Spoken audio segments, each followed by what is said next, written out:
Oh.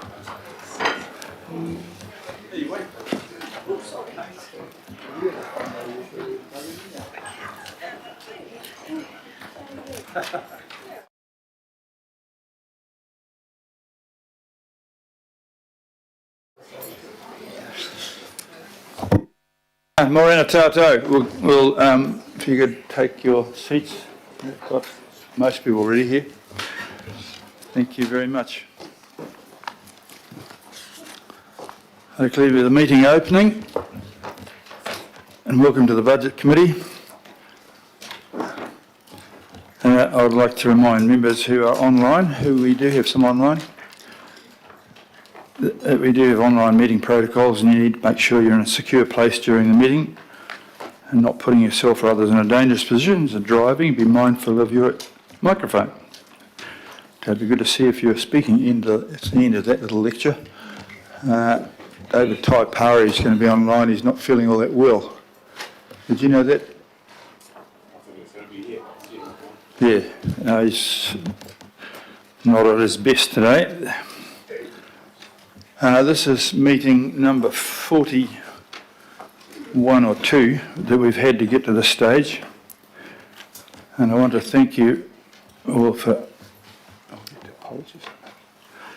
getting on and doing this process a bit differently to what we've done in the past. It's been politically led and staff supported, not staff led, with workshops and working groups, and we've got to the stage where we have a proposal to discuss sending out for Aucklanders. We've had our local board colleagues involved, along with IMSB members, iwi leaders, external contestable advice from several sources. We've had a lot of information. Our advisory panels have been involved as well, and I particularly enjoyed hearing from them so positively on Monday. Thank you, Councillor Ferry. Importantly, and more so than any other year, we've worked up a set of proposals that will give Aucklanders real choices to make in giving us feedback rather than presenting a narrow band of predetermined outcomes. We're looking at consulting on various options and trusting Aucklanders to wrestle with the trade-offs. There's a lot to get through today, so please, members, keep questions as actual questions, not speeches, although that's a bit hard to tell the difference, and we'll get through today without sleeping bags. Thank you for your contributions we've had to get to this stage. Now let's get on with it. I'll ask Sonia to announce any apologies which have been received. Please, Sonia. Through you, Mr. Mayor, we do not have any apologies. We have online Councillor Foley, Councillor Williamson, and IMSB Chair Taipari. Oh, and Councillor Foley is in prison at the moment. Moved by Councillor Walker and seconded by somebody or other. The Deputy Mayor. All those in favour of accepting those, please say aye. No. Carried, thank you. Any declarations of interest? No, not as yet. There's no public input section. However, there were 3 requests were received. There was declined was Bronwyn Crawford of the Waitakere Swimming Club about governing proposals on fees and charges. Understanding Order 774B, a speaker may not use time allocated for public input to speak about a matter that has a separate public hearings or consultation process attached to it. Simon Mitchell from MUNS, the mayoral proposal. Understanding Order 774B, a speaker may not use time allocated for public input to speak about a matter that has separate public hearings or consultation process attached to it. Referred request, Jesse Richardson, Common Ground Aotearoa proposal to shift Auckland rate system to land value rates under 772. That was referred to the governing body terms of reference, and we heard him on the 23rd of November. Local board input. There's no local board input to this meeting. We do have a series of sensible reports from them that are coming up in item 8, and local board chairs have been in attendance for all budget committee meetings. We also have the Franklin local board team coming in to talk to item 11. As for some strange reason, if a local board wants to do a targeted rate for something supported by the local community, they have to come to us to ask for permission, so that Angela Full-James will speak at item 11. Extraordinary items, there's nothing known. No. Righto. Now, item 7, which is the overview to decision making. And I'll welcome Tamsin here to remind us of how many workshops and working groups we've been through to get to this stage, and the amount of information we've been given and had the chance to ask questions about before we discuss sending things out for consultation. Have you weighed the amount of information? There's about 7 kilograms, I think, we've had so far. Over to you, Tamsin. Ngā mihi ki a koe, me Brown. Tēnā koutou katoa nā kawana o te kunihira o Tamaki Makaurau.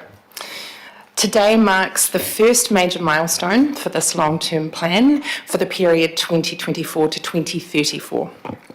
This process began back in June when you agreed to resolutions that outlined your intentions for this LTP when you made decisions on the annual budget for this process to be politically directed and led.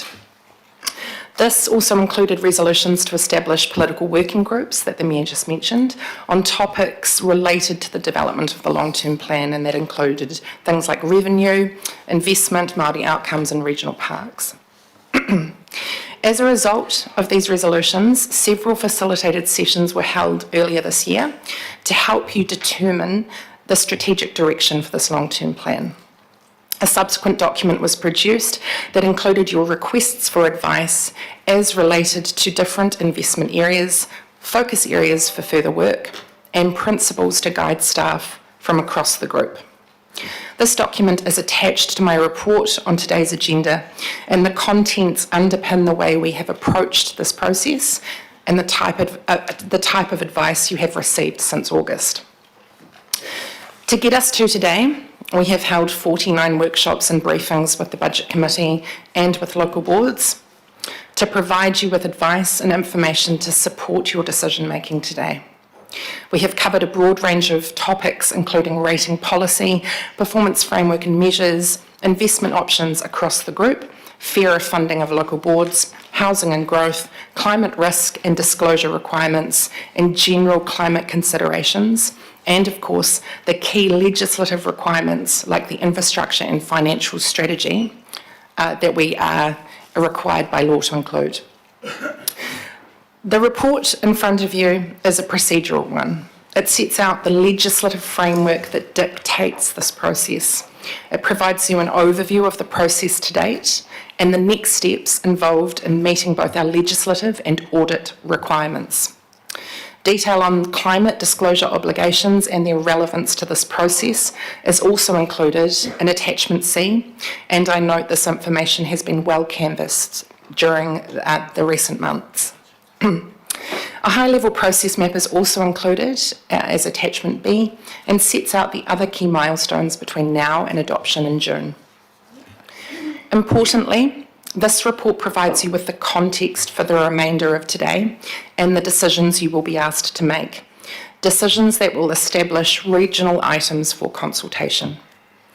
My report also includes details on other items for consultation, such as the Tupunamunga operational draft plan and issues relating to Iki Pānuku and waterfront land, both subject to decision making at next week's governing body. Once decisions are made today, staff will work to reflect your decisions in consultation material and will provide draft content to Audit New Zealand, who will be conducting an audit of the material on behalf of the Office of the Auditor General. We will then provide you with a draft material as part of a workshop ahead of decision making, where you will be asked to adopt material to support consultation with Aucklanders early next year. The report includes 2 noting recommendations. One is related to the content of this report and the context it gives to the rest of the agenda, and the other one notes the related decisions that are included as part of next week's governing body. Finally, I wanted to thank you for your input, your engagement and your guidance throughout this process. Ngā mihi ki a koe. Chair, happy to take any pātai.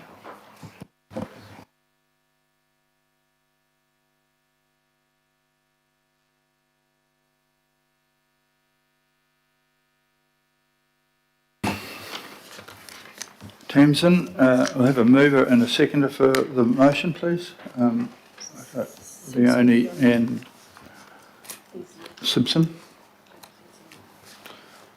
Right, are there any questions of Tamsin? Councillor Turner. Thank you. Just those noting reports, so do they constrain, I'm just very careful about where I felt I fell into a trap in the budget, the last budget, where we were constrained on what we could debate after the event because it had to be inside this. You just mentioned 2 noting reports, which you say have relation to how this is put forward. Can you just explain that to me so I know I understand it properly? Thank you for the question, and through the chair. I assume you're referring to the tupanamonga and Iki Pānuku? Yes. So what I referred to is just the noting recommendation that is within my report. It just notes that you will be asked to make decisions on those 2 items as part of the governing body meeting next Wednesday. So any debate that you want to enter into on those 2 options, you absolutely have the right to next week as part of governing body. Thank you. Councillor Filipino, please. Thank you, Chair. Malole Le Tamsin and Morena. Tamsin, this is a hard question, but I will ask it.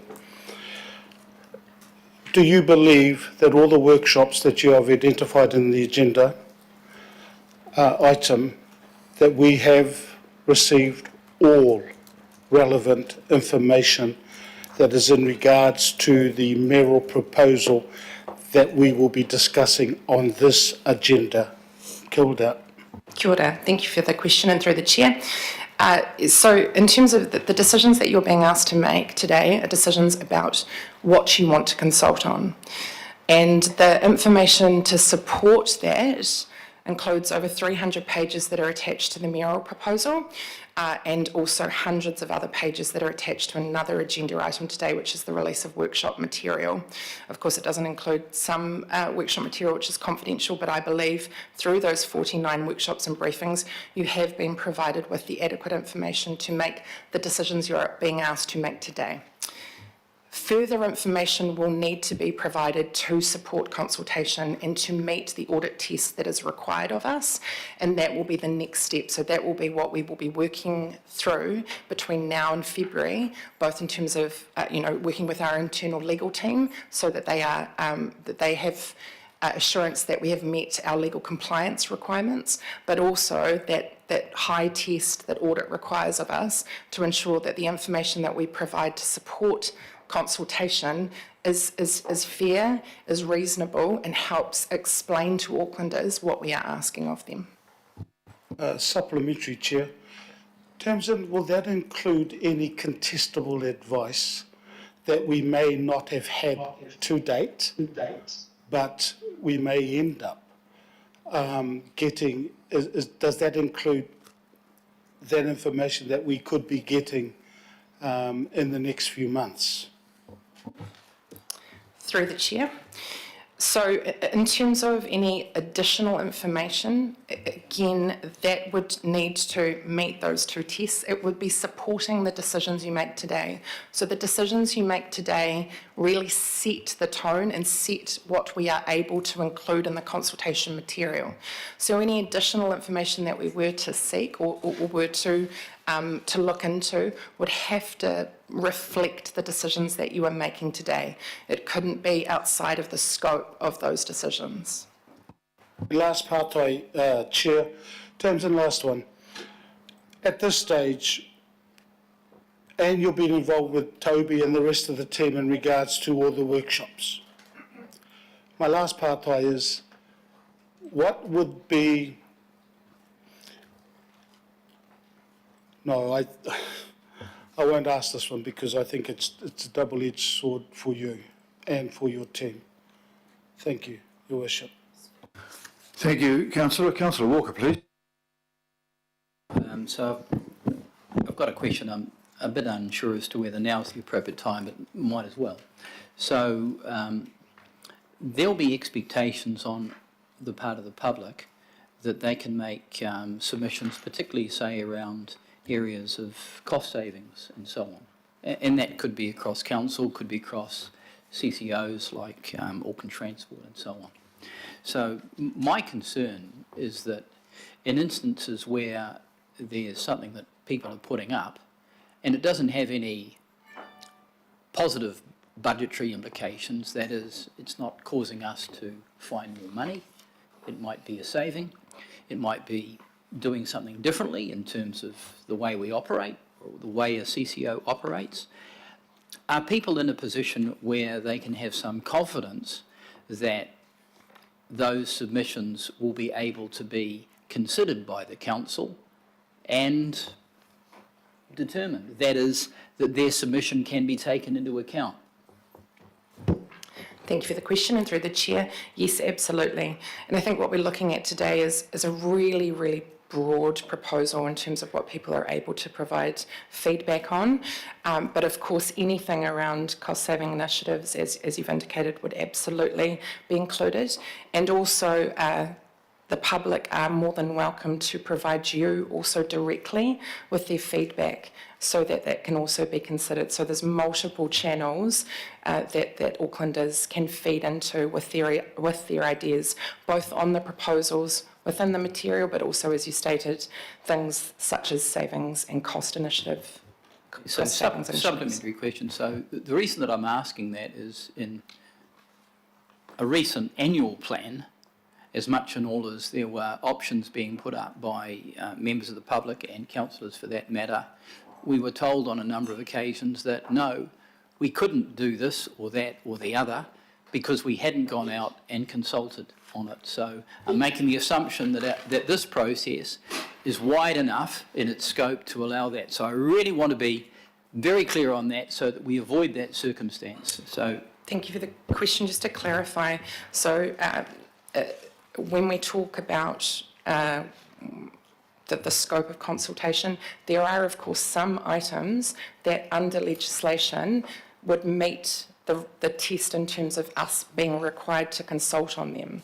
So those are things where there's a drastic change in levels of service, or potentially where we're looking to stop a service. So where things meet, where we have not included things that would meet that test in terms of actually needing to consult with Auckland, those would be things that are out of scope. But things that don't meet that test, of course, can still be considered. thanks. No, I support that. This is supposed to be for the widest possible audience on the widest possible range of things for them to discuss. That's why we've got a range from high, medium, low. And we want the public to have a broad range of things that they are discussing. Okay, there are no further questions. If you want to go back, I'll ask if there's a debate about what you've done, but given the fact that we've had 72 hours of debate about that, I think we possibly might have got to the end of that. In which case, I will move the motion, put the motion. It's been moved and seconded.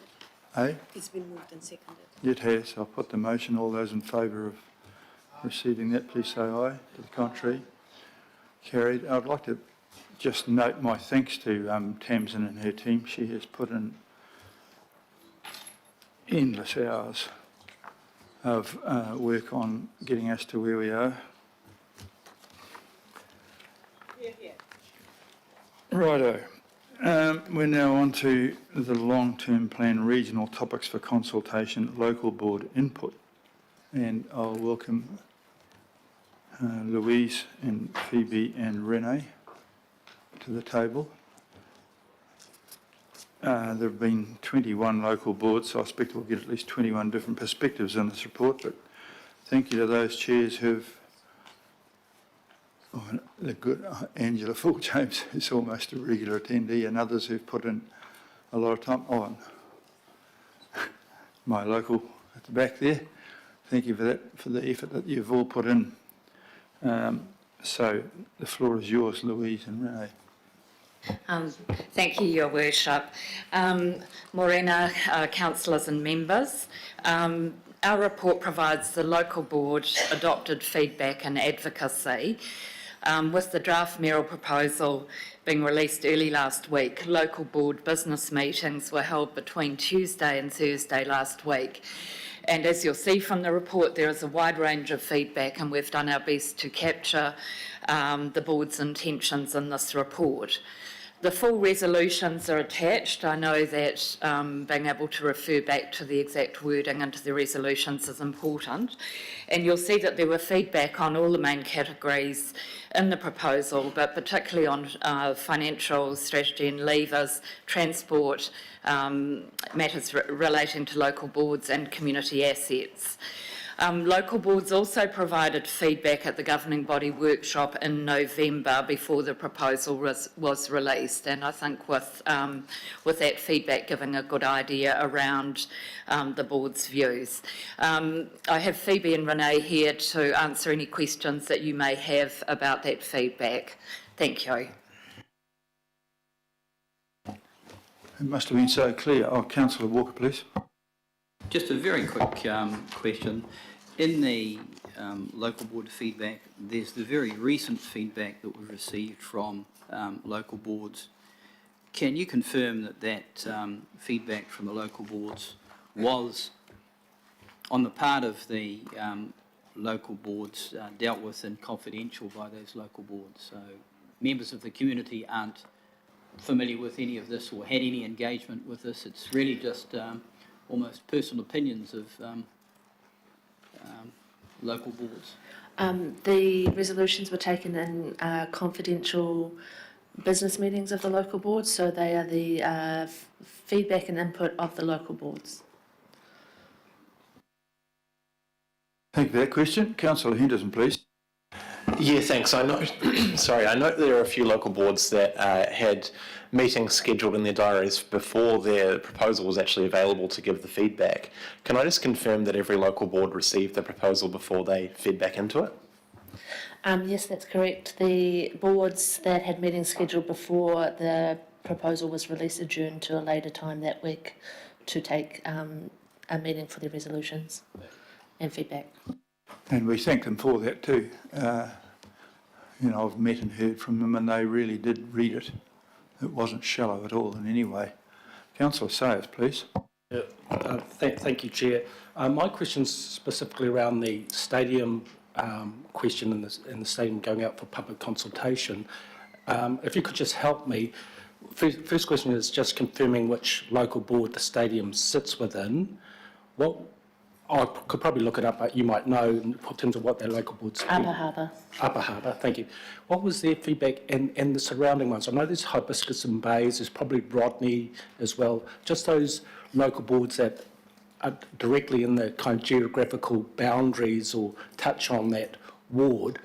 Did they all give feedback on that? And what was the... I suspect there was a range, but which ones supported the Merrill proposal and which ones made other comments? Yeah, we can give you that information offline, but from memory, a lot of the local boards around that area thanked the Mayor for the different options to be able to consult on the hub, on the stadium. Okay, thank you.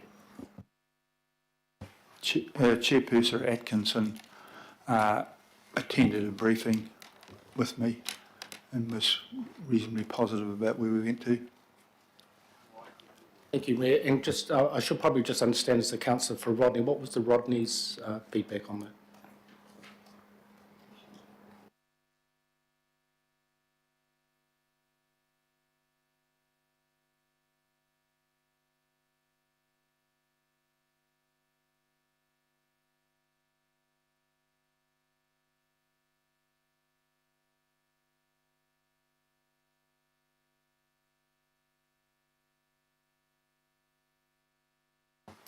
Perhaps while she's finding it to read it, and she can give it to you to read, and I'll take the question from Councillor Lee, please. In regard to local board consultation and input, yesterday I received an email from the manager of the Waiheke local board area complaining not just about the savage cuts to the Waiheke area board budget, if cuts are required across the board, that is understandable. However, the Waiheke Local Board area manager is saying that the cuts planned for Waiheke are out of line with normal council policy and allocations to local boards, disproportionately large cuts. They make the point that most local boards have had reductions around about a couple of 100,000. This is over a 2 million cut. Some local boards have had no reduction at all. Why is this departure from long-term council policy targeted at Waiheke? Is there any answer? And could I get an answer, please? Thank you, Councillor Lee, for the question, and I'm aware that the board has concerns about the draft figures that are in the budget. I would emphasise that they are draft, and that as we work through the long-term process, they will be finalised. I have Ross Tucker here who can answer in more detail. I hope Mr Tucker's explanation is more cogent than the last one I received, with all due respect. Thank you. Okay. Yes, thanks for the question. So we have had some time over the last 24 hours just to dig into what's happened with those numbers across all of the boards. The process, as Louise has outlined, is correct. This has been an exercise of looking at renewals across all of the boards and looking at prioritisation and focusing the prioritisation within a constrained envelope on the most critical renewals. So I can confirm that it's not just Waiheke Local Board that's been affected. It's quite a number of local boards that have had reductions. So it's been across the board. The figure of only 100 or 200,000 for other boards isn't correct. We've got the majority of boards would sort of be above $500,000, and there's other boards in the $1 million. So it's been across the board where prioritisation has occurred. So Waiheke has not been singled out. It has been a uniform approach across the region. Can I ask through you, Mr Mayor, that the finance staff or whoever is behind these cuts explain that to the Waiheke Board area manager, because she firmly believes that the average cuts are around about 200,000. The Waiheke area local board area budget capex has been cut by $2.5 million, which is way out of line. So if you can explain that, that would be helpful. Thank you. Thank you, Councillor Lee. The matter has been clarified both with the relevant manager and also with the chair of the board, just to provide that further explanation that Ross has given today. And again, emphasising these are draft figures, so we will be working through that process. Fair enough. Thank you for the question. Councillor Orchard, are you having another one? Yeah. So just a question further to Councillor Lee's question, and I appreciate that these figures for the local boards are in draft form. And it goes like this, it goes to scope. So if after consideration of the impact across local boards, it's deemed that these changes are having a significant impact in terms of delivery of various services, are we in a position, based on community submissions, to actually make a change? I can answer that. It's yes. Okay. And part of that is there was, in response to a move to more equalising the fair allocation, which has winners and losers, and we will be expecting and receiving inputs from all of them along those lines. It's one of those things, if you're going to move towards fairness, there were winners and losers, and we were only moving to within 5% of that. But I'm sure after we've heard the submissions over the next few months, we'll be able to make a decision in May that may amend some of those accordingly. So we will be quite happy to hear. So supplementary question, that means that, for example, we might maintain the status quo or some variation of or something in between. We can do that? Oh, that's entirely possible. I mean, I really want to nail this down because I do not want a situation, as occurred in the last annual plan, where we were told, no, that's what you've gone out with, local board, sorry, end of story. Can I suggest to the chair that we take this as part of the debate for the staff advice at item 9, because it's the way in which we balance and feedback some of that decision-making rights. Can you capture that question for that debate? You've got it in advance, and my expectation is that you will raise the answer then. Thank you.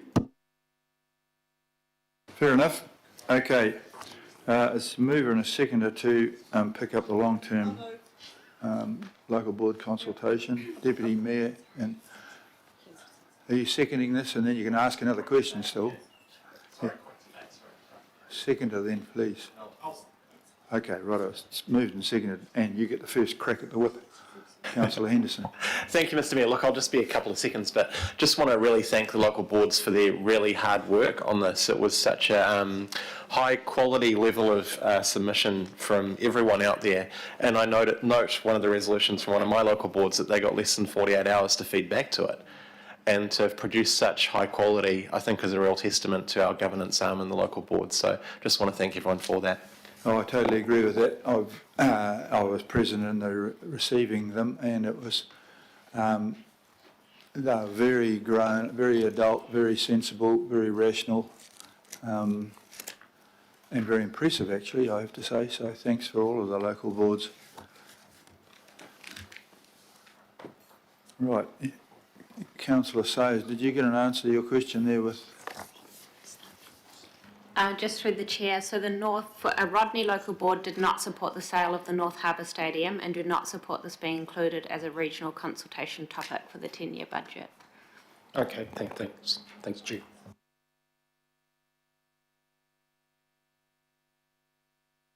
Okay, staff, thank you very much for that. We'll allow for debate to occur, but I think Councillor Henderson's point was very well made.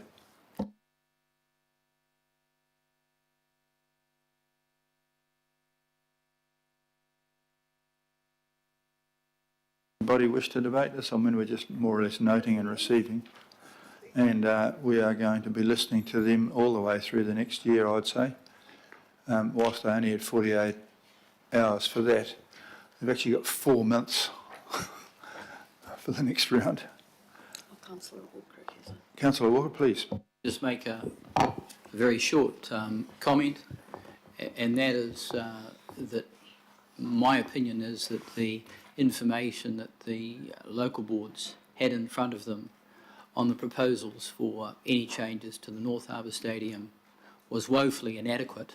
As a councillor, I've been asking questions and I can't get adequate answers myself, and I'm reasonably over it, so I don't know how they were able to really formulate any coherent response. So that's just a statement on my part, sir. I'm not interested in any response from anyone. Thank you.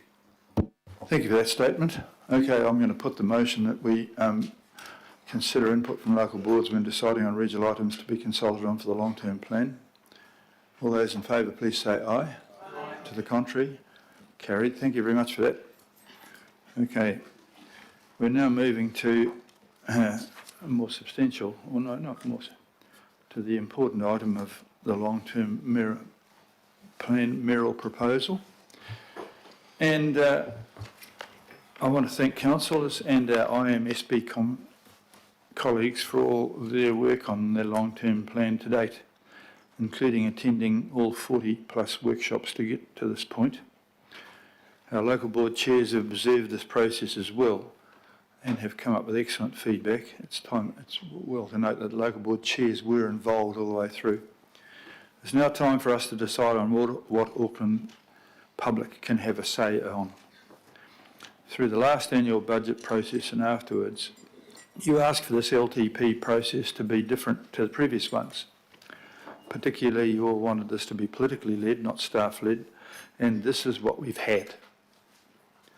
We had facilitated sessions with Toby. Where are you, Toby? Thanks too, by the way. Tamsin and Co. to start this conversation in June, before we'd even finished the last budget. Plus the work done by the political working groups and the direction document to staff about what options we all wanted to see presented to us. And through all of this, we all had the opportunity to raise and get staff to consider options that could be included in my proposal for consultation. During the annual budget process, many of you wanted to put up ideas that had not been previously put up and got told that we couldn't. Through the working groups, we now have put them up, and a lot of the ideas have made it into the proposal. I want to thank all the staff in council and the CCOs who've been doing the hard work behind the scenes to provide us with the advice that we asked for. I know we haven't always been easy on you. What we were told early on, clearly reinforced throughout this process, is that we were working towards a point where trade-off decisions will have to take place. And we're not even there yet.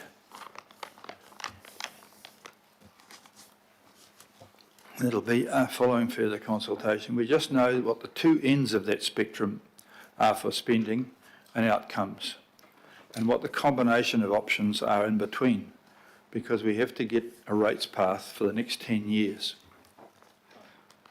Now, after all the advice, the questions, comments, conversations, agreements and disagreements, I've put together what I think is the right combination that keeps rates affordable and delivers those things that Aucklanders actually want. We can't keep relying on debt to solve our financial problems. Anyone whose mortgage has just come off 2% can see that. So I propose that we refresh our fiscal rules and reduce our debt to revenue limit. We keep on track to fully fund depreciation by 2028. We find savings by doing things better, faster and cheaper, including mandating group shared services. We introduce new budget responsibility rules and benchmarks on spend, so we stay accountable to the public and don't waste money. I propose that we fix, finish and make the most of the infrastructure we have, and no new mega projects. And if we do other things I'm proposing for the LTP, we can keep average residential rate increases to 7.5% in year 1, down to 3.5% in year 2, and 8% in year 3, which would be almost all of an increase due to the CRL operating costs. After that, we can get down to rate increases falling to near inflation. I'm sure our ratepayers will thank us for finally putting all the costs on the table and dealing with it up front, rather than surprising them and ourselves with new and unexpected costs everywhere, but like last year. On transport, getting Auckland moving requires us to do something different, so I'm proposing to take a more structured approach to funding Auckland transport and its priorities. This includes things like road renewals and getting on with fixing unsealed roads, making public transport faster and something people actually want to use, including a $50 weekly pass, which I've heard is hugely popular. But I'm still on to get rid of cones and slash the cost of temporary traffic management, don't worry. There will be a cone run. On a more serious note, strengthening council's physical and financial resilience. Climate change impacts pose a real risk to council in the Auckland region, not just to our physical assets, but to our finances. We need to have the foresight to prepare the council for these risks, so I'm proposing that we deliver the full Making Space for Water program over 10 years. We establish the Auckland Future Fund, which will be a new $3 billion plus regional wealth fund for Auckland to secure its long-term financial future in the face of climate change risks and make the most of our strategic financial assets. I'd like to thank Councillor Fletcher and her group for her group's leadership on this, and we will make sure there is additional information coming, which we already commissioned. We plan for the return of some prime waterfront land back to the council, that we consult Aucklanders on options to get a better return from the port, either from pushing for more improvements in their current operation or of leasing their operations for a 35-year term in exchange for an upfront payment that will be invested in the future fund. I wanted to briefly discuss the work that has gone on to get us to the position where we can consult on these options to the Port. The Council started work on this in 2021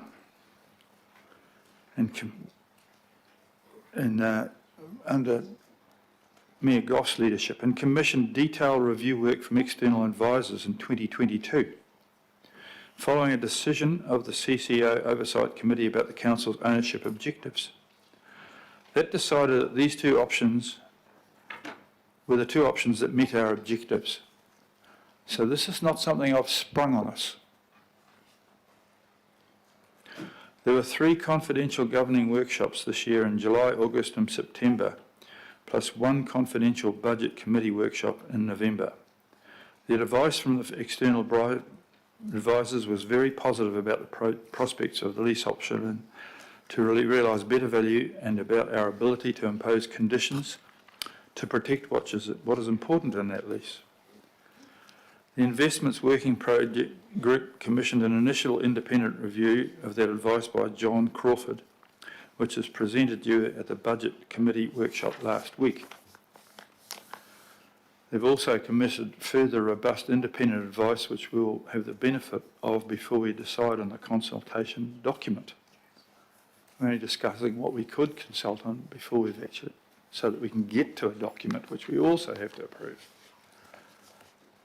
There's a lot more to do, but if we do consult on this, I've pointed out that I will only support that if the lease can meet the conditions set out in section 166 of my proposal. And 166 ensures public ownership, that we keep the waterfront's land. The footprint consolidation, we make better use of the port footprint and return port land.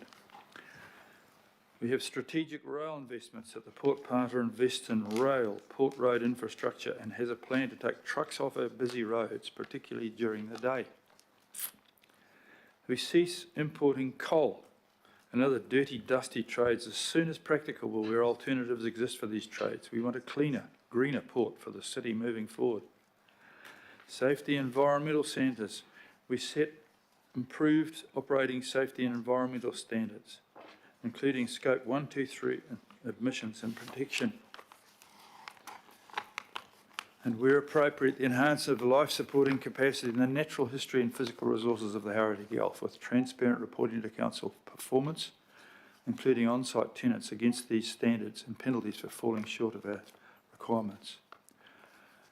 We ensure that port jobs are safeguarded and workforce entitlements are protected for those working at the port, including union representation, ideally with requirements to ensure local employment and business procurement are prioritised by any operating partner. There is no danger about jobs. Future investment. The operating partner pays for all future investment at the port to create growth and jobs, including a mandate to deliver on minimum asset maintenance standards to ensure there is no asset stripping and investing in infrastructure ahead of the demand curve where commercially feasible. And we have the right to be consulted on matters we consider important to the Council. And lastly, port prices and access is properly regulated. I will not allow unconstrained commercial activity in our waterfront at the cost of our local businesses. However, ratepayers cannot continue to subsidise port importers by the port not recovering its operating and capital costs. Those are very important basis and would give us much more control over the port than what we had at the moment. I've also made it clear that consultation needs to be balanced and fair and evenly compare the two options. There is no predetermination here. Basically what I'm saying is that I think there is enough here for us to ask Aucklanders what they think. Local boards. I've been clear since I was elected that I want to empower local boards for fairer funding and the right support to make better decisions for their communities. So I'm proposing that we go faster on the move to fairer funding through a mix of new funding and reallocation. Some of that reallocation will be slightly difficult for some of those local boards, and we've already heard from Councillor Lee this morning. We need to get on faster and more efficient asset optimisation. Local board members have told me that they want better and faster advice on this, so I've told the Chief Executive to do that. Local boards have been delayed for years while we dither around, supporting them to make decisions that they have decided are good for their communities. Community assets, services and open space. We're going to be investing $4 billion in capital and $6.7 billion in operating expenditure on community assets, service and open space. It's big money. And Auckland tell us this is some of the most loved things that we deliver. But we need to do it differently, not just rely on things from 50 years ago. So I'm proposing that we ring-fence $700 million of operating costs to help transition council and local boards away from poor quality assets and address deficits in indoor sports facilities. We pause funding for seismic upgrades until we have a review of standards and regulations. And I note the new Minister of Regulations is up for this. We look for improvements or additions to the regional park network, particularly in South Auckland. This idea came from the Regional Parks Working Group, so thank you, councillors, on that working group. We are here listening. Regional facilities and development. We have to be clear about the benefits we get from the funding we give to regional development. We can't just keep funding things that don't work, so I'm proposing that. We maintain our current funding for economic development and events until alternative revenue like the midnight visitor levy is progressed, and I can report that the income government appears to be interested in this. And we do have the support of both the hotel and the Airbnb industries. We restore the strategic development funding for Ika Panuku so they keep regeneration activity going without looking for funding. And we investigate options for making more of the North Shore Stadium precinct for the North Shore community. Maori outcomes. I'm pleased that we have engaged with iwi leaders and the IMSB, and thank you for the meetings I've had with them on what steps we can take to improve Maori outcomes in Auckland. Well, funding is not the only answer. I am proposing that we increase the total funding for Maori outcomes to $171 million in the LTP, with a focus on ensuring this is spent to get good quality outcomes in partnership with Maori. Finally, water care. While legally we cannot take Watercare's funding into account on this LTP, which seems not only odd but bizarre, we do know that the new government is going to change things. There's got to be some certainty for Watercare. I'm proposing that we keep Watercare's debt to revenue setting at 340%. I know this means that Watercare will have to make some tough decisions regarding pricing of water and growth charges, but I think we need to be prudent with our group debt levels until the new government has given us their plan for water.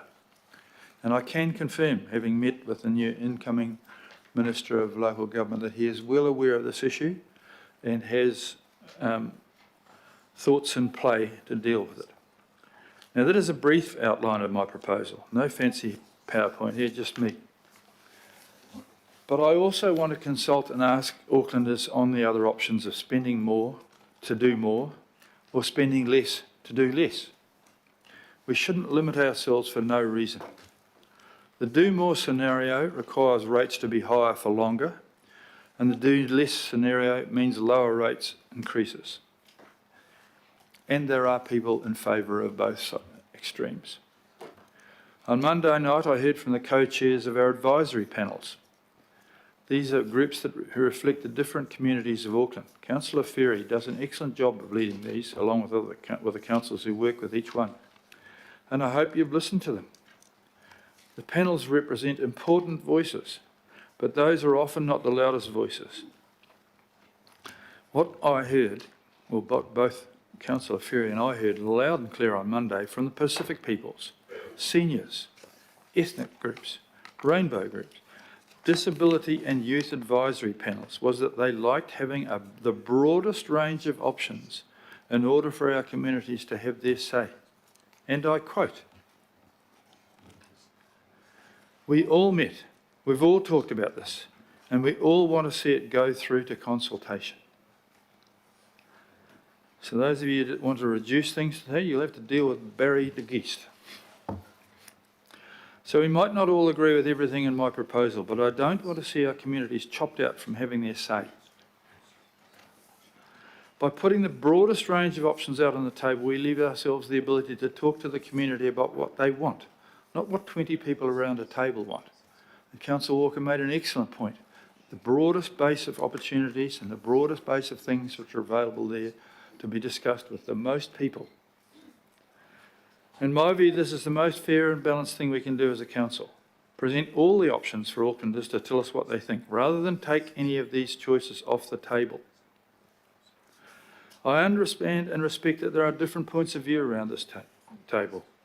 Some of you may not agree on everything with my proposal, but you don't have to make final judgments today. We're just deciding on what options to ask Aucklanders to have their say on. As the Chair, I want to make it very clear that we need to use our time today as effectively as possible. Okay, we'll have some questions. There'll be dozens of them. I will be stricter than usual with questions and not comments or speeches, please. We've had 44 sessions for that. Afterwards, staff will step back from the table and then we can move into the debate. Questions will be in strict order of the key elements of the proposal I spoke to earlier. If you're looking to propose an amendment or a change, I ask that you provide it in writing and signed in accordance with Standing Orders 1.5.3 to Sonia so that they can be properly considered at the right time during this meeting. And I also ask that any amendments be clear as to how the amendment leads to a balanced budget. That means being clear about what goes in and what comes out from here. So with that, I'll go straight to questions. Okay. I'd like the council staff associated with this to come to the table to answer any questions. Okay, we're starting with financial strategy and main levers. Yes, and I will take questions in order of groupings within my proposal. So you don't all have to stick your hand up about the bits down the track that you are worried about. What we're going to do is start with questions associated with the financial strategy and main budget levers. Now these are the refresh the fiscal rules, they're in the key proposal, then we'll go to community assets, then we'll go to regional facilities, then we'll go to Maori outcomes, then we'll go to water care. Go through all of those, and then we'll probably have a cup of tea and move to debate. Okay, questions with regards to financial strategy and main budget levers. Do we have any? Councillor Henderson, please. Sorry. So the budget responsibility rules and tying things to the rate of inflation, are we talking about council-related basket of goods or a general inflation, given that we don't buy capsicums?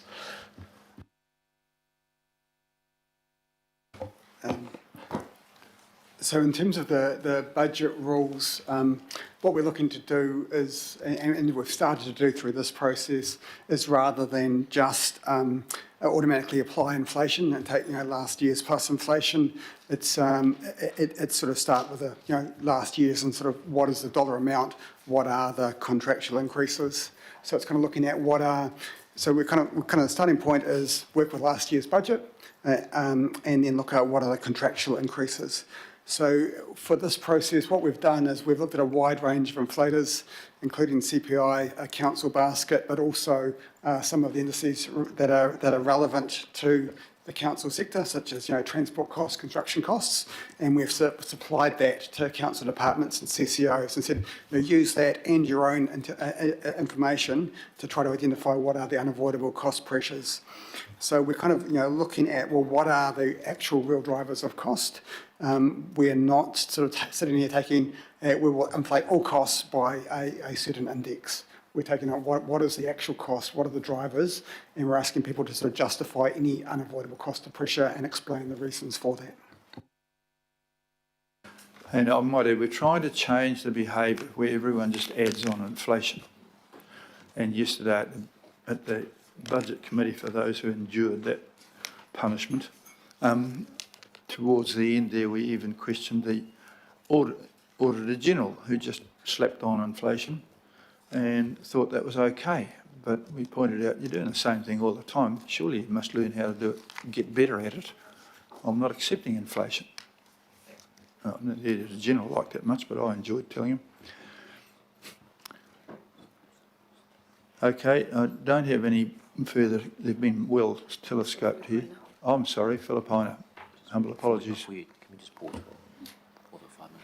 Thank you, Chair.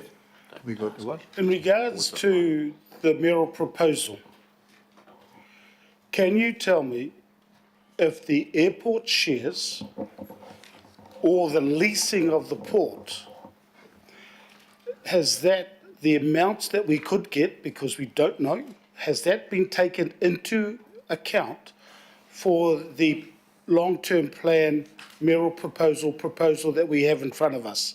Have the figures for that been part of what we see now? Yes, so the proposal in front of you and the rates increases on the resolution there all factor in the proposed future fund, and the proposal is the prepaid lease of the port operating company and the transfer of the airport shares into that fund with the ability for the fund managers to diversify that over time. So that is all baked into the proposal here and the recommendations in front of you today.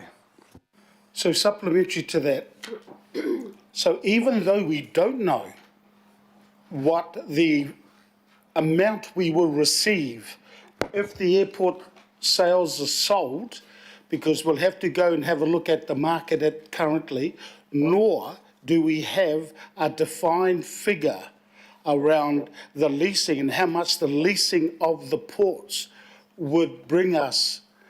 You're saying that this has been taken into account.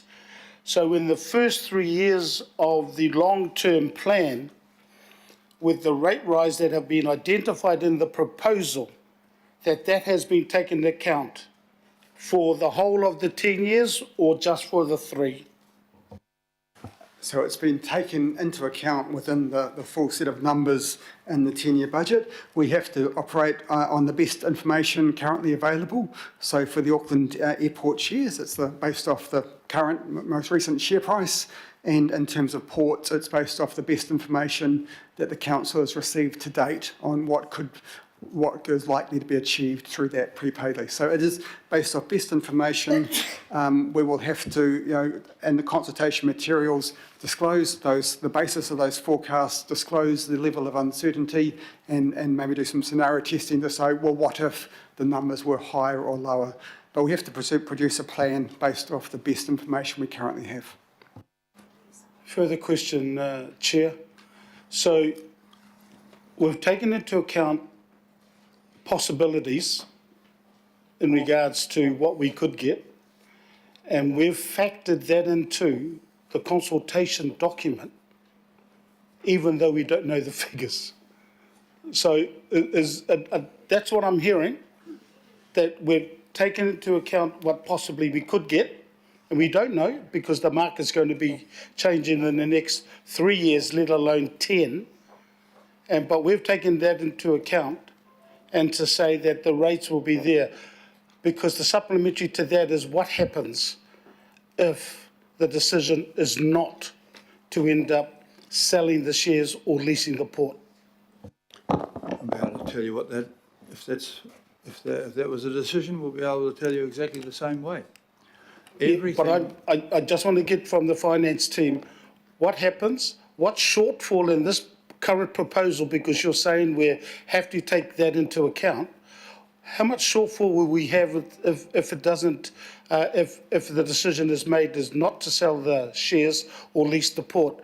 How much of a hole will we then, based on what you've given me, how much of a hole will we have? So what you have in front of you is a mayoral proposal. The consultation document hasn't been prepared yet. The consultation document will have to be based off the best information and show what are the impacts if things don't proceed, and provide that kind of the range of impacts. As I said, the proposals in front of you have are based off the best information with the future fund included. If the future fund wasn't included, the rates increases would need to be higher over the next 3 years. Actually, I've just been asked to pause for 5 minutes for a toilet break, so just pause for 5 minutes and we'll be back in a minute.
Turn.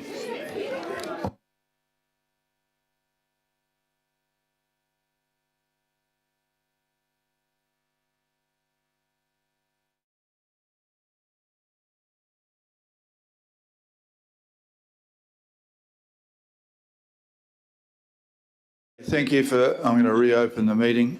There was two reasons that we had there. I was required a toilet break myself, and in the midst of that we had received a fully complying partial amendment, which doesn't have any great thing, but is words which clarify things better. Thank you from, I think Councillor Darby came up with that. And so I'm going to move that we propose to the recommendations, and it will be seconded by Councillor Fletcher. Thank you very much. Just to bring it to your attention, something has been clarified there, that the words now are either A or B, which it initially meant to be anyhow, in the future fund there. You want to go down the page? Anything else that's been? Is that the only change? Wake up, you guys. Just a quick point of clarification, Mayor. You may as well have a point. When we adjourned, we were just taking questions on the financial strategy and main budget levers. We are. Are we going to go back to that, are we? We are going to go back to that, but when you get to this bit here, which is about the proposed or possibility of what we do with the port and the investment fund, we'll come back, and so the words have been slightly changed there. But I'm actually talking about the financial strategy and budget levers, although the last question leapt into another section. So I have ahead of me talking about the financial strategy and budget lever part of it. So those of you who want to talk about the port, and just hold your horses. Councillor Ferry, Darby Hills, Watson and Walker have questions about, just make sure they're within page 4, financial strategy and main budget levers. Councillor Ferry, please. Thank you. Pretty sure I'm in the right part of the agenda. There's a lot of moving bits in this. So my question was around one of the rules, the new rules, acknowledging these are draft. At the moment, we've got some stuff there around cost-benefit analysis, and I'm just really keen that we acknowledge that council is not looking for a corporate approach to cost-benefit analysis. And so where's the opportunity to have that conversation as we develop this? I understand that we'll have more conversations about the draft budget rules. Is that the right point? Yes, we'll have more conversations about that. It'll pop up in the draft financial strategy that will be part of the materials that you'll adopt in February. But there's plenty of time to work through that over the coming months. The idea is to set some rules that determine how we make decisions through future annual budgets and other future ad hoc decisions. So it's not something that needs to be resolved today. There'll be plenty of time to talk about how that works. I guess the way that we're thinking about it is not just pure financial cost-benefit analysis. It is looking at what are the costs and benefits to the community in a broader sense, where we can tangibly measure it. So climate impacts, for example. Great, that's reassuring. Thanks, Ross. I would also throw in their climate impacts, which are identified later on in the proposal as well. So I'm really interested in how we develop that piece of work, and just want to signal that's going to be really important to me, that we get that right. My other question is, and this is a bit of a tricky one, I don't know if we can answer it today, but I wanted to flag it. We've got in here some stuff around how we deal with the property management, the idea that if we identify something surplus, we need to turn it over quickly and things like that. I don't necessarily have a problem with that. But I am a little bit concerned about how that's going to impact with the fact that we are moving to some things around 30-year timeframes. And so how we might have things that might appear to be surplus in the next 10 years, but actually if we're now shifting to 30-year timeframes for some of our thinking around growth, how will those two things interact?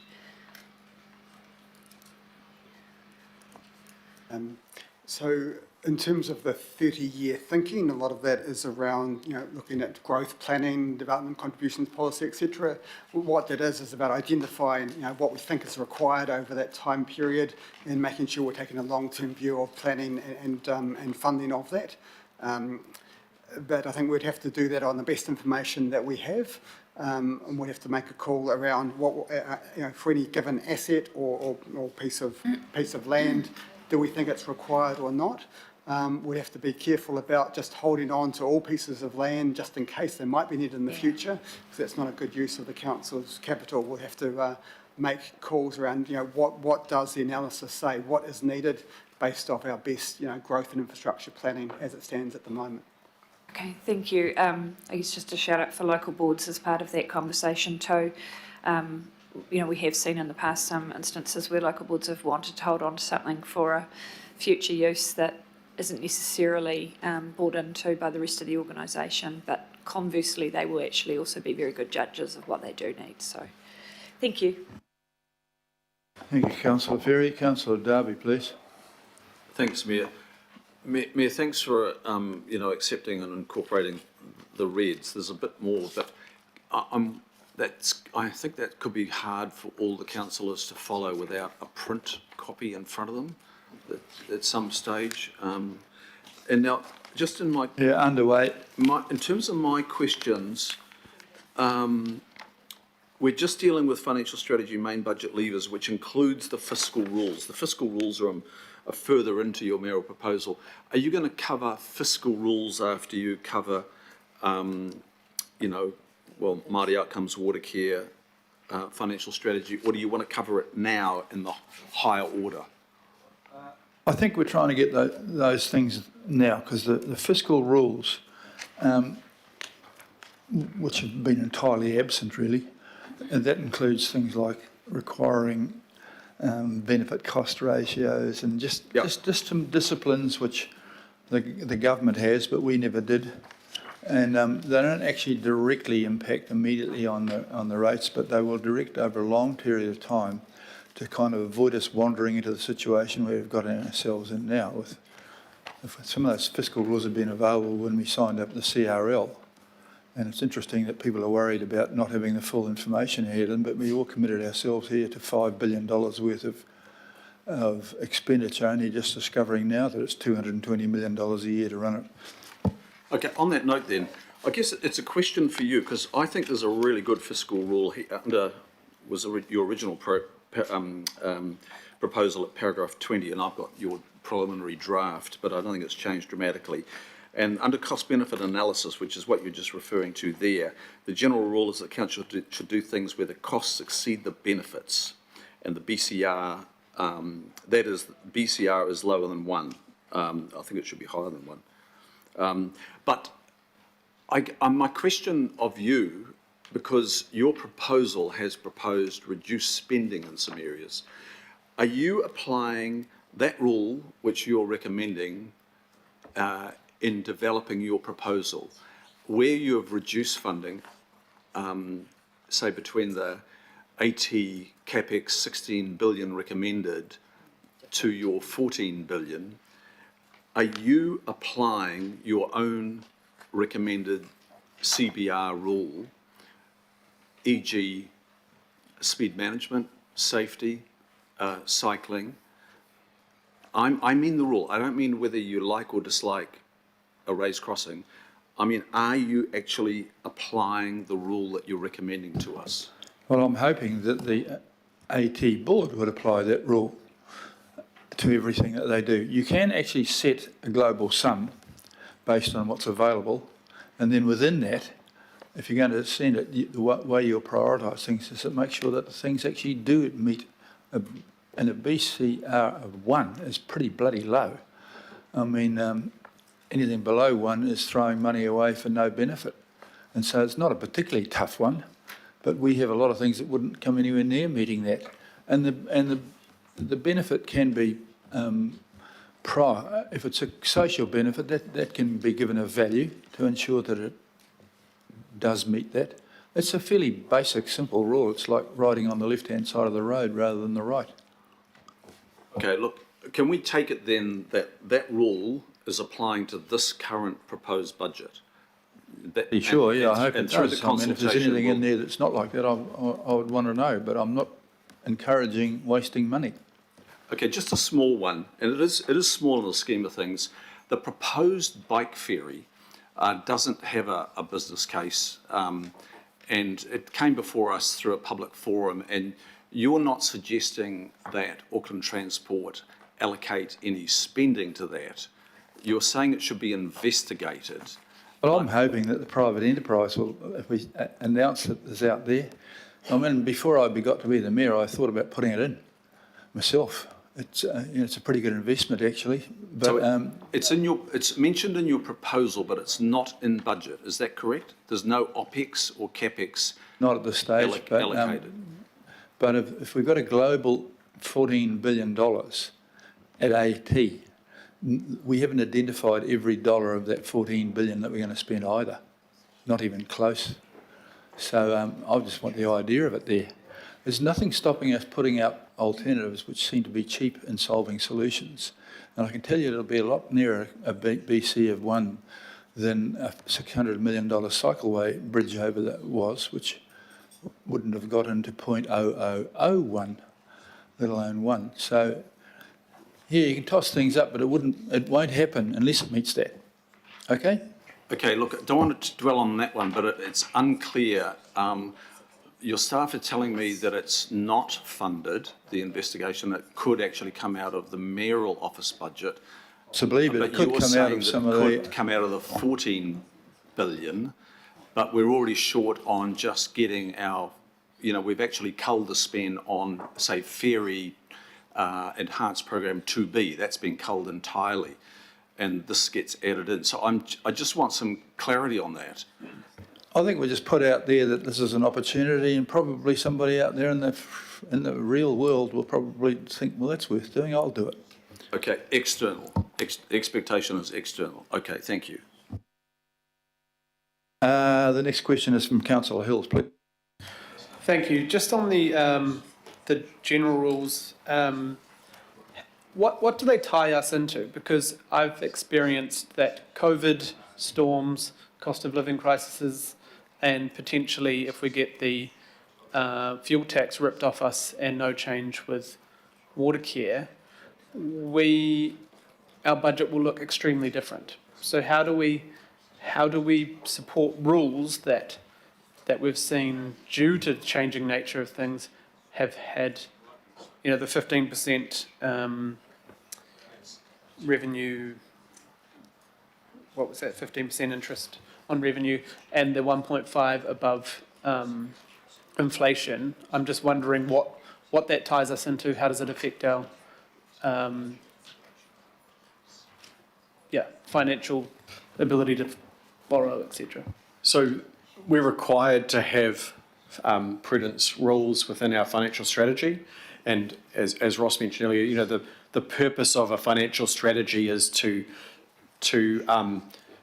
provide a context and a guide for you to consider proposals going forward. So the purpose of that strategy is to provide a guide.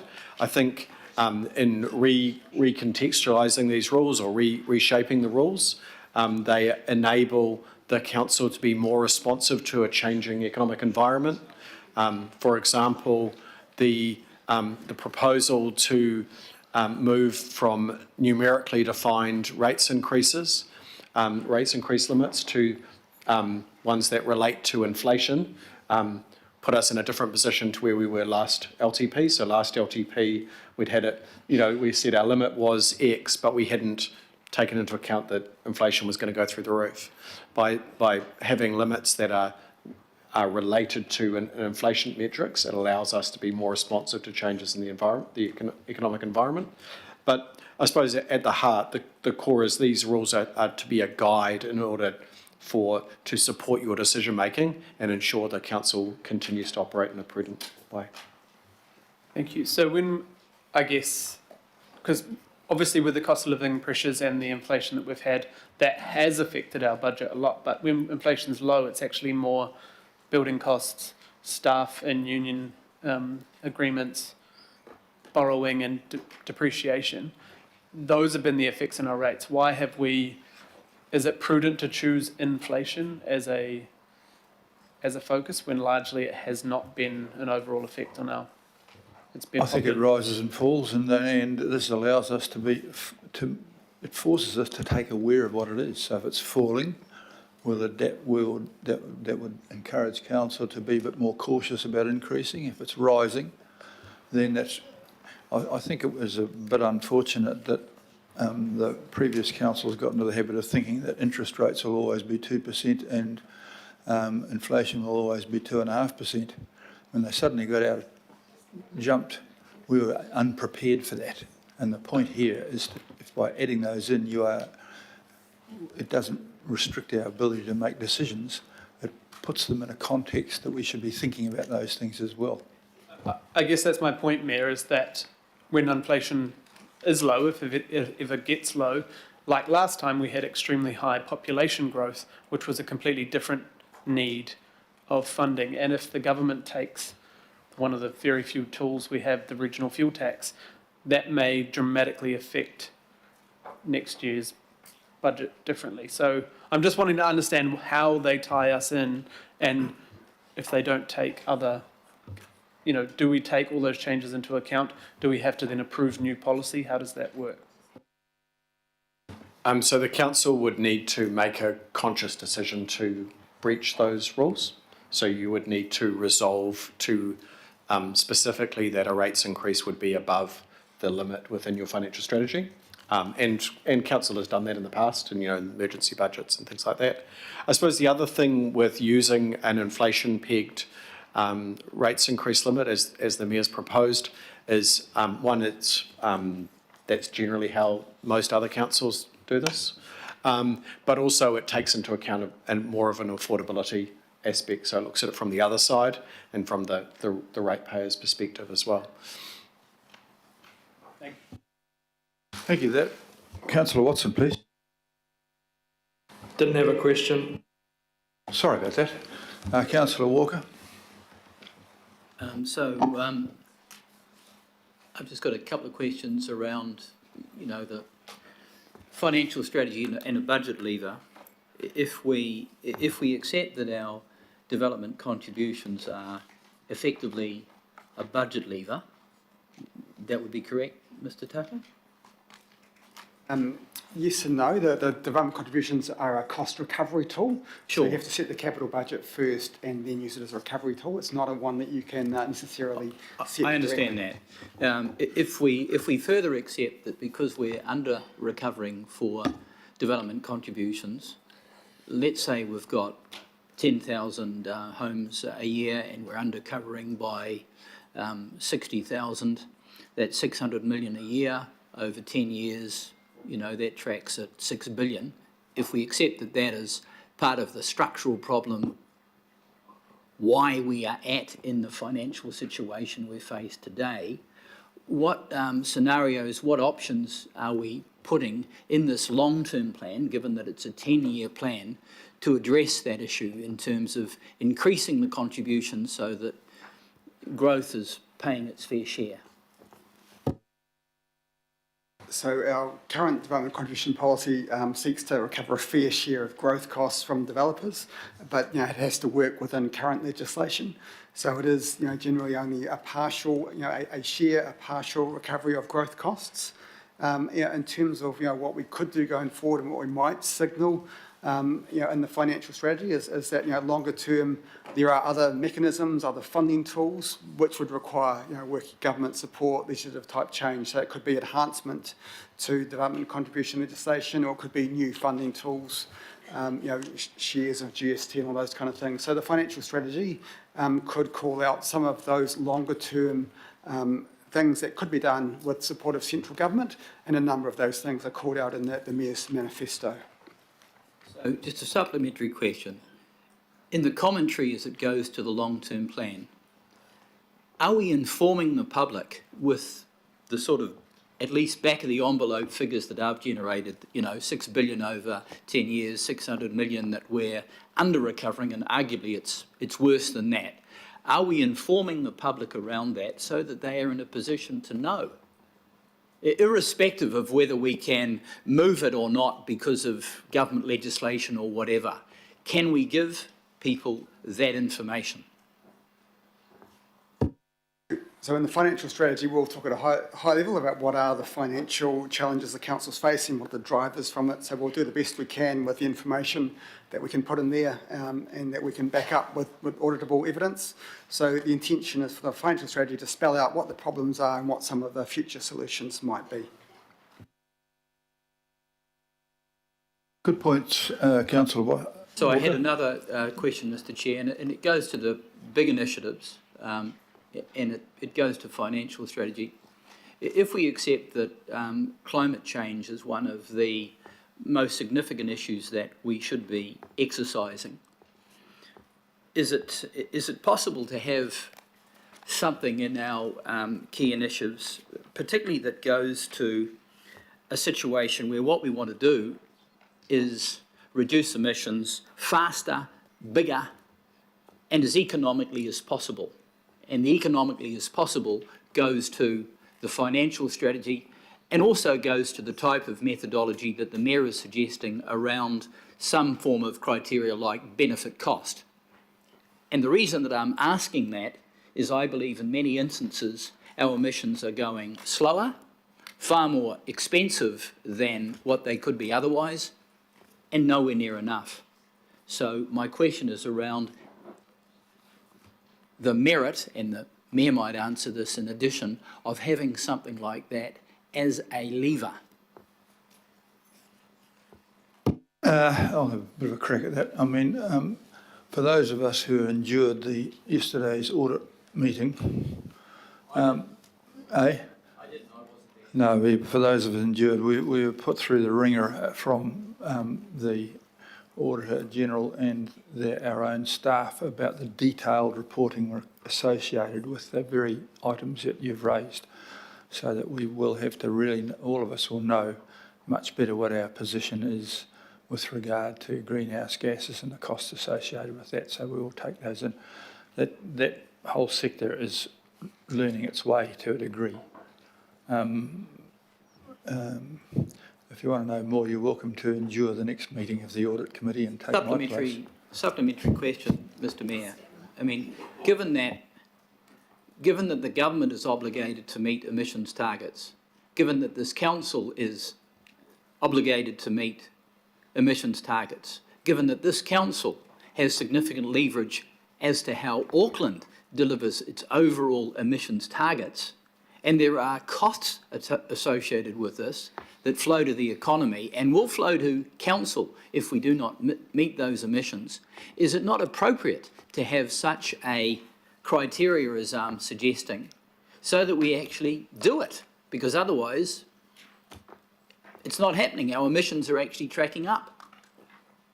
I'll just ask the staff to answer, but yesterday we were addressed in a manner which shows that we are tracking it pretty well. Who was there at that meeting? It went on for ages. Do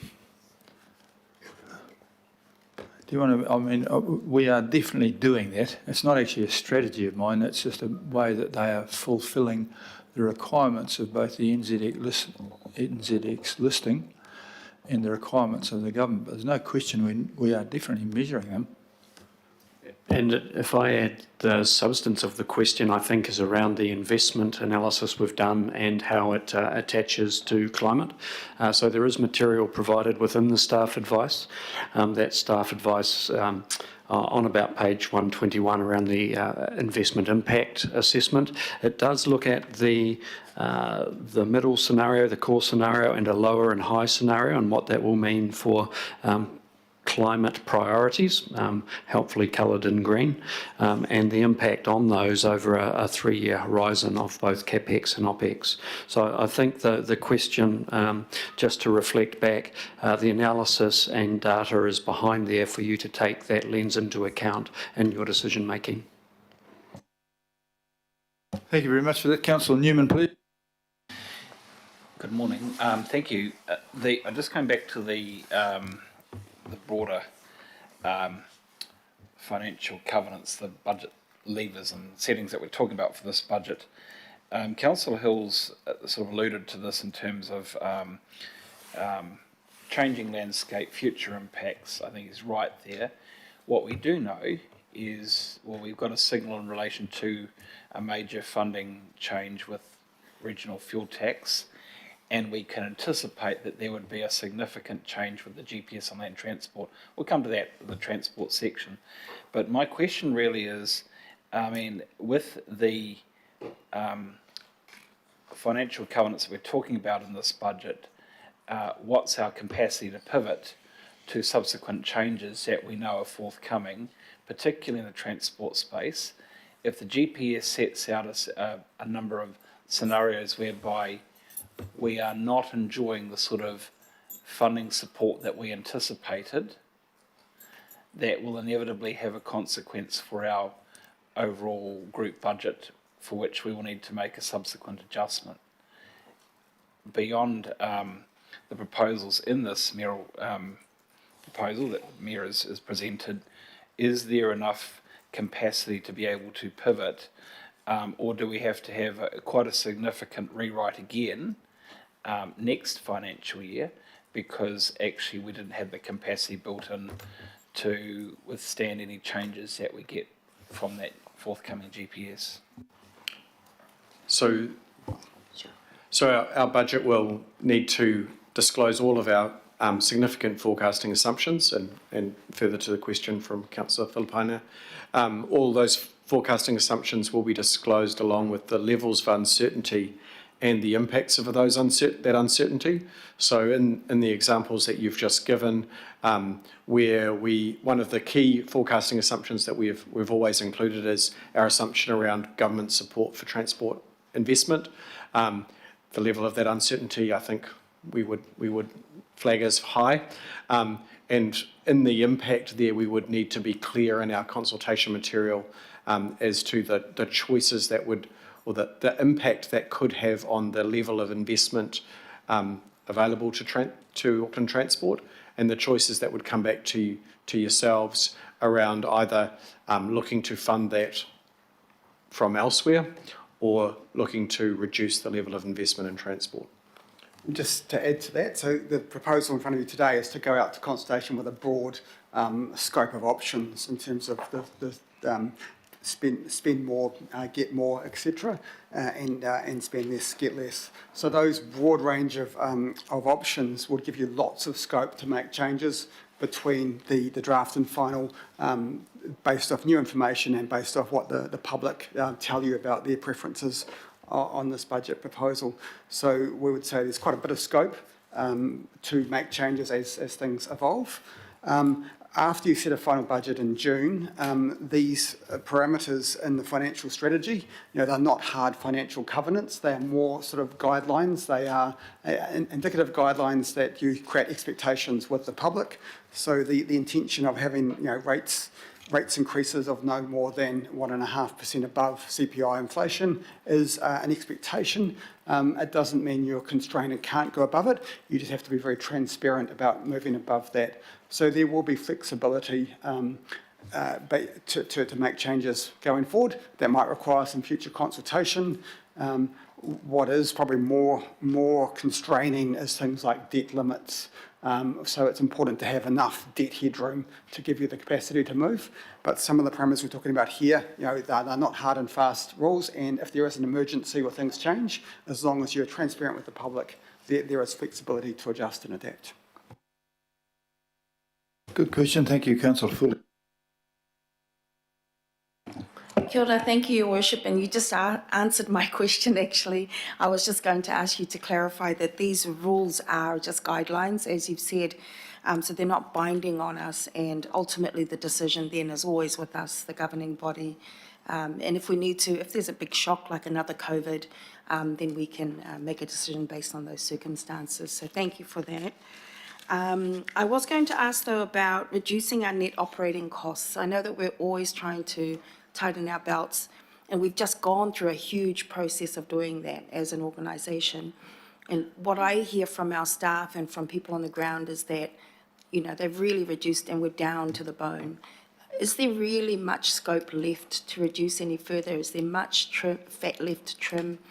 And if so, what sorts of numbers are we looking at in terms of jobs? Kia ora. I can't comment specifically in terms of jobs. Others might want to comment on that element.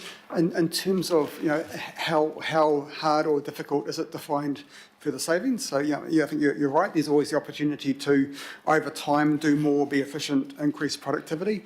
But given the large savings targets that have been added into the budget year after year, and then particularly the large ones through the annual budget, it's getting tougher and tougher to reduce operating spend without creating impacts on services and impacts for the community. So in the proposal in front of you, there are some targets there, and there is some savings targets for transport that are quite large in year one, and they'll talk to those in the next part of it. And then across the rest of the group, there are some large targets that go to increase 50 million over and above existing targets by the third year of the plan, and the staff advice that sort of spout out what some of those impacts are. There will be things that are noticeable, and it will mean we can do less and have to prioritise. The view is that might be tough, and implementation might be a little risky and challenging, and require close attention and hard work, and we'll have to give some things up.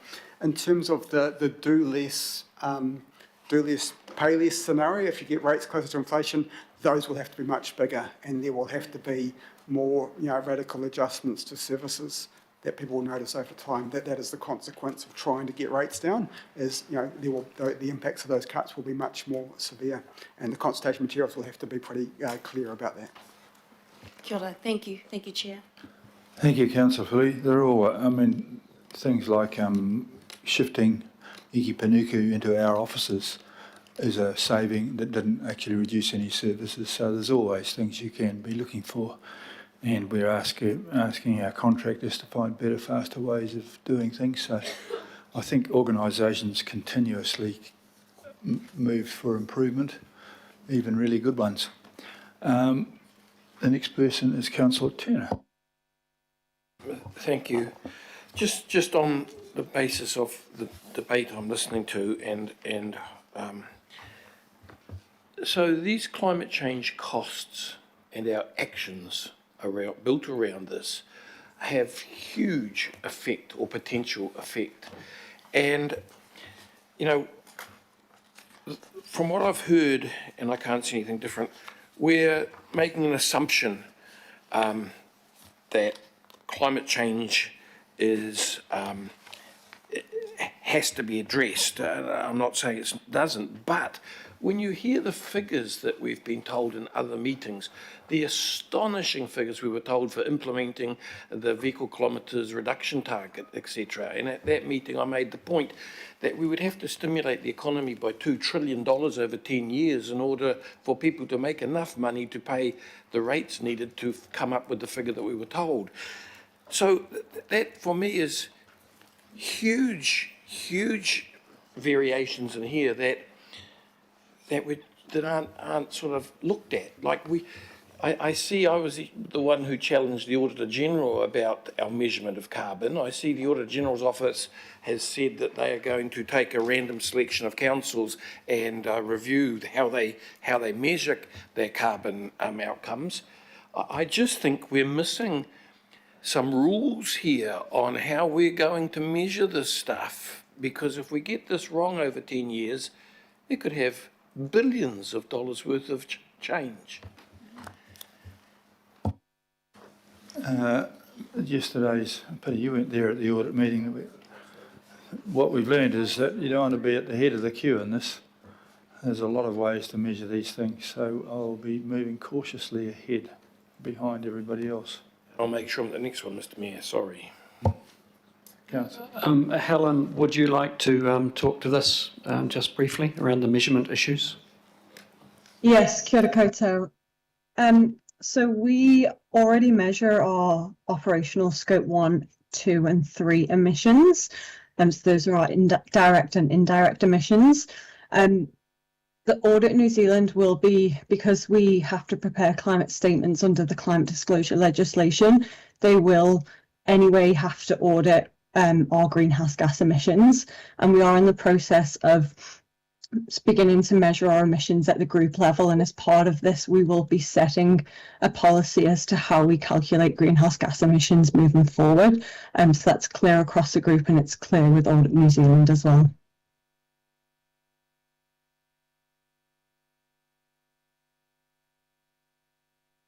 Okay, that's all I've got on this one here. We're going to move to transport for questions now, and the transport thing will go to the top, and I'll bring forward to the table whoever's going to answer that. Is there anybody in the staff who's going to answer these things? I think we might be online for transport. We've got some online ones. Ah, there we are.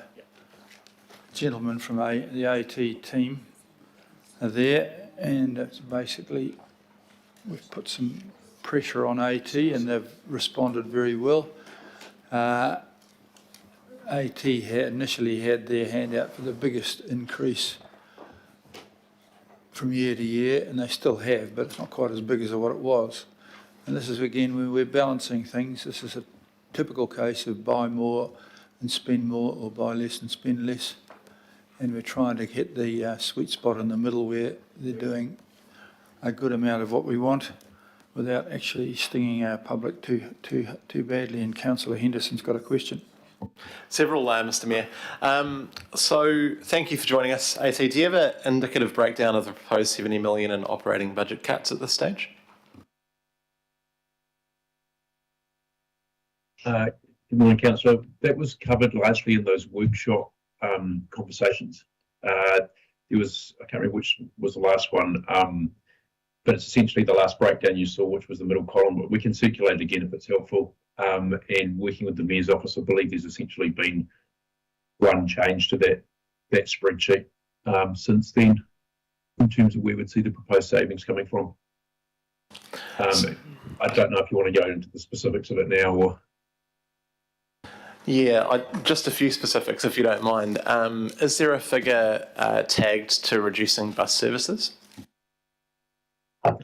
Yes, so as per the last workshop we're in, there was approximately 10 million reduction in council funding tag for bus services.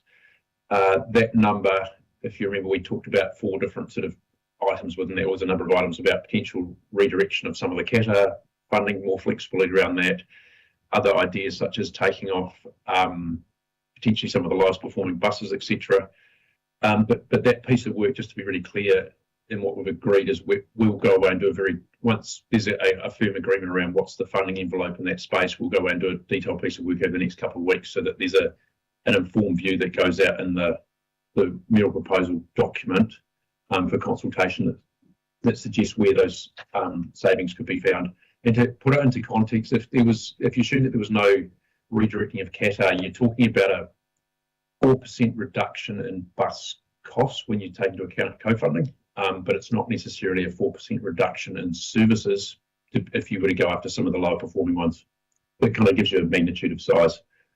But again, we don't want to do a knee-jerk piece of work here that comes up with a specific list for today. It's more the principle that we're agreeing that there's going to be some ongoing, whether you want to call it optimisation, or there will be some trimming of existing, is how I frame it for the purpose of the LTP conversation.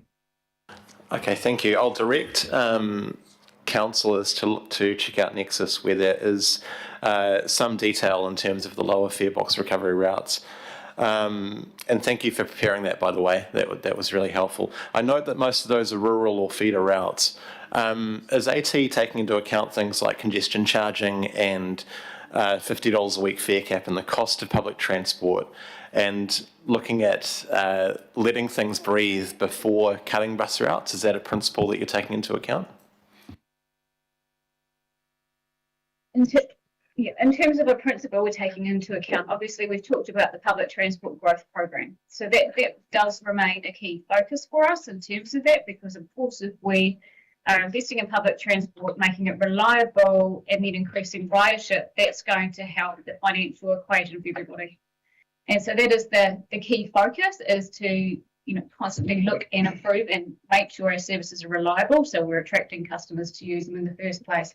So we do have that, obviously, that's been to councillors in terms of that, and has that support more broadly. But in terms of looking at the bus network and optimising it and looking at the opportunities to do so, we do that consistently and constantly as well.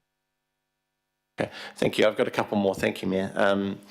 So in terms of optimising those bus routes, I'm aware that there's still large parts of our city with limited or no provision, and places like Upper Harbour come to mind. The local board did a fantastic presentation there. Also regional parks, places like Piha. Does that optimisation look at cutting routes merely, or does it look at adding routes in line with the congestion charging regime?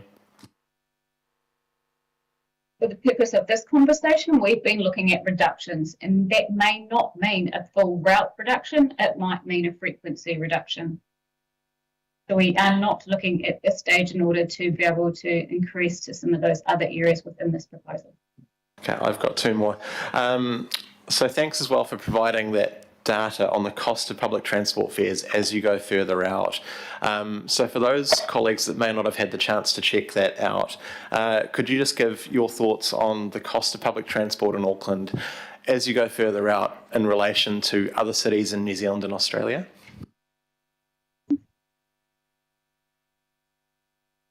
Look, it really varies in terms of the cost of delivery, depending on that, what I'll call the route length, and in terms of that, and the ridership and the frequency.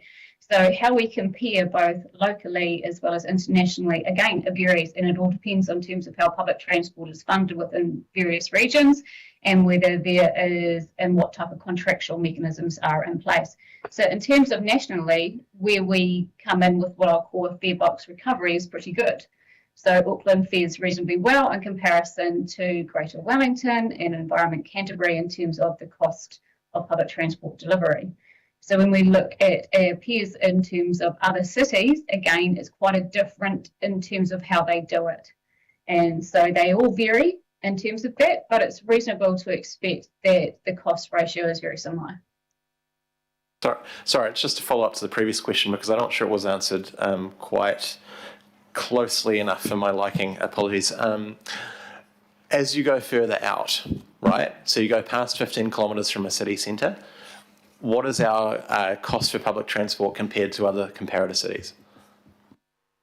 Okay, so apologies, Councillor, I misinterpreted your question. So in terms of that, the further out you get, the more expensive it is for a customer.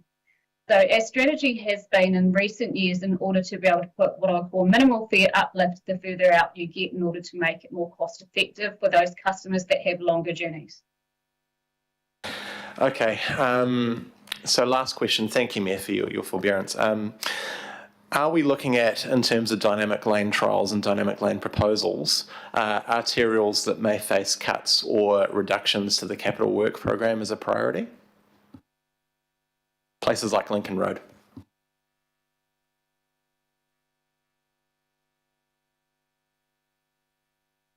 Yeah. Sorry, okay, I'm just struggling, Councillor, quite with the specific question. Are you? So when you're looking at dynamic lanes, how are you prioritising which ones you're going to do? And would you take into account the fact that there are CapEx proposals along arterials that have been cut? Sorry, now I get the question. So I guess I'd almost treat them a little bit differently. If you take Lincoln Road as an example, it's a highly complex corridor with lots of intersections. Personally, I think that is a difficult case for dynamic laning, is my personal view. But the team are going away and methodically working through route by route. A practical one with dynamic laning is the number of gantries you need over intersections and the like. The more intersections you have, it's more difficult to do dynamic laning. If you think of Lincoln Road and the construct of it, it is a more complex corridor. I would treat that as a separate question from, so where we do dynamic laning is a separate question from how you might, major capital improvements. and the likes of which Lincoln Road do become, they're far more expensive because of their complexity. Right, I see. Thank you, Mayor. I think we want to do that where it makes the most good rather than anything else. Councillor Ferry. Thanks. Quite convenient to carry on there from those questions about Lincoln Road, because I note that the Lincoln Road corridor improvements, which are part of the regional fuel tax projects, are on the list to go in the $16 billion budget that AT's put forward. So wondered if you have a comment on that, and the fact that there's quite a number of regional fuel tax projects, New North Road, some bus and crosstown stuff in the 16 billion, and then I'll come back to the 14 billion in a moment. But what's the rationale there? You've just told us how complex that corridor is. Sounds like it needs some improvements. It's a great question, but again, if you kind of come back to, I guess, one of the key, I guess, pieces of it, I guess, shaping we've been asked to do around the long-term plan is, let's not do lots of more expensive projects. And if you start applying that lens to, if you kind of started going through the list, we know there's some urban cycleway projects we need to finish, which are quite expensive. But if you then start talking about the likes of Lincoln Road or New North, some of the cost of those projects are getting towards above $150 towards $200 million. And so if you bring it back to that BCR type conversation, the BCRs, get challenging, but also at the same point, it's an overall affordability question there. And is that money within a 14 billion program better spent elsewhere or not? Plan is, I guess, those projects that are over 100 million in cost that were largely sort of connected with Connected Communities type program and some of those specific corridor improvements. Okay, I'm interested in your comment there about the BCRs. I'd quite like to see a bit more information on that, because I suspect some of these probably have quite favourable BCRs, but you can come back on that later. The $14 billion stuff, so, I mean, in noting this is more what the Mayor's asked you to trim to than the 16 billion, we're cutting out a whole lot, again, of projects that are in the regional fuel tax. Acknowledging we know the future of the regional fuel tax is a little uncertain at the moment, but we have consulted on charging this regional fuel tax to do these projects. So I'm really concerned to see so many cut in what's being put forward, while at this point we are still operating under the regional fuel tax and we still have to deliver projects that we consulted and said we would do. So, for example, there's supporting EVs, a very modest amount of only $11 million over 10 years, that's cut. Waihiki's 10-year transport program, another very modest amount, but in the RFT and cut. Druru local improvements, Northwest growth, Auckland housing program projects, which has a significant trim. So what's the thinking there? Well, I think that just reflects the fact that there's a whole range of tasks that we could be doing in a limited amount of funding. So we need to make choices, and we are reflecting on what's gone into the $14 billion program. Some of those, as we've heard, as Mark just said, the key priorities that we've received from Council about ensuring our existing program and existing networks renewed, emphasis on smaller projects and such. In terms of the regional fuel tax, absolutely, we're well aware that we consulted, Council collectively consulted on the regional fuel tax proposal back in 2021. However, there's been a significant increase in cost in that overall program, so we couldn't afford to do all of those projects anyway that were listed in the regional fuel tax order in Council within the amount of funding that is provided by that program now anyway. So in any event, there will be a need to make choices about what got funded, and so we need to make changes there in any case. So we're reflecting within that the kind of priorities that we've received from the Mayor's proposal in Council. Okay, there's a couple of contradictions in there about looking at stuff that's small, but also things that are over 100 million. So anyway, or I guess we debate this through the process. I don't feel particularly enlightened from that conversation, but thank you for attempts. Three other aspects that aren't to do with the regional fuel tax and those project lists. The first is I wanted to get some certainty around whether the gold card use off-peak in the evening is intended to continue under this budget, or is that something that's intended to be cut, noting that it doesn't have central government subsidy? Asking for ALF, yeah. So based on conversations in the last few days, my understanding is the mayoral proposal is essentially what was loaded in that last workshop materials, with one exception, which is that the removal of the gold card in the super gold card in the afternoon peak is not being cut. And the suggestion is that in return, that 5 million is effectively funded, if I was to call it that, or offset in our proposed cost reductions of lower track access type costs within the broader PT suite of costs. So to answer your question, I understand the middle proposal, it's no longer proposed. Okay. It was one of the ideas that was put up, but it's not on the base. So it's not in the middle proposal. It would still be in the downside scenario. Okay, thank you. The amount for level crossings, this seems well under what we actually need. Is that because we're relying on a deal with central government for the rest of the funding? I think in short answer terms, yes, this is setting aside some money to effectively get on with the business case and detailed design, etc. Just planning. Planning, but it won't fund again, in broad numbers, it's about 600 million required for that tranche and around Takanini, and I think we've set aside about, all those specific ones was 130-ish something out of the 180 odd that's been set aside.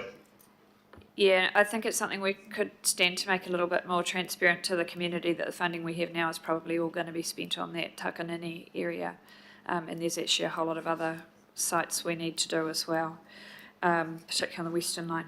Okay, then I've got some questions around these bus routes. So this information you gave us with the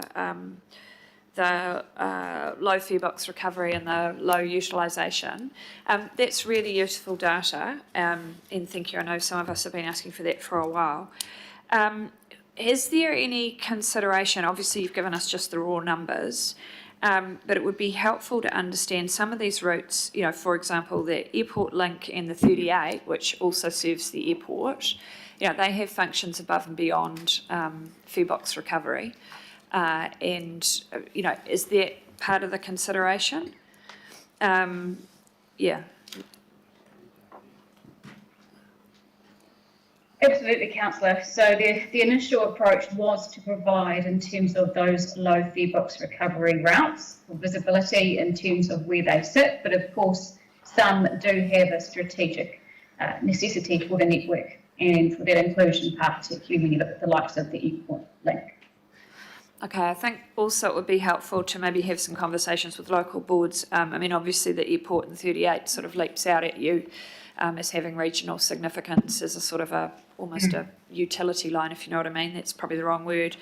But some of the other ones, so for example, I know the 670, a bit about that because it's in the area I used to cover on the local board, but there'll be others that I don't understand the importance of. So I think we need to get some input from local boards around those. I note that there's 2 lines there that are on Waiheke, and I think they probably are in a similar category in terms of, serving some utility above and beyond fare box recovery. Is that...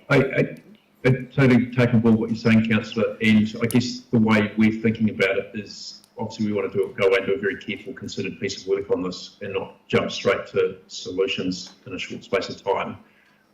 The team will do that work. Obviously, if you do the crude maths, if we're going to take 10 out of services, with co-funding, it's about 20 mil. There are going to be some difficult choices in there. There will be some that communities don't like, to be frank, but that's the work that we're being asked to do as part of helping cut our cloth to help deal with council's funding constraints. And we do get a level of... Can I just say that, I don't want to interfere in the debate, but we're going out to consult on kind of the big picture, 14 billion or 16 billion, rather than each route.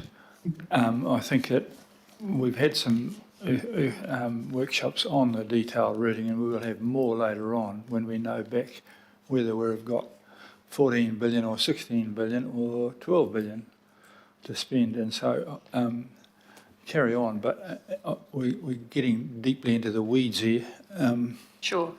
I would note, I appreciate that. I would note this is the first time, just in the last couple of days, that we've had this information on the bus routes.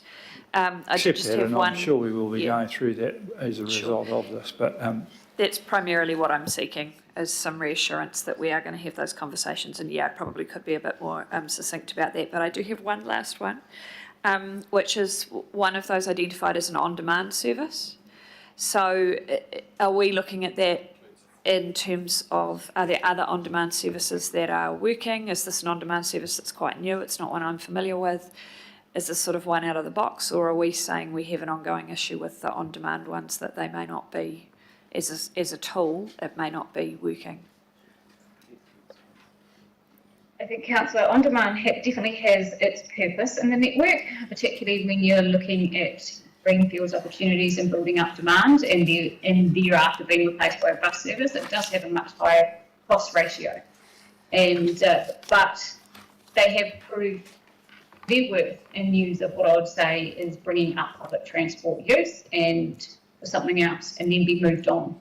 So as far as what I would call the long-term sustainability of an on-demand service, I think we actually as AT need to look a bit broader in terms of how we create those first leg, last leg sort of opportunities and on-demand opportunities outside of the traditional model we have been doing. Thank you. Councillor Walker, please. A couple of short questions. One on the savings that might accrue from more efficient temporary traffic management that the Mayor is keen on. So is Auckland Transport going to be quantifying that and quantifying the amount of savings that we could receive so that Aucklanders have that information in what we go out with?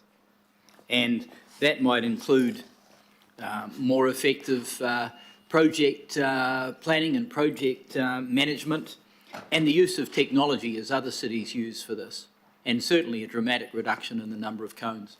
So any response to that?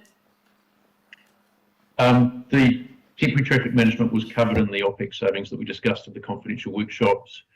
Obviously, the focus at the moment has been on, I guess, what I call year one, and that's what we've largely been discussing.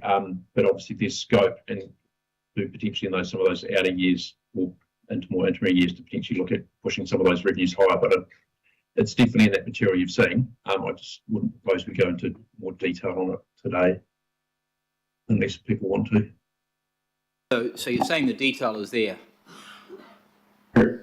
Okay, and the other question I have just goes to some detail around the amount of savings we could get from enforcing fare evasion, which is, from my understanding, very significant cost to the region. Again, if you remember, there was a green list we put up in one of the workshops. It literally listed out all of these types of options, and the fare evasion one, just coming back, and it is about, we've estimated around $2 million net per year, which is about $4 million gross when you take into account the co-funding, but that's also net of the cost of actually putting the transport officers out to assist with that, and it has additional safety benefits. So it's actually something we are recommending that we want to do, and it does contribute to helping close some of the funding gap. So that's in? Yes, it is in. Good question, good answer, Councillor Darby. Thanks, Mayor. Firstly, to you, I think, Mark, going back to the revenue generating opportunities that the board sanctioned and you sent through to us at our request, that was part of the SOI, that we asked you to present some opportunities that we could consider to generate revenues. Is it only the one that relates to the gold card in the afternoon that has not been picked up? All the others have been accepted in this proposal? Correct. Okay, good. Stacey, to you, the residential speed management program has been reduced from the AT recommended in the 16 billion program to the Mayor's proposal in the 14 billion program, CapEx for transport, and it goes from 49.3 to 0. How does that, and there's also a 30% reduction in the road safety budget, that's down 82.4, and the safe speeds budget is down 34.3, both those are about minus 30%.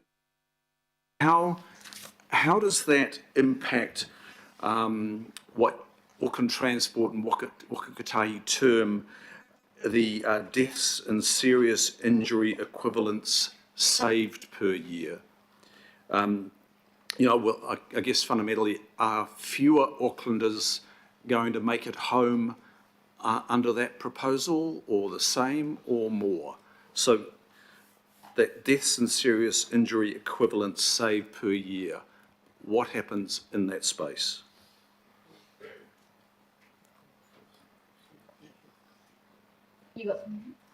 Against a trajectory, councillor, obviously does reduce the in terms of what we had anticipated in order to be able to meet our targets. So it is obviously a considerable change to the base program. Sorry, you broke up initially there, Stacey. Can you just go again, please? So that means that with less investment in the programs, that the actual anticipation of DSI reduction is reduced. So therefore, more people will potentially be seriously injured or die on our roads. Okay, thank you for clarifying that. Probably back to you, Mark, or maybe Hamish. There's another budget line new to me, unplanned natural events. It goes in the $16 billion AT recommended program to the Mayor's proposal. It goes minus 94. It was 94 in your recommendation, 94.9, and it goes to 0. Can you just explain what that is and what the implications are, please? And the second part in the same area, city centre access for everyone is reduced from 79.9 million to 0. We've just confirmed last week the city centre action plan, which includes that. So what are the movement and congestion implications of that decision? Those two areas, please. Thank you. Just more broadly, that first one was us wanting to start setting aside money for climate change adaptation, from my recollection around, if you think of the weather events we had earlier this year, starting to make a provision as we move forward. But Tony might be able to give something more specific. No, that's exactly it. It was a provision for future events, basically, to be used to either improve the resilience of our network or to cater for repairs from future events. By reducing this line, we are basically managing a higher level of risk in our planning. And so it's probably worth, if you bring it back to some of the initial comments around the long-term plan, it's fantastic that there's a far bigger focus on renewals and maintenance and looking after what we've got in terms of the core renewals program. But correct me if I'm wrong, but I don't believe it sets aside a material amount of cash to deal to future events. And it's just something that we all need to be aware of. So should another major future event occur and it needs funding, there would need to be a discussion about how to provision that within our plan. Okay, so you were relying on that line to allow you to respond to resilience issues, and that line is now no longer there. Correct. Okay, can I go to the city centre action or city centre access for everyone reduction from 79.9 to 0? Yes, I mean, that's another one of those programs, and they're throughout the $16 billion that when you do the prioritisation, that's taken into account the direction in the Mayor's proposal, that we're just not able to fund within the $14 billion cap. I mean, this is one of the key trade-offs, in that we've been able to allocate more towards things like dynamic bus lanes, route optimization, and some of those sorts of things. So there are trade-offs inherent to making these decisions to stay within a budget line.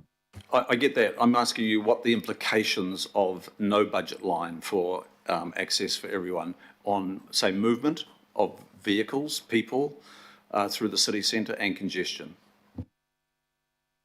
Well, clearly we wouldn't realise the benefits of that project that are expected within the city centre in terms of those kinds of changes in higher pedestrianisation and organisation of the city centre. So, yeah, that's the implication. Almighty. Councillor Philippine. Thank you, Chair. Firstly, thank you to Councillor Ferry around the gold card question. Oh, this year's, thank you. Because this was interesting enough. I've got my first seniors letter, so that was great reading for December. My question is going to be on the raised platforms, and it's, I think it's number 94. I'm just checking my notes.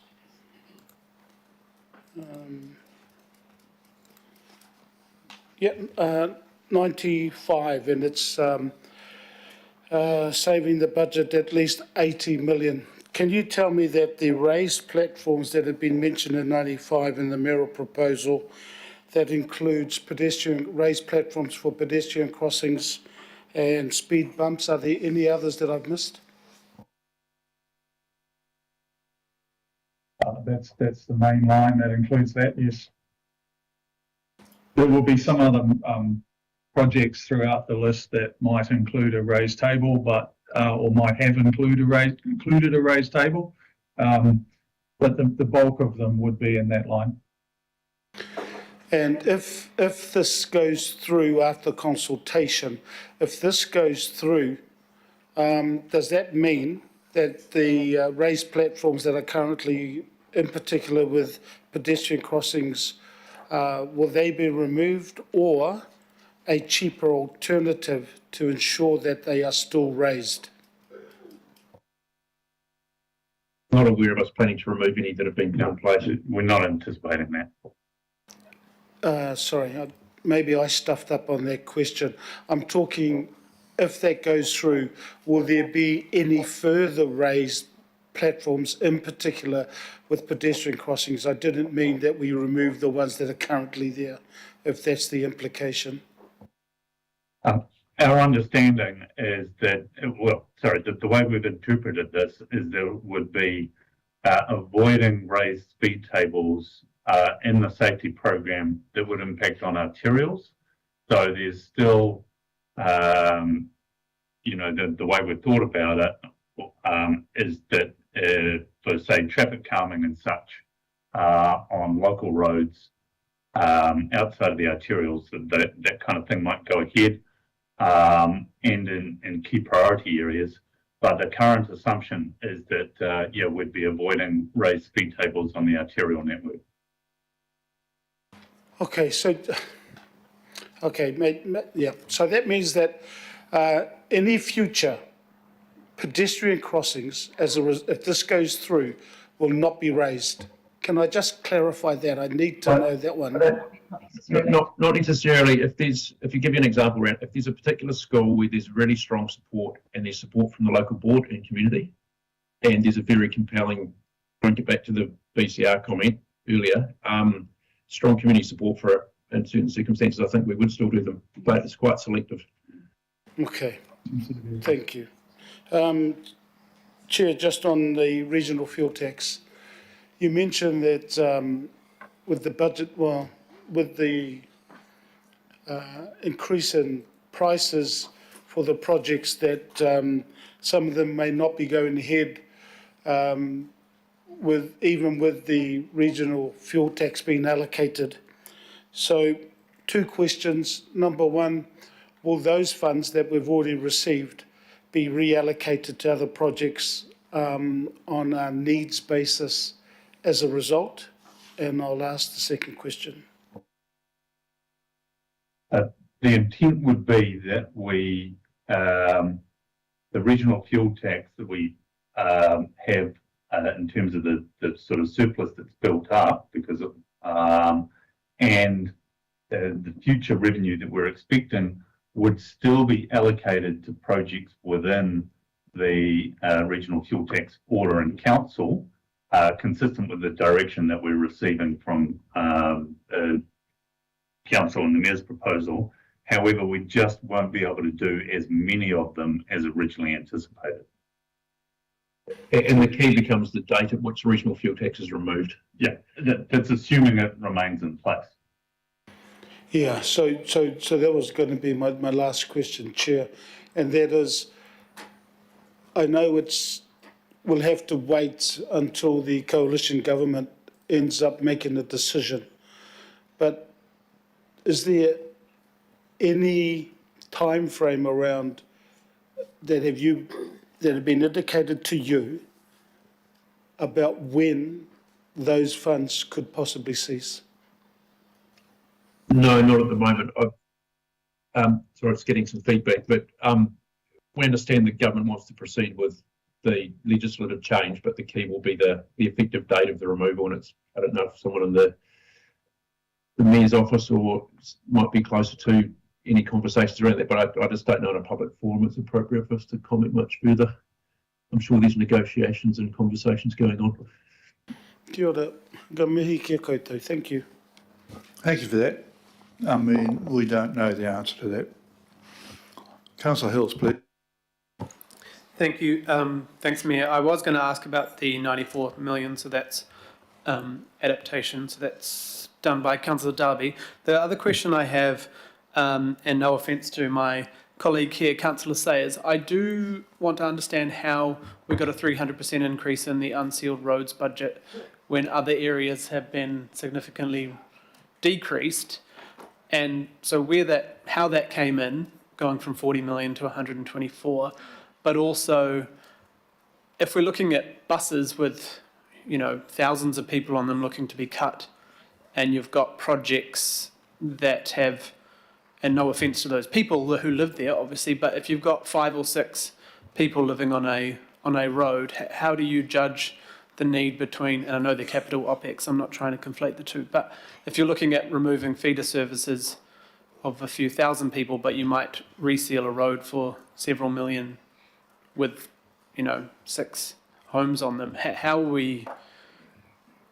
we testing that?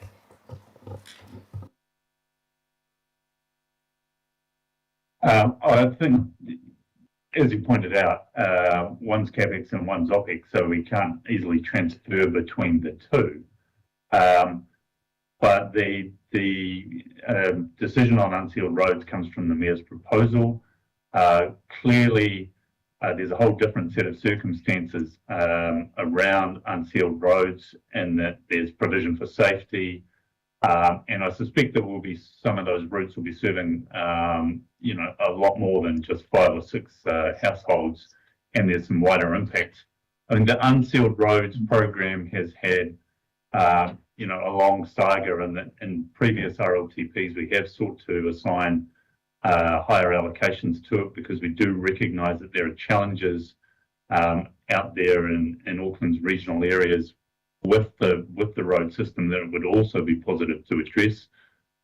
So this is reflecting some of the guidance that we've had through the mayoral proposal.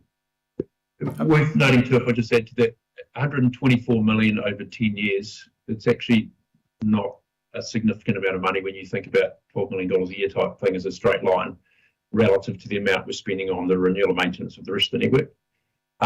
So I think it would be fair to say that that part of the program has historically been underfunded, ideally, from where we'd like to, and part of it was to do with the inability to secure some co-funding. But that's good. Probably stop there. The question, and the next question is probably for the Mayor, because it's, I assume, your words. Expensive gold-plated cycleways, where are those?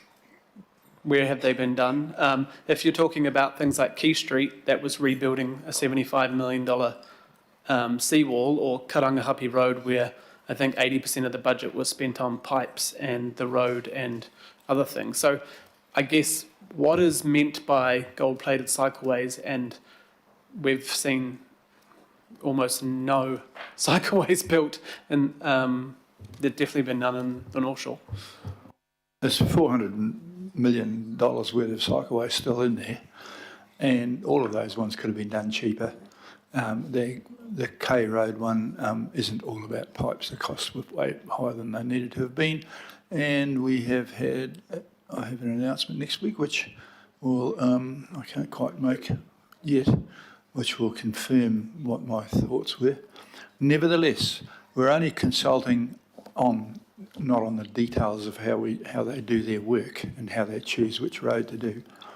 But I do want to point out that the loaded question from Councillor Darby about saving lives, one of the major killers of lives is the poor state of our roads, and we don't do anything about repairing those. And the government, this government, and in fact the last Minister of Transport, who unfortunately wasn't in his job very long, also realised that the road surface is a major contributor to safety, and we haven't looked after it.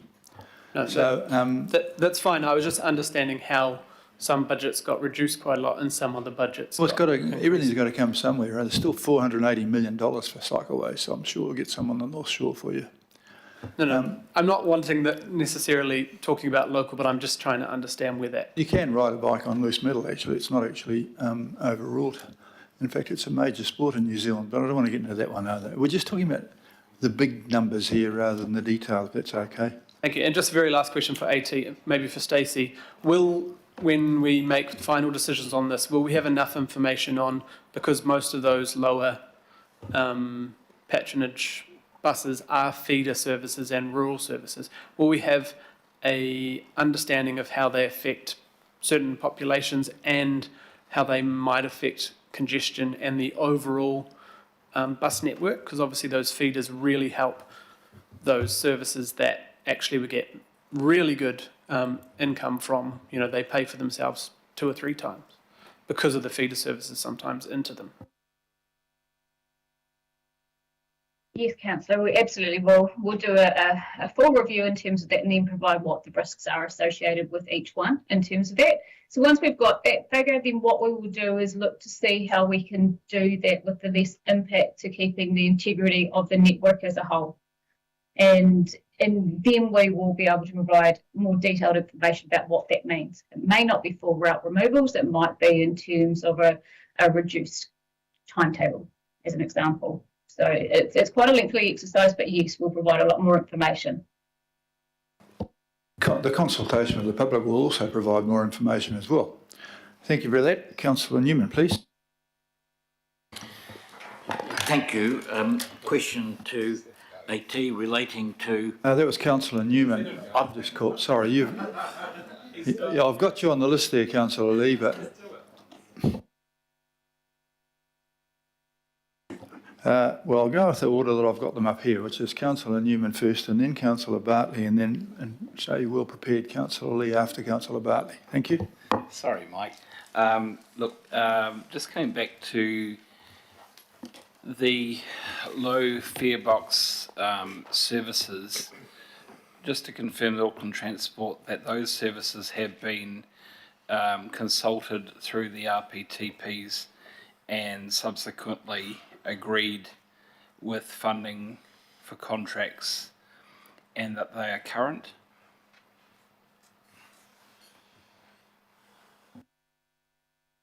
Yes, in terms of what was proposed in the list you have, they're all current services and currently funded, but in terms of meeting their targets, no, not at the moment. Yeah. No, but you will appreciate that most of the services under contract aren't necessarily going to be, they're not going to commercially wipe their face, which is why they're under contract in the RPTP. If they were wiping their face, they'd be profit making. But can I ask the Qatar services, just to clarify, are they also in the RPTP or a different contract process?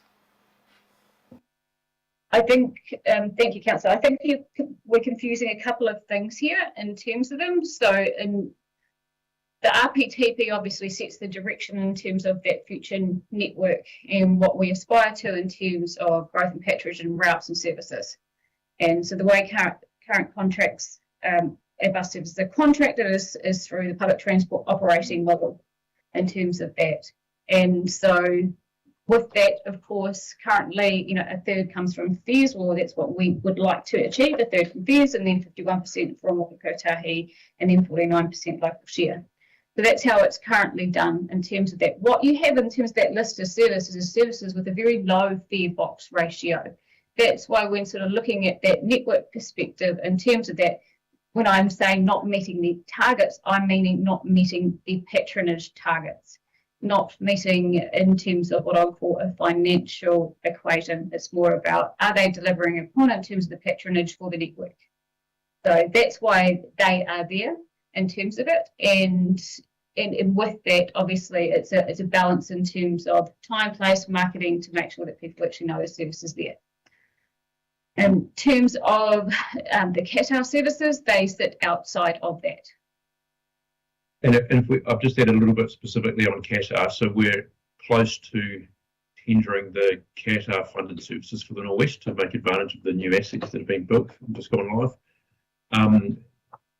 The proposal, and when we talked about some of the numbers in the confidential workshops, the bigger question there, which we still need to work through, is to what extent new services are still rolled out in other geographic parts of the city, particularly in the south, and to what extent these are funded, and how we optimise the services within that. As we've talked about in some of those workshops, we need to, the proposal was to have more flexibility around use of the Qatar. But if you kind of look at the proposal as it sits now, we're going to be doing some optimisation of existing. We would still like to roll out some services in the south that Qatar funded, but we've got to work through and do the maths on how that all fits within this proposal.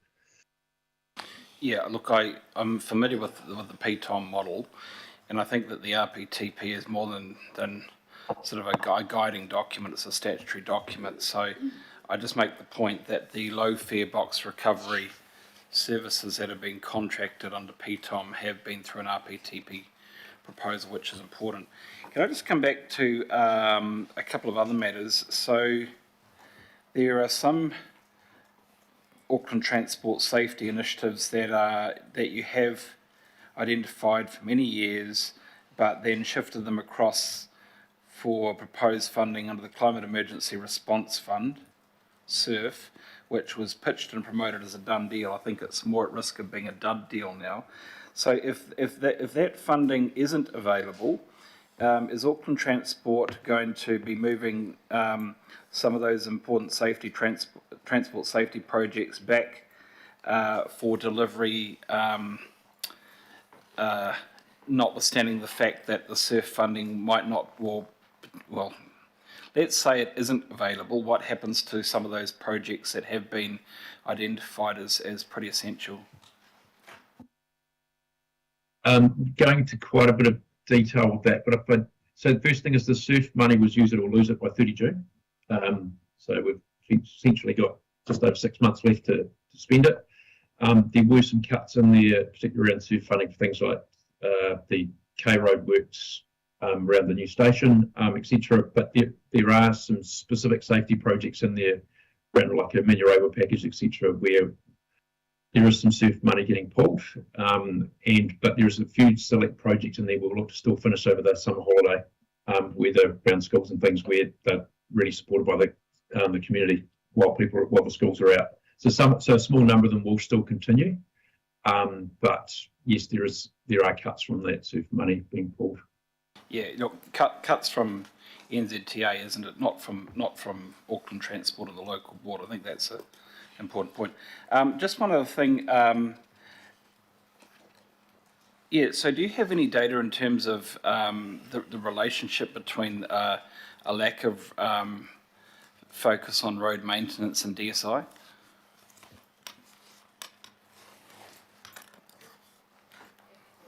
A lack of funding for road maintenance and DSI. Well, I don't specifically myself. I can ask the question internally. Yeah, we can follow that up. Thank you. Okay, Councillor Bartley, please. Thank you. I was going to ask a question about unplanned natural events, but I see there's a line in here for flood response, so I won't go there. I did want to ask what weighting was given to intensification as a consideration in the projects that have been put up to continue being funded, please.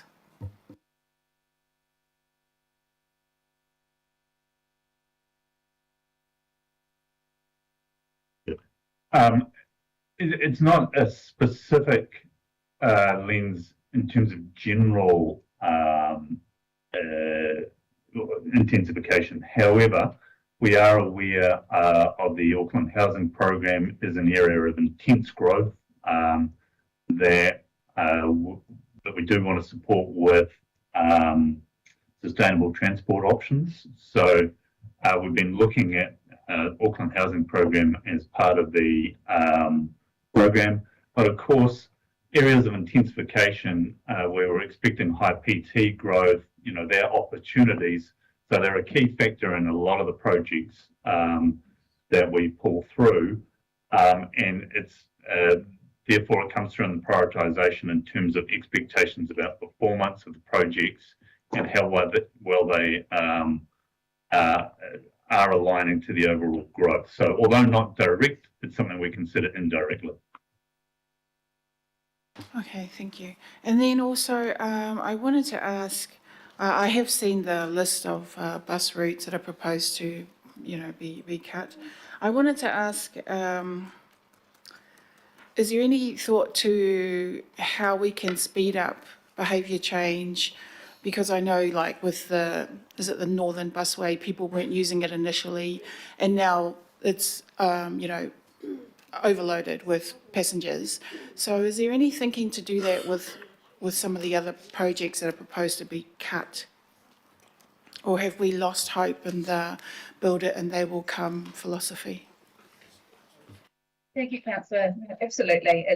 We're very much motivated, obviously, to raise our patronage. And that I go back to what we sort of brought to the Transport and Infrastructure Committee a couple of months ago, that being the growth program. So our first objective always is to grow the services in order to be able to make it more sustainable from a cost point. And we will continue to do that.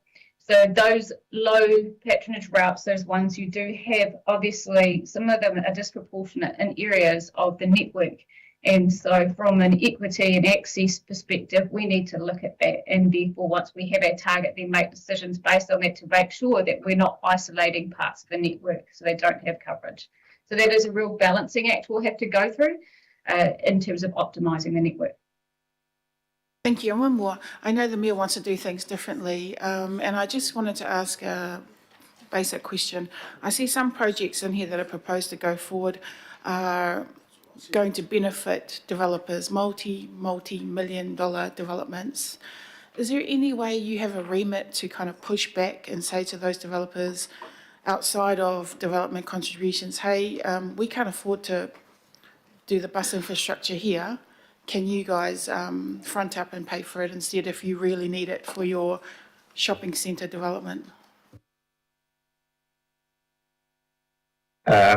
Well, in the case of all significant developments, we do seek that developers put in place investment that mitigates their sort of immediate effects of their investment. So we're always having those kinds of discussions so that development minimises the impact on the transport network. As part of those discussions, we do also explore what opportunities there might be for them to fund other projects, particularly related to their large-scale developments. But in terms of things like ongoing operations, that's generally extremely difficult because, as you can imagine, development comes to an end and developers don't necessarily want to be linked to funding an ongoing service. So it's an area where we explore, but unfortunately don't have a great deal of success. Thank you. Good on you. I think the $50 fare limit was aimed at trying to fill up the buses that we've got at the moment. So that was in conjunction with your first part of your question. What can we do to get more people on the bloody things? Michael Lee, please. Thank you. To Auckland Transport, I have a couple of questions, and it relates to taxes or levies. And in this particular case, the ferry wharf levy. There have been problems and discrepancies, significant discrepancies in collecting this levy in the past. I won't go into that. Probably the report dated 2014 or around that time is still highly confidential, but in response to complaints regarding evident discrepancies between high numbers of passengers, overcrowding indeed, and the wharf levy, I understand AT has undertaken an investigation and has found discrepancies. Will that report be made available to the council, given the importance of alternative funding as we go through this process? I don't think it's appropriate in this forum for us to be talking about that report, being a public forum. Happy to discuss that offline. It's if we're dealing with a budget, we need accuracy and transparency over the levies that AT is collecting, or, as evident in this case, not collecting. So I won't litigate that further, but I don't believe that's an acceptable approach. It's gone on for too long, and for too long there's been problems because of that lack of transparency. Okay, the second question relates to ferry services, and you'll all realise how problematic they have been over the previous summer. On the Waiheke Run, there is a new competitor. It seems to be sorely disadvantaged, and one of those disadvantages is that AT has not enabled them access to the hop card, which should be available for all PT services. Will that situation be sorted out, please? Thank you, Councillor. That's incorrect in terms of their access to the system. So initially, when ID was setting up, which our team worked very closely with them on to enable that, it was a pre-booked system. As you're aware, Hop is a walk up and tap on service in terms of that. And so therefore that conversation has come later. So we're working with ID in terms of the potential for them to onboard them with Hop and therefore Super Gold. Now, given it is a commercially exempt service, we do have to get approval through Waka Kotahi in order to be able to enable that for them. Can you just be a little bit clear? Are you saying now that that situation has been rectified and that passengers can use a hop card on the Island Direct ferry service? Is that correct? No, it's incorrect. So initially, their system, and has been marketed as such, is a pre-booked system. So they have to book online and pay for their fare online. So they are not Hop enabled now. Last month, we sat down with them and we decided to explore to be able to use Hop and therefore Super Gold services. But there's a process for us to go through to do that because they are a commercially exempt service, particularly when it comes to Super Gold, because Super Gold, obviously, from the Hop perspective, is publicly funded, where these aren't. So we are working with them on that and getting approval with Waka Kotahi to be able to onboard them into that Super Gold system. So it is a work in progress. We estimate it'll take a couple of months. Thank you. I'll think I'll follow up in writing and clarify that. Thank you. Thanks very much. Those are good questions, but I'll remind you we are debating the mayoral proposal for the 10-year budget, and we have a meeting tomorrow of the Transport and Infrastructure Committee where those sort of squabbles should be sorted out there. But you raise a good point. The wharf levy is significant income for the council and its budget, Mr Mayor, with all due respect. No, I accept that, very much so. But the mayoral proposal is not to reduce that income, it's to encourage it. Councillor Fully, and then we're going to go on to the next bit. Kia ora, thank you, Chair. Just a couple of quick questions. So On the bus routes, I was surprised to see one of those was the airport to Puinui as having one of the lowest fare box, targets or revenue. Can you just confirm whether was that just completely based on fare box, on the money received through HOP and otherwise? So did it also count people who don't pay, for example, gold card users, young people and students? Because, I mean, I'm from that area and from what I can see, that's a very well used bus route. Thank you, Councillor. It is an expensive route due to the frequency. So in terms of that, the cost to deliver it outweighs and provides that low, what I'll call fare box recovery. That doesn't mean people aren't using it. Actually, in August 2023, when I was looking at the numbers, over 42,000 people used that service that month. And so it is being used, absolutely, but in terms of it being a high frequency, it's deliberately done that way in order to build patronage to make the airport connectivity to Puinui Station viable for people to use public transport. It does equate to, obviously, a lower fare box recovery for that service. That doesn't mean that we don't need it as an essential link, as you rightly point out. Thank you. Yeah, kia ora. Thank you, because it is really, really essential. So I'm just putting that out there, especially for an area like mine, where people don't have lots of transport options. Other than that, I just wanted to ask as well about the DSI, deaths and serious injury statistics, and the effect on the projects that you've got running out in the Manukau ward. My ward has some of the highest death and serious injury statistics, and there are some projects that have started and been completed that are we're only now beginning to see the impact.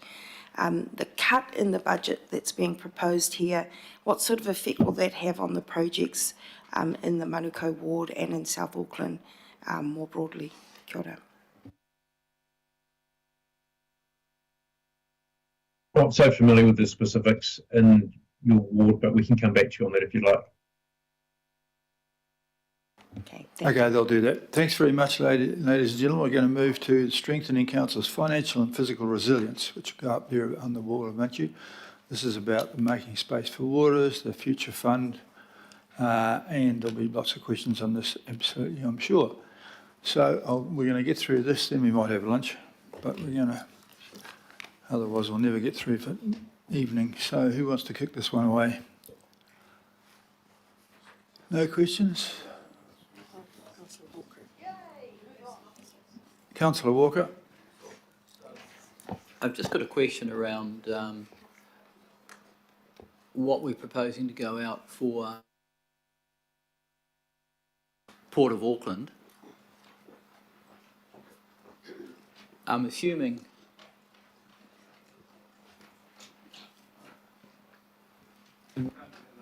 don't be alarmed, I think it's just some staff coming to answer questions. I like to give the officers sufficient time to be ensconced.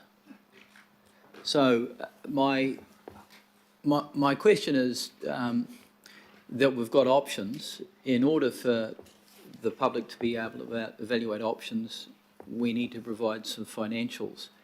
In particular, as far as the port is concerned, the sort of enhanced status quo, which is, continuing the port on the current site, I understand has projections on the parts of Port of Auckland that amount to $1 million a week, that it's close to now, if not achieving, to $2 million a week, and maybe even other scenarios that are better than that. So are we going to be supplying that sort of information to Aucklanders so they can see the advantages of the present management that appears to be pretty damn good? I think, yes, the proposal here, if agreed, would be to go out in the consultation document with options around an operating lease proposal and an enhanced status quo, which would show under that status quo arrangement with those returns what they would be. So yes, the consultation documents would make those numbers very clear.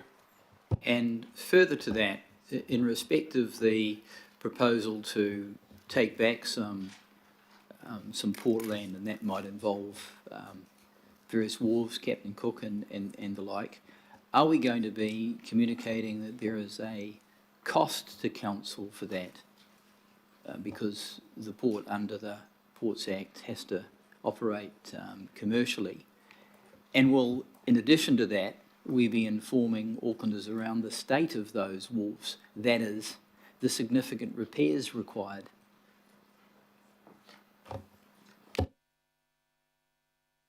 Yeah, through you, Chair. So the information which goes up for consultation will contain all the relevant information to enable the public to make informed comments. So is that a yes to the question that I'm asking, which is specifically around the costs of purchasing those wharves and the resultant cost to council of repairs to those wharves, which are likely to be considerable because they're aged? If I could just jump in there, John, I think with respect to the cost of the wharves, if council parent was to need to purchase that land from the Ports of Auckland, that's still within the group construct, so it doesn't impose an additional burden on the council group. It's within the group itself. With respect to any ongoing maintenance, that counterfactual or that situation exists under both scenarios. We have provided advice back to councillors in workshops around the impacts of various land options on the commercial aspects of the port, and those aspects would be reflected in any consultation document to the extent that those options are decided upon by council for consultation. So let me restate the question.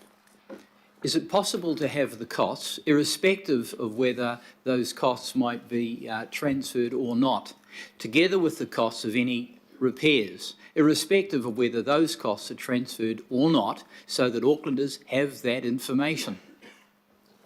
Because the port is an asset that is in part held at arm's length, and I don't need to go into the financial and legal intricacies around that. So I'm asking a relatively simple question because I think I would like to know that information, and I'm sure Aucklanders deserve to know it. I think I explained that there is no impact on the ratepayers of a payment between two entities within the group, and as such, it's not a aspect we've got into, particularly at this point where it's options assessment, and we're working through what council might like to do in that space, which would be subject to the results post-consultation, assuming it goes out to consultation. So with respect, that does not answer my question. It obfuscates my question. So my question stands. Yes, the Chief Operating Officer seems to have some reluctance to answer it, but nevertheless my question stands. Thank you. Point of order, Mayor. That disrespectful behaviour, I think the question was clearly answered, and then we had a comment about the way the staff member answered it, and I think that is unfair. I accept that, and I think that what we'll do is he's not obfuscating it. We're trying to point out what are the things that impact. If, for instance, it will have no impact on rates either way, whatever that situation is. Somebody in our group has to fix that wharf, and somebody in our group will own that. And so we're probably really looking at things which will impact ratepayers. And so the answer is we can find out how much it may or may not want to repair in those wharfs, but that depends on what you want to do with them. And the thing is, if the wharf needs to be repaired, then perhaps Ports of Auckland should be doing that in the first place, but not at the moment. Through you, Mr Mayor, supplementary question. A transaction such as this does impact on the port, does impact on the port's asset, does impact on the 35-year lease. We are talking about assets that are currently being used for port's operations, at least in part or in full. So my question remains. Thank you.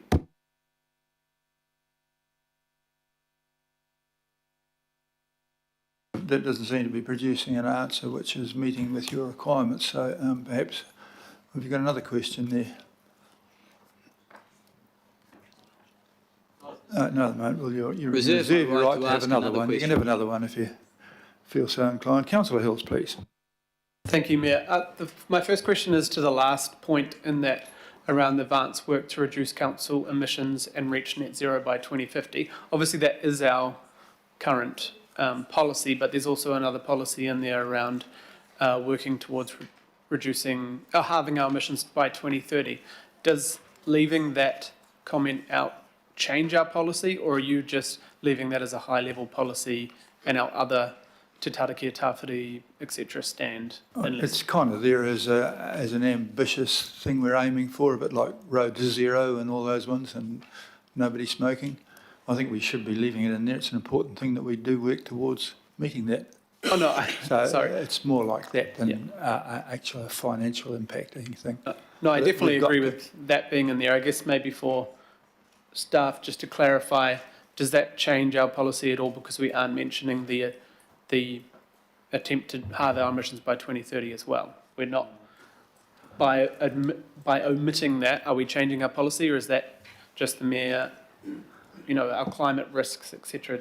I think it's kind of a background thing to that, and also focusing on the fact that the future fund is kind of one of the tools that we came up with that to very much meet our council emissions and provide some form of resilience, which clearly the city exposed that it didn't have earlier this year.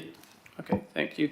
On the future fund, which I think is a good idea, there has been some confusion around the airport shares being a part of that. My understanding is that what the attempt is, and it might be for staff or for the mayor, the attempt is that we're getting about, 1 to 2% dividends, return on investment at the moment, or projected on the airport holding, but we would be putting it in a future fund, and then they would be looking to buy other shares which look to make more money for the council. Is that the case? Maybe just from... Yeah, I think that it's two things come out of that. A, the long-term performance of superannuation funds, like the New Zealand superannuation one, which would be a very likely purchaser of the port lease, actually. Sorry, I'm just trying to focus on the airport shares for now. Yeah, I realise, no, but I just raised that the long-term performance of superannuation funds has been around about 8 or 9%. And so, whereas the long-term returns for our airport shares has been more like 2%. And so we would like to get them to, the idea is that a fund would then fund at least as much as the cost of the debt to hold it back to us, and the rest would be used to build the fund bigger and bigger and bigger, so we've got something available. That's some money size. The other part of it is to diversify the positioning of our assets, because one of the first things that flooded in Auckland was the airport. And so at a time when we're going to need it, to rely upon a non-functioning asset is not a particularly healthy situation to put yourself in. So it was diversity and returns, just so, and that's whatever it is that we sell. Okay. Thank you. From John, if I could ask you a question, just how it plays out. I think it's kind of clear in the document, but I just want to make sure that everyone knows what it means, and that you could describe how it works. So essentially those shares would be transferred, and then within parameters that we set, they would be buying and selling shares that make that target higher figure. Yeah. So through you, Chair, as the Mayor's outlined, the idea would be to have those shares put into this fund, and then the investment manager, within the parameters set out, would diversify that investment. And as the Mayor pointed out, you get geographical and financial diversity, and you would get, over time, those likely higher financial returns. And on the airport shares, because the dividends are there whether we do this or not, so could you just reiterate that the projected dividends are far lower than what we expected even in the last budget? Is that correct? Have we factored that in if this doesn't go ahead? Yeah, through you, Chair. So the revised dividend policy of the airport, which is essentially reducing their dividend policy from a target of 100% of essentially net profit to a midpoint of 80%. That has been reflected in the revised figures. And without upsetting the share market or anything, could you just talk about some of the risks? You know, in my opinion, the two things are quite different, shares and port. But what you're trying to say, what the Mayor's trying to say is that there's a lot more risk with the airport and holding it all together because of what we saw at the floods maybe, and maybe with their investment program. Yeah. So you, Chair, I think if you look at what happens in all superannuation funds and your own KiwiSaver funds, I mean, it's not sensible to have all your eggs in one basket. So what we currently have with our financial investments is all our eggs in two baskets, being the airport and the port. So what this fund does quite clearly is diversify that risk. So not just geographically, i.e. investing in assets from all around the world, it's also financial diversification because you're investing in hundreds, not thousands of different securities. Thank you. Some of the advice, and I'm clear on the shares, but I'm less clear on the port. Some of the advice we've had may be confidential, so answer what you can. Is there a time that would make sense if you're looking to lease? You know, we're only just getting back on a good footing with the port. How does someone purchasing judge a price if we may be expecting better, you know, in the next few years? And also, how much can we write into an agreement for purchase up front when so much changes along with workers' rights, with climate emissions reduction, things like that? And I guess, how does that affect the price? Because obviously I would want to put a lot in there that I feel that to have a say as an Aucklander or as an Auckland councillor, but I'm not clear on what that does to the price.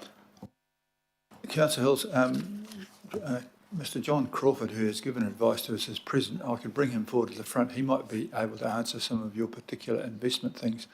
Okay, I'll just maybe get the finance team first, and then I'm happy to. John, is that okay? I'm not sure. John, would you like to join the front there, if that's possible? And there will be times at which you can. John has given advice to the investment group. Is this specific to the discounting of the value if the terms of the lease are written in such a way that meets the satisfaction of all of the councillors? Am I understanding that? Yes, Councillor Fletcher. Because that's an issue that we have explored quite thoroughly, so it would be useful to have Mr. Crawford's view on it. Yeah, I guess what I'm trying to understand, if I don't want to take up too much time there, is, you know, things like, say, if there was New Zealand only purchases, say if there was, you know, stronger climate outcomes. How do I know in 10, 15 years' time that the council will be able to go, things have changed, and I'm just, yeah. This would be in there till I'm 70-something years old, so it's a big... Most advisors will tell you the best time to invest it was 20 years ago.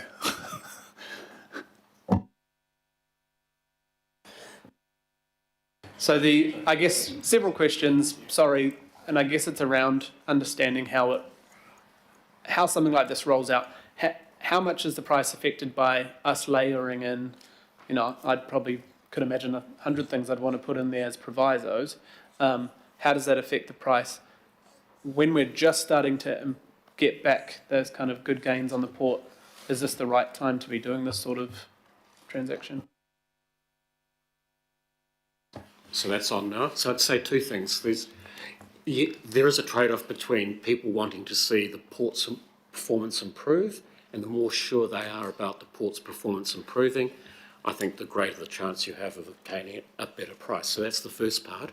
But the second thing is that whoever buys the port is unlikely to have the same plans for the port that the current port management do. So they will be buying the port thinking that they can run it in a better way, or that they bring certain attributes to the table that allow them to create greater value. So yes, while the port's improving forecast is important, it's also important to realise that a potential bidder will have a completely different view of how they might want to operate it, and therefore it will have a different value to them. If I can just clarify that, we're talking about the operations of the port and a long-term lease and retention of the land within that that conversation. Yeah. So another part of your question was the greater restriction on lease in terms of the restrictions on the way someone can operate it, that will be reflected in value. And I think you are going to need some professional advice as to if this is a term of the lease, does it really affect the value of the port or not? And that will come, that'll be part of the process that you go through over the next year or so if you decide to go down the route of a sale of the lease. So that would include advice on things like, what if we was New Zealand only sale or lease, but selling the lease? Exactly. So if you wanted to restrict the potential owners to only New Zealand entities, you're likely to obtain a significantly lower price for the asset. You may be able to introduce things which would require a New Zealand company to be part of a consortium. But again, the fewer restrictions you place on things, the higher the likely value is that you will obtain for it. And it's probably far too much detail, but it is early on. How do these the company who purchase it make money without just sweating the assets and reducing the conditions for workers? How would they do it more efficiently without doing those things? Especially if it's a lease and you're looking at the back end of the lease, they're probably not going to invest. Is that?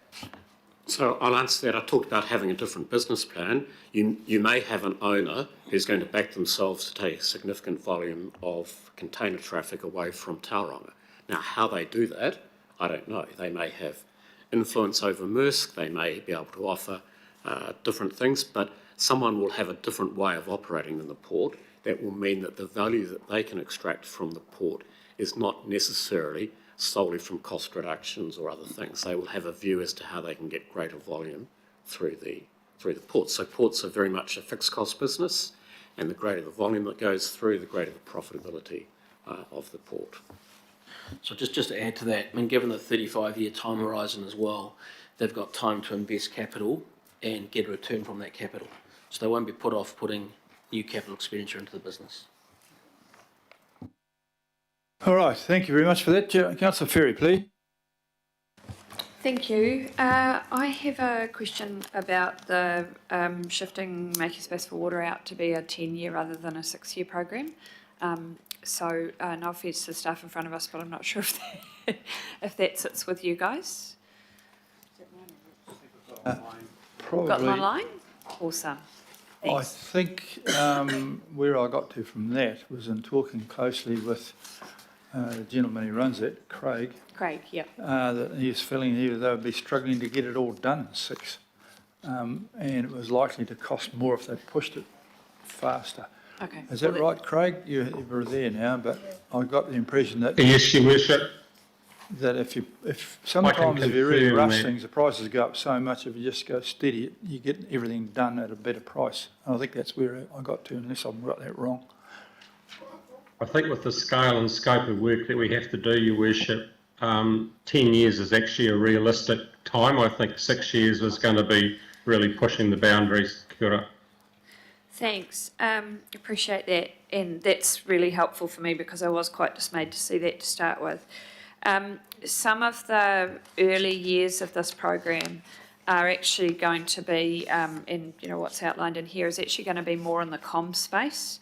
Some of the stuff around flood intelligence, stream rehabilitation, etc., community-led, increasing maintenance. Some of that's going to look like comms, communicating with our community about what we're doing, why we're doing it, what time we're doing it, how they can log issues, how they can get involved. So I'm just sort of wanting, I guess, a little bit of reinsurance when we talk about elsewhere in the document, the need to reduce operational spend on things like that. Actually, it's going to be pivotal with this kind of work. How do you see that playing out, particularly in the early years? So in the Making Space for Water budget, we've got a appropriate OPEX allowance which recognises the need for a lot of investment in the comms space. and a lot of investment in supporting local communities to help deliver the outcomes. This model is only going to work with full community engagement, and as you know, that comes at a cost, but that's been factored into the program because we think ultimately that's the best way to deliver the outcome. Kia ora. Thanks, Craig. That's reassuring also.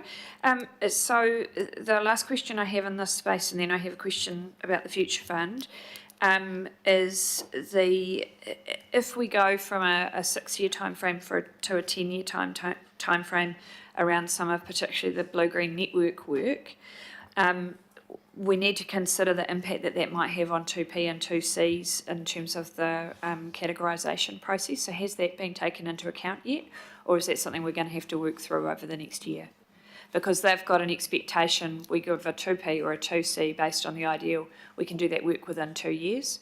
Or if we're potentially doing this work over a longer period, that might have a flow-on effect. So have we considered that yet? Yeah, so the property acquisition work will happen as quickly as possible to give the community the certainty that they're looking for around the classification and the buyout process. And then we will just work through the blue-green areas on a priority basis and very much linked to the success of the voluntary acquisition process in order to secure the areas that we need to develop the blue-green spaces. Kia ora. Thank you. Thanks, Craig. That's all my questions on making space for water. I do have a question around the Future Fund where, and I quite like this idea of the Future Fund. One of the things I'm sort of getting my head around is how these things work.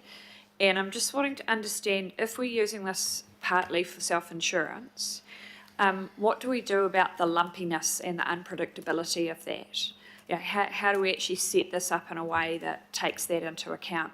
Just the examples we've had so far, and acknowledging Max has sent me through another example, but I haven't had a chance to look at it yet, have been around super. And obviously with super, you can plan ahead, you know when people are going to turn 65, you know when the big population bulges are. But if we're going to use some of this for self-insurance, that's stuff that's much less certain. Yeah, through you, Chair, and that's a good question, one we've been giving consideration to and will give more consideration to. So one of the issues with insurance and the various policies we've got, some like, for example, our public liability policy, we can make claims up to 200 million on each and every event. So theoretically, at least, we could have multiple claims, which could go, again, theoretically into the billions. So that is very hard to plan for and run completely through a fund. So one option of many we're thinking about is, if you look where the majority of our premium spend is, it's in our property program, so above and below ground property. That accounts for more than half our premium spend. If we were to, for example, take, say, the first $500 million of risk on both of those policies, that would become a lot more manageable and would still mean we would save sort of estimated sort of $13 million in premiums, but it would sort of contain that long tail insurance risk. So these are just sort of things we are thinking of and doing some analysis of, and we will complete that by the sort of end of January, early February. Great, thank you. Thank you, Councillor Turner, please. Thank you. I have trouble connecting the philosophy, the objectives to reality, and the more of the detail I read, the harder it gets. For instance, we've got up there resilience, physical resilience, etc. And I go to this one here, 164D, cease coal. Cease the importation of coal because it's dirty and dusty, and we have a greener, cleaner port. We were told that $1 million worth of coal that came in the last financial year was just the overflow from Tauranga, and to get it into Huntly when we were in a drought followed by a flood because we were short of power until our hydro dams filled up. So, there's resilience in itself. If you don't have that resilient ability, and then the same thing happens again, which we're told it's going to do, then all of a sudden we're back to a 3-month waiting list for generators, for portable generators, like happened at Christmas time, which is far dirtier and more polluting than this single activity. So, you know, we're told Tauranga Port's full. You know, so I just take just that one sentence and say, how am I going to explain to the public how that action there meets that objective there? Because they're all going to look at me and think, you know, just reiterate what I've just said. Where's the measurement? How, going back to what I said the first time, the one thing I see missing in this document is how over the next 10 years we're going to have a measurement, a strategy to identify and measure our actions in our climate change objectives, in our resilience objectives, which is it in there, which shows how we're meeting these things together. Where is it in this document?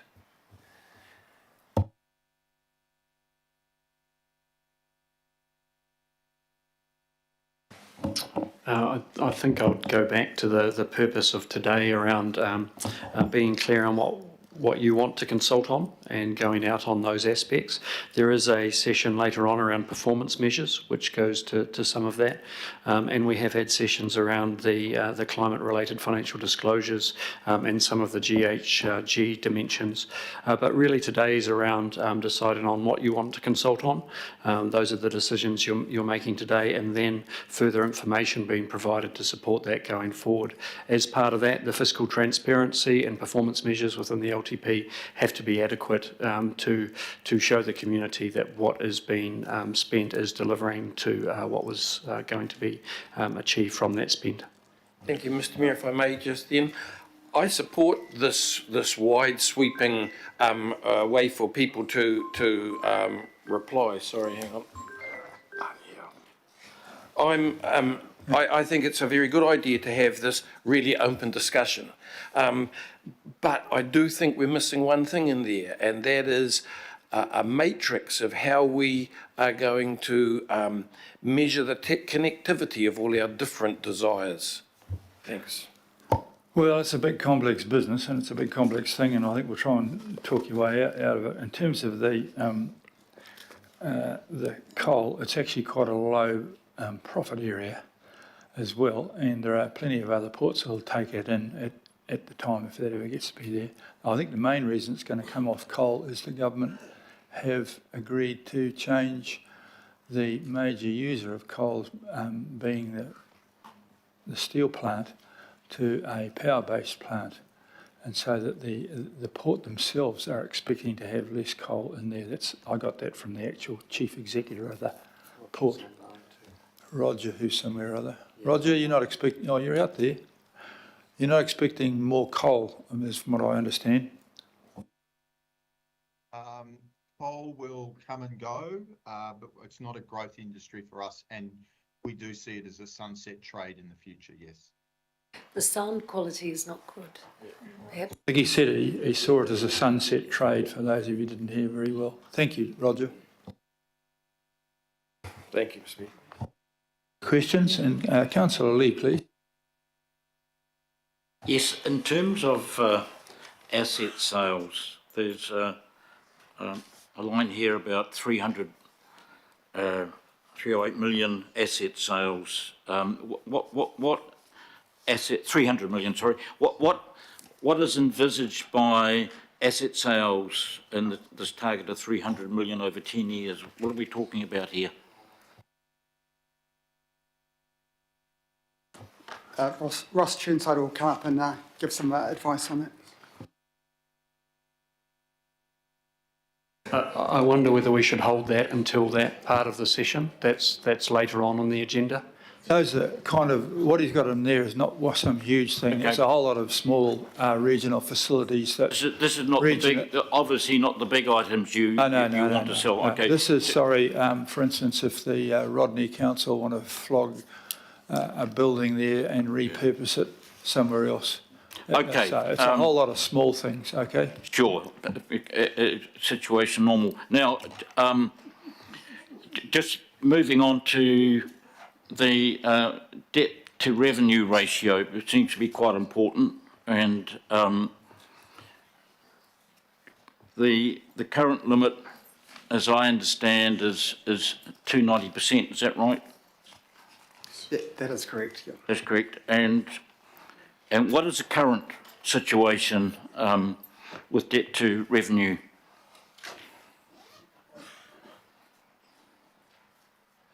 So you Chair, around about 250.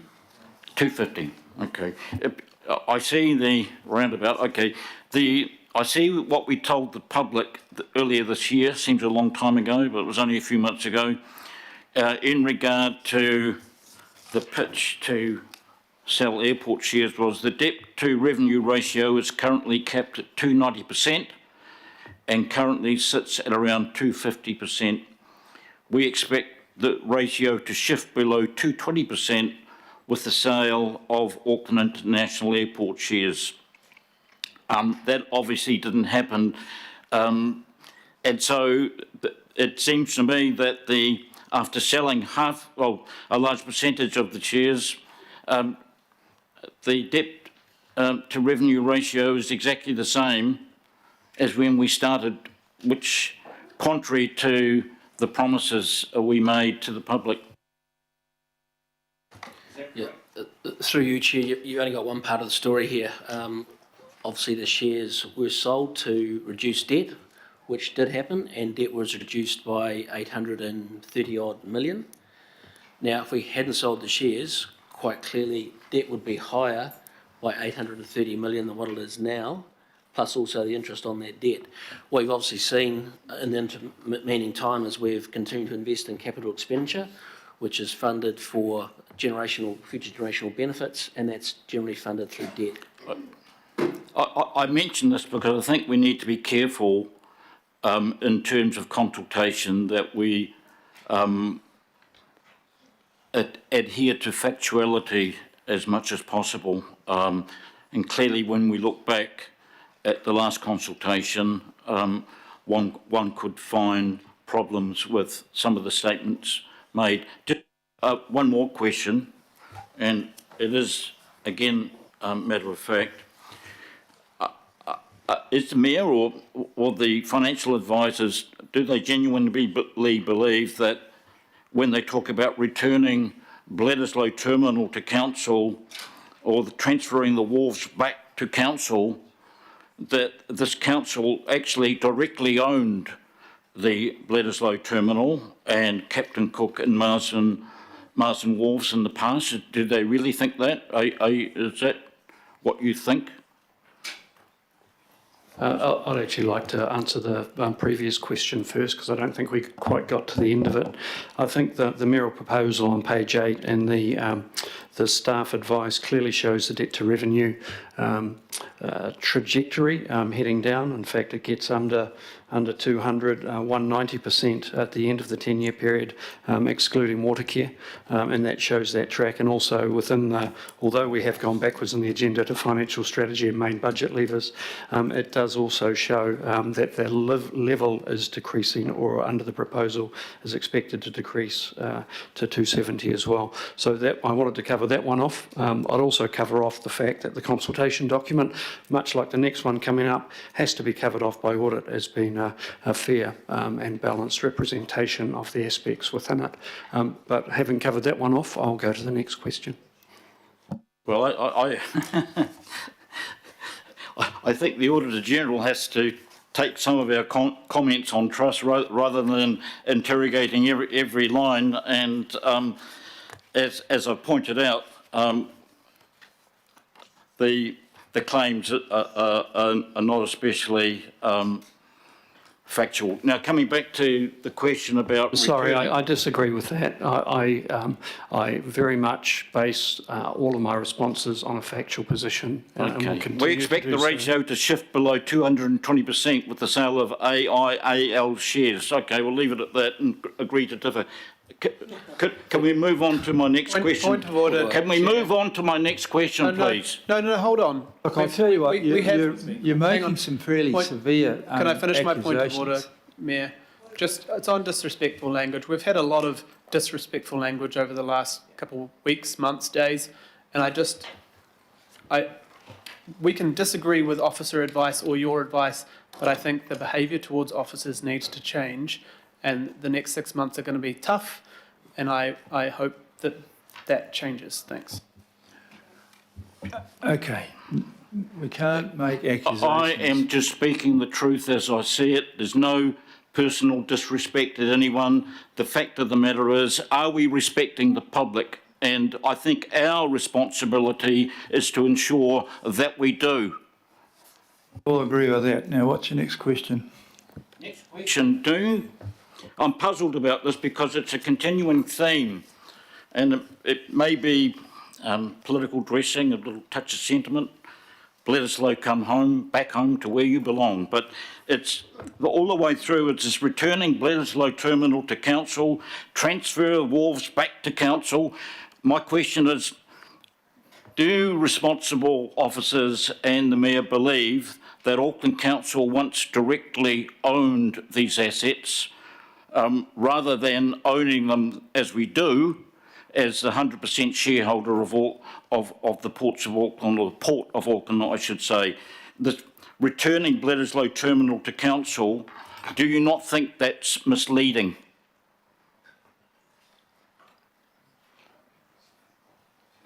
I'm going to answer through you, Mayor. I'd answer this as if I was the CEO of ASOL, Councillor Lee. You don't own the land. The Ports of Auckland, which is a limited liability, owns the land, and the council, as its shareholder, has a residual interest after all the creditors of Ports of Auckland are sold and made whole. So a separate legal entity owns that.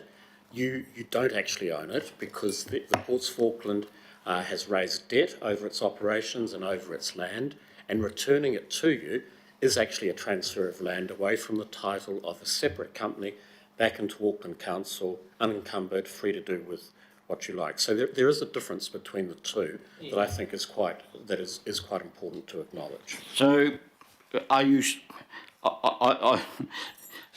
you conceding that you were mistaken to claim that that Bledisloe Terminal should be, if the Mayor's proposal goes through, is going to be returned to council, and the wharves will be transferred back to council? You think that's accurate? That's being accurate or not?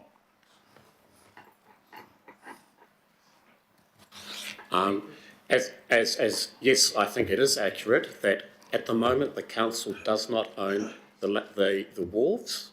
It owns an interest in Ports of Auckland, and if the ports relinquish that land, it will be returned back to the council. Let's say owning 100% shares of the Ports of Auckland means we don't really own what the Ports of Auckland owns. Are you saying, to repeat my question, that once upon a time we did? Is that what you're saying? Because that's not true. I'm not sure of the history of the ownership of Bledisloe. I'm just making the point that as a 100% shareholder in an entity, you don't necessarily own the assets of that entity. Let me tell you, this is misleading language, and we need to correct it. Thank you. Point of order. I think it's rather than the ownership thing. Point of order. Okay, point of order. Yeah, look, I'm sorry to interrupt, Mr Mayor. Just drawing your attention to 1.3.2, if there's further disrespect to staff, there are options for the Mayor in chairing the meeting. Yeah, I've seen that you can ask them withdraw it, but I'll give the benefit of that gentleman. I'll just try and explain something which may not understand. Can I just can I respond, Mr Mayor, because it's not the first time that Councillor Henderson had raised the issue of disrespectful language. Being on the receiving end of a malicious story put on social media by Councillor Henderson last year, I think he shouldn't be lecturing anyone on disrespectful language. Come on. You can't speak to points of order. This is disrespectful. I'll remind the councillor that he called me a hypocrite in the last meeting. Okay. That is not true. It's on tape. Do you want to see the tape? Will you guys grow up, please? Come on. Councillor Lee, just stop it. I mean, I was about to answer your question before you launched anything. When it means returning the thing so that the public of Auckland can use it. The ownership of the port is in our hands, and the port's assets are in the hands of the port, but we own that. When we're saying we'll return it, at the moment, we, in theory, own it, but we can't even walk on it. So we want to return that so the public of Auckland can use it and enjoy it in its way. So I think the public will probably get to understand what we're trying to do in here. So I'm going to move on to the next question, which is Councillor Walker.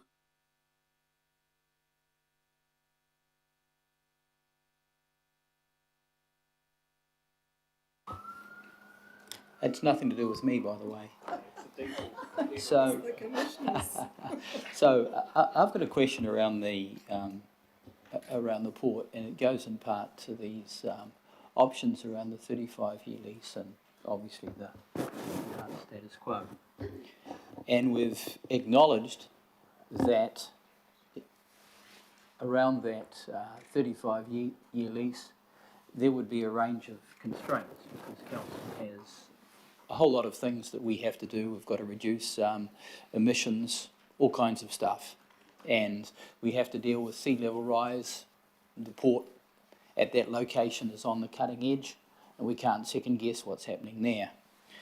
So my question is, can we have, in what we go out with, some form of risk analysis?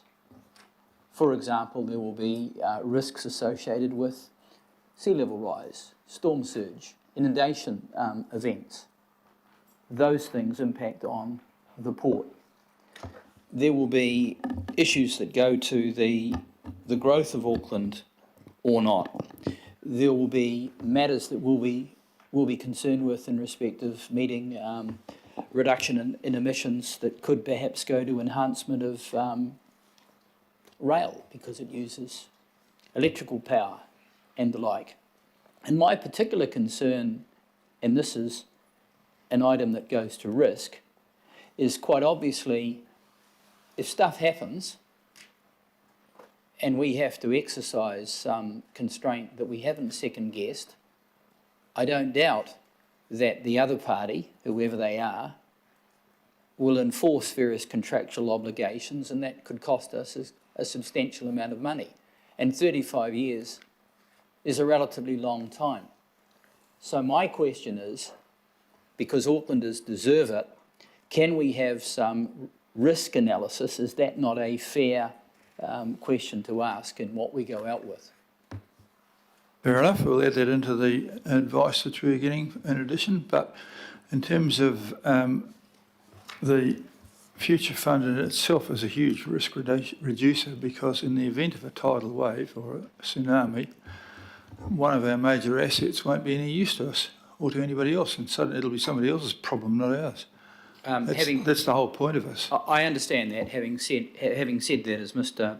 Crawford has pointed out, the port is a limited company, and it remains to be seen what contribution the port may or may not be making into some resilience fund, because it is a separate entity, as much and all as it is owned 100% by the council. My other question just goes to the matter of prioritisation, and also goes to council's finances, particularly in respect of these assets being transferred back to be used for some purpose that I'm not hugely familiar with, and that also goes to Bledisloe. And the mantra, well, that's not probably the appropriate term, but the prioritisation, if you like, that the Mayor has got around, fixing things, prioritisation and the like. So my question is, given that the council doesn't have the funds to remediate the Wynyard area, which was an area of port land, and there are substantial costs around that, and the consequences, we've missed out on Sale GP and who knows else what we're missing out on. What financial analysis is going to be presented to us around the prioritisation of the existing assets we have that we are not adequately able to fund, let alone embarking on getting additional assets back, about which we have no idea around what the costs are pertaining to those, or the use for that matter. Is that not an appropriate thing for us to highlight and go out with in this plan? Well, it probably is, but the main assets around ports, around the Wynyard area, are all owned by somebody else who's paying for the insurance. So, quite good. We've got some roads down there, but if all the buildings get knocked over, the roads are no good. We can ask questions all day long about the future, but I've found that predictions are very hard about, especially about the future. I guess my question is around prioritisation and how we can cope with our existing debt and financial situation, let alone burdening ourselves with other problems for reasons that frankly aren't known to me and for that matter to Aucklanders. So can we have some clarity around these things? Because I'm assuming if we're going to fix things, we've already got a bundle of things now that need fixing that we can't fix. Today's about, the priority today is to get through this. The priority of the fund is to provide some resilience for the future. And so there's a priority. So if your priority is not to have some resilience for the future, you'll be able to vote against this. If a priority is to have some resilience for the future, you'll probably vote for it. So you're at the priorities are in your own hands, Councillor Walker. Thank you, Mr. Mayor. My question wasn't to do with the future fund. It was to do around the plan to return some of Auckland's waterfront land against the background where we can't deal with the waterfront land that we've got. That's my issue. And we should make that clear to Aucklanders because we have insufficient budget for Wynyard as it stands. That's possibly true. So I'll tell you what, if we get to the end of this, I'll make sure that when the documents, because the documents for consultation will come back for another approval early in the new year, and I want you all to read them along the lines of, are they actually explaining to Auckland the concerns that you do have? And I think that's a very good point. So we will make sure that the documents, and I can see Tamsin at the back noting these things right now as we speak. So there you are. Thank you very much. And I'm going to move to Councillor Henderson. If you can manage to get through yours with dignity, I'll be pleased. Well, thank you, Mayor. I suggest, well, I'm going to try my best anyway. I've got three questions on three different topics. So, look, I'll start from the bottom. In terms of the net zero by 2050 figure, would advancing work on that include working with Auckland Transport to produce a proposal that is more climate friendly than what we have today? I'm not sure if that's a staff question or a mayoral question. I think that we will be meeting with Auckland Transport every year, every month for the next 10 years anyhow, and that's a constant focus. And that's something or other else that goes into the whole thing. We have to provide a mixture of climate things, and we also have to provide services to people on the buses and roads for those people who haven't got a bus. So it's an interesting question, but I don't know whether my mayoral plan can actually answer that.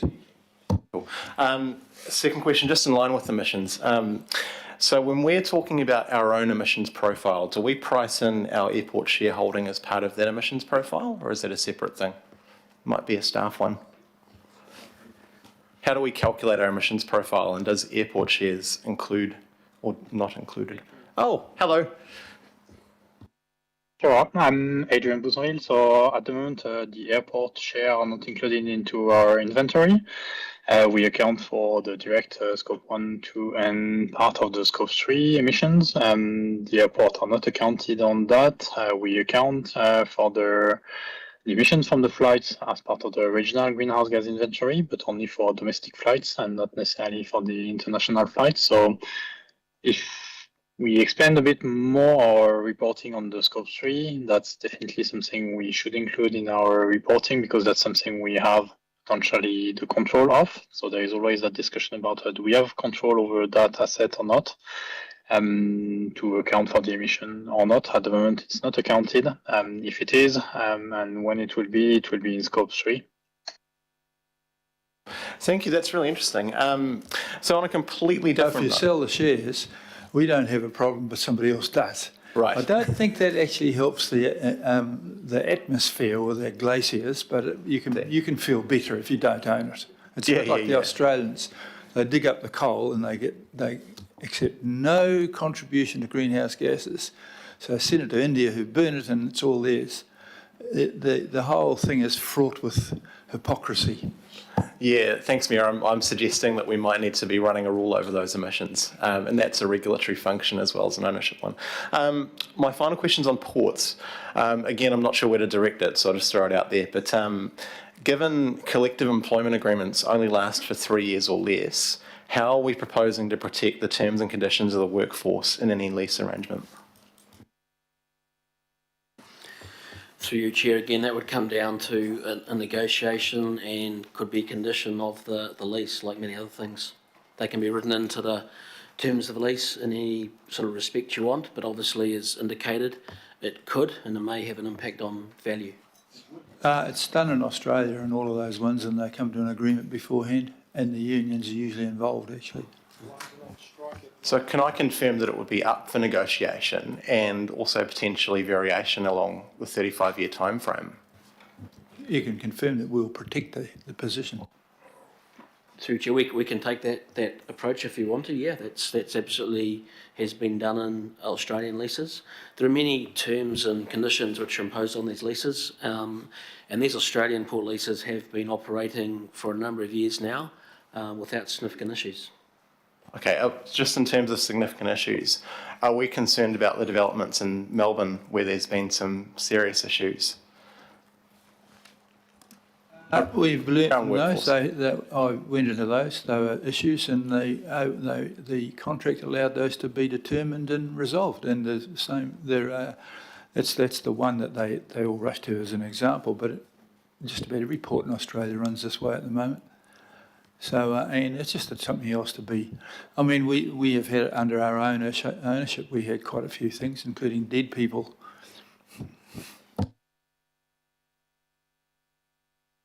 Councillor Leone, please. Kia ora, Mayor. Yep, I've just got a few questions. First one is around the ports operation. So I just want to take into account the discussion that's taken place around the Australian experience of leasing out the ports. And we know that that has led to some major increase in costs of moving containers. So will any of that information be included in the consultation documents?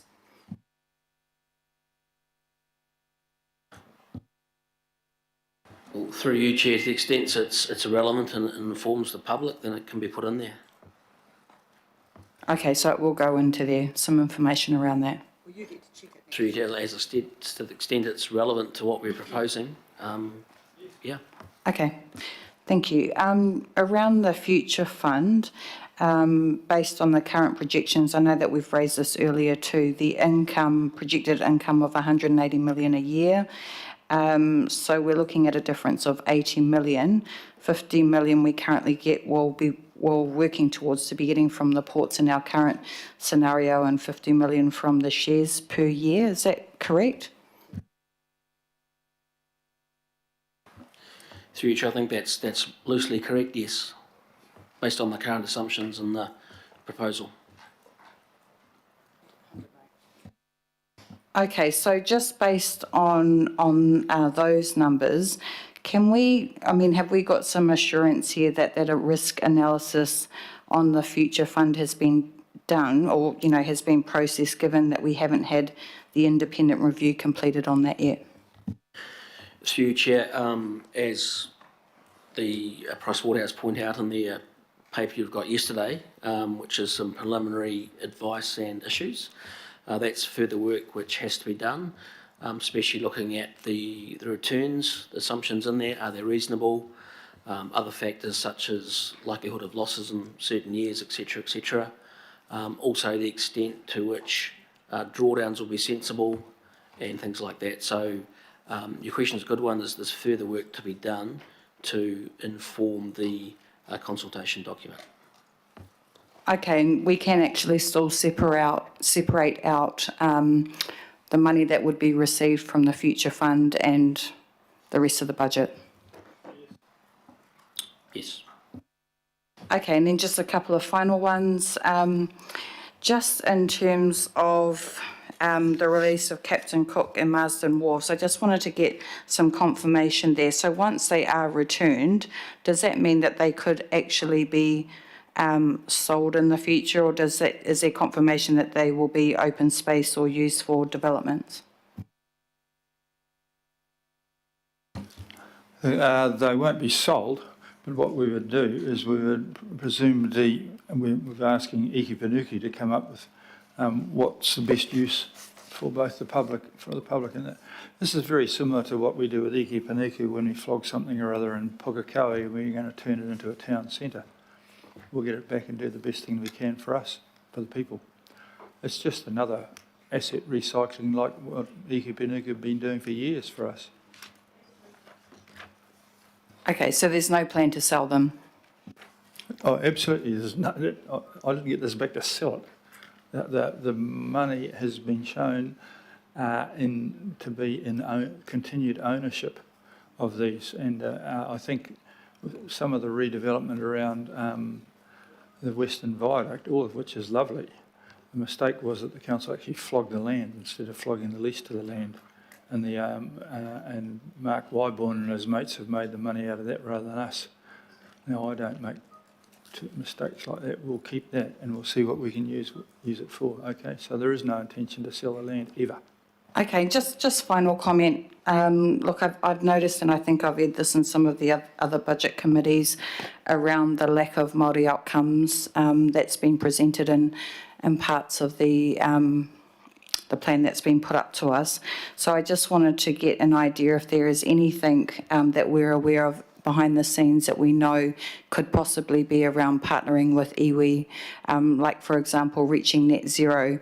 That's an opportunity that we could be making that really specifically clear to partner with iwi to reach that. I'll have a go at this, that's okay, but in terms of all of this bit there has options with iwi involved. And for instance, in the event that we decide to even consult, we're only consulting on the possible listing, iwi interests have already contacted me that they're very interested in possible involvement here, and the New Zealand Super Fund and those sorts of people there are all in the background. Nothing's been decided, nothing's been talked about, but as soon as you say something, all hands go up, and the hands have gone up from iwi as well. So that's seen as an opportunity rather than a cost. Okay. Thank you. Councillor Darby. Thanks, Mayor. Thanks for the 101 on ownership, John. Clear to me. Can I just unpack the reply from you, Peter Gutzel, on the port company came to us in a workshop and said we have to buy Captain Cook and Marsden, and then Peter, you're saying that that's budget neutral because it just recirculates.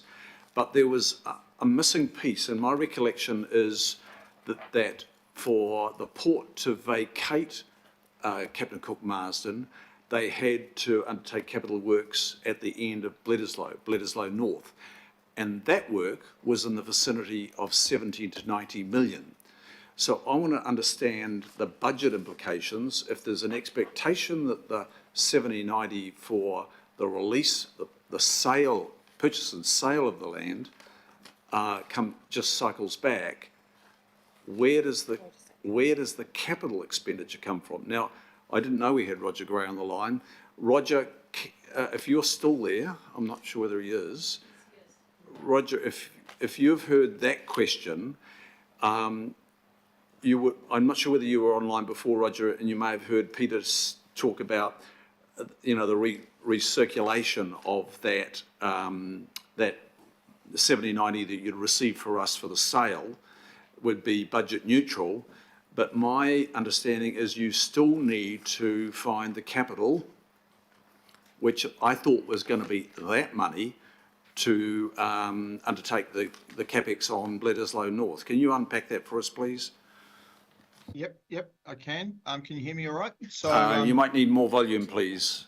Yeah, it's not. I'm sorry. We're just going to log in a different system in a second, but I'll answer the question as best I can now before we go on to a separate system. if the council were to pay us the 70 million we need for the valuation, we would use that 70 million to build Bledisloe North. Now, if there was a circular transaction and it was simply passed back to you in the form of a special dividend, then the port would incur additional debt of 70 million to build the Bledisloe North Wharf. So it's not a circular aspect for the group. There would be an additional expenditure, and we would need to spend up to about 40 million on a second car handling facility because of the loss of the parking area on Cook and Wharf. So whilst I understand Peter's perspective, there would be an increase in debt for the port if we were not able to use those funds. So that's If I could answer that as well, please. So the difference here is the consolidation aspects of the group for that payment versus the need to then invest further or to spend some money, which will require debt or equity funding to make that work. So that's the second part that Roger is talking about, and that would be included within the option analysis that would need to be consulted on as it goes to the payback and the benefits of doing so. So you're getting into a deal here, guys.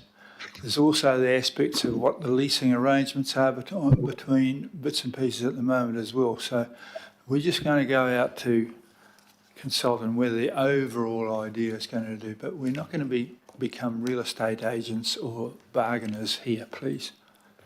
No, not trying to do that. I'm just trying to understand it. That's all. Okay, good. So just on that. So at this stage, there's no need to provide something in budget for that transaction where the transaction also includes the need for capital expenditure at Bledisloe North and the car handling facility. At this stage, there's no need.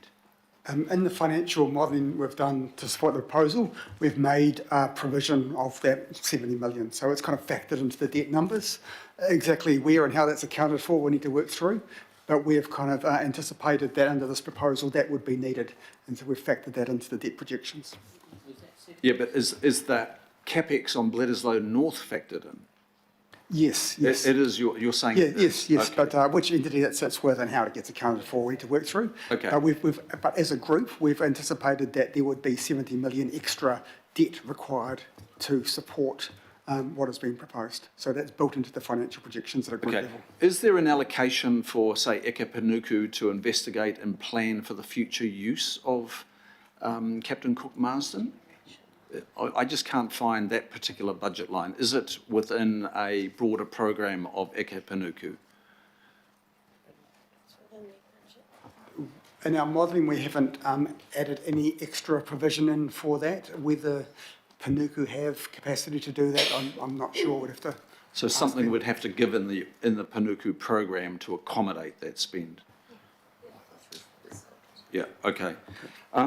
Mayor, can I just come to your draft proposal, because we're on the same section, aren't we? This is not port related. It's I'm coming into the very last bullet point under strengthening council's financial, and that is advance work to reduce council emissions and reach net zero by 2050. If I can just home in on that.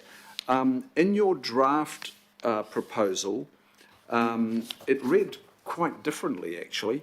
It reads, set ambitious but realistic targets to reduce emissions and reach net zero by 2050. Now it's been changed to not the emissions of Auckland, but the emissions of council. It's narrowed down dramatically. That is a fundamental change. Can you explain that? And does it still anticipate the emissions reduction plan and the VKT work, the vehicle kilometres travelled work that our staff are working on now? Because it reads dramatically reduced. Does it confuse that? Then that's probably wordsmithing rather than actually. Max will try and dig me out of this one here, but There's quite a lot of words in there, and you've done the usual Derby scoring a point by finding something wrong there somewhere. No, please don't say that. Mayor, I'm actually trying to get Paul, clarification. I withdraw that. I withdraw As that. a governor, you're here to verify before you rubber stamp stuff. I withdraw that. Thank you.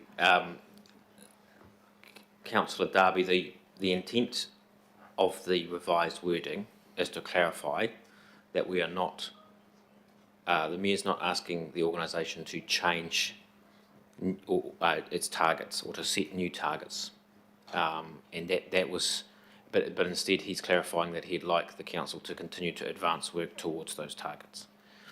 So I think that was a point of clarification that a few councillors wanted us to clarify, and that's why that wording has been changed. Of course, I remind councillor that doesn't form part of the items for consultation which are being decided today. Okay, satisfied with that. Thanks. Good question. Thanks for raising it. Councillor Bartley, please. Oh, thank you. I wanted to follow on regarding your comments about the PwC and that there's further work on assumptions on the returns. Do we need this information to be able to decipher the financial benefits to be realised? Through you, Chair, so you'll have further information by the time you need to make a decision in February on the consultation document. So Pricewaterhouse and others are working on that analysis now. Would it be going against staff's own advice then? Because we're advised to consider budget options and solutions. One of the criteria is credible. And in being credible, we should look at the items for public consultation should only be included if and to the extent that the council can credibly follow through and realise the financial benefits. If we don't have that information, then isn't it right that we should not go out for consultation on this? Through you, Chair, by the time we go out for consultation, you will have that further analysis and information. Thank you. And then my other question is, what is the more prudent position for us? Is it receiving dividends where we have received advice for future projections of profit, of more dividends coming back to council, or this income from a potential lease of the port?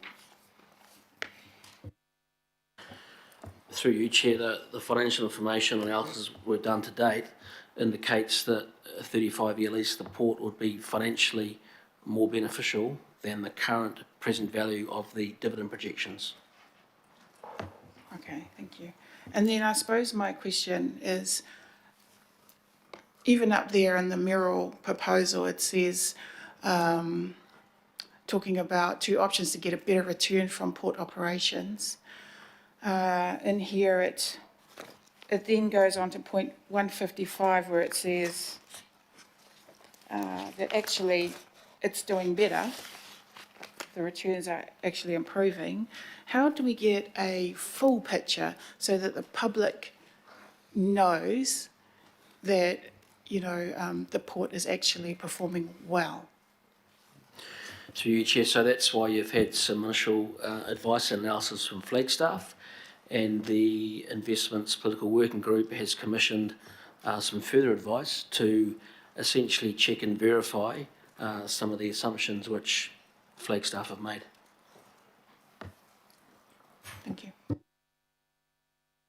Thank you very much for that. Councillor Fletcher. Thank you. My questions are probably to the two Johns that are there, but for the councillors that have been talking to me about why we should do this, my question is, since the disestablishment of the CCO that we had, Auckland Council Investments, there has been perhaps a question mark put over the oversight that we've had of these valuable assets. By that I mean both the port and airport shares. So if we weren't to proceed with the Merrill proposal for consultation today, Is there anything else that you would offer by way of additional oversight that could be provided? I mean, I've drawn my own conclusion that there does need to be some oversight, and I support the mayoral proposal, but I just wonder if you could highlight the importance of these assets and what will be required going forward. I mean, I've got a second question to Roger Gray, and that is, you know, how important is it to the profitability of the port that they have certainty in terms of tenure on that site? But either of the two Johns, can you give us an understanding of where we might be looking to provide greater oversight on these assets?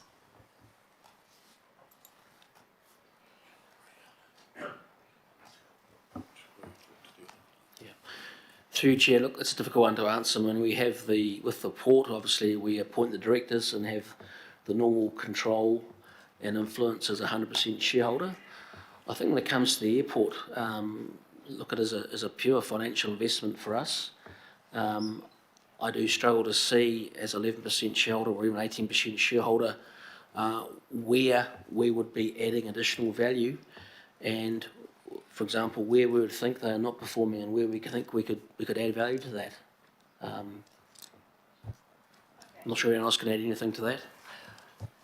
So my second question, it follows on from Councillor Bartley, that we've had the Flagstaff report that was commissioned in the last term of council, and there have been ongoing improvements, as we understand it, with operations at the port.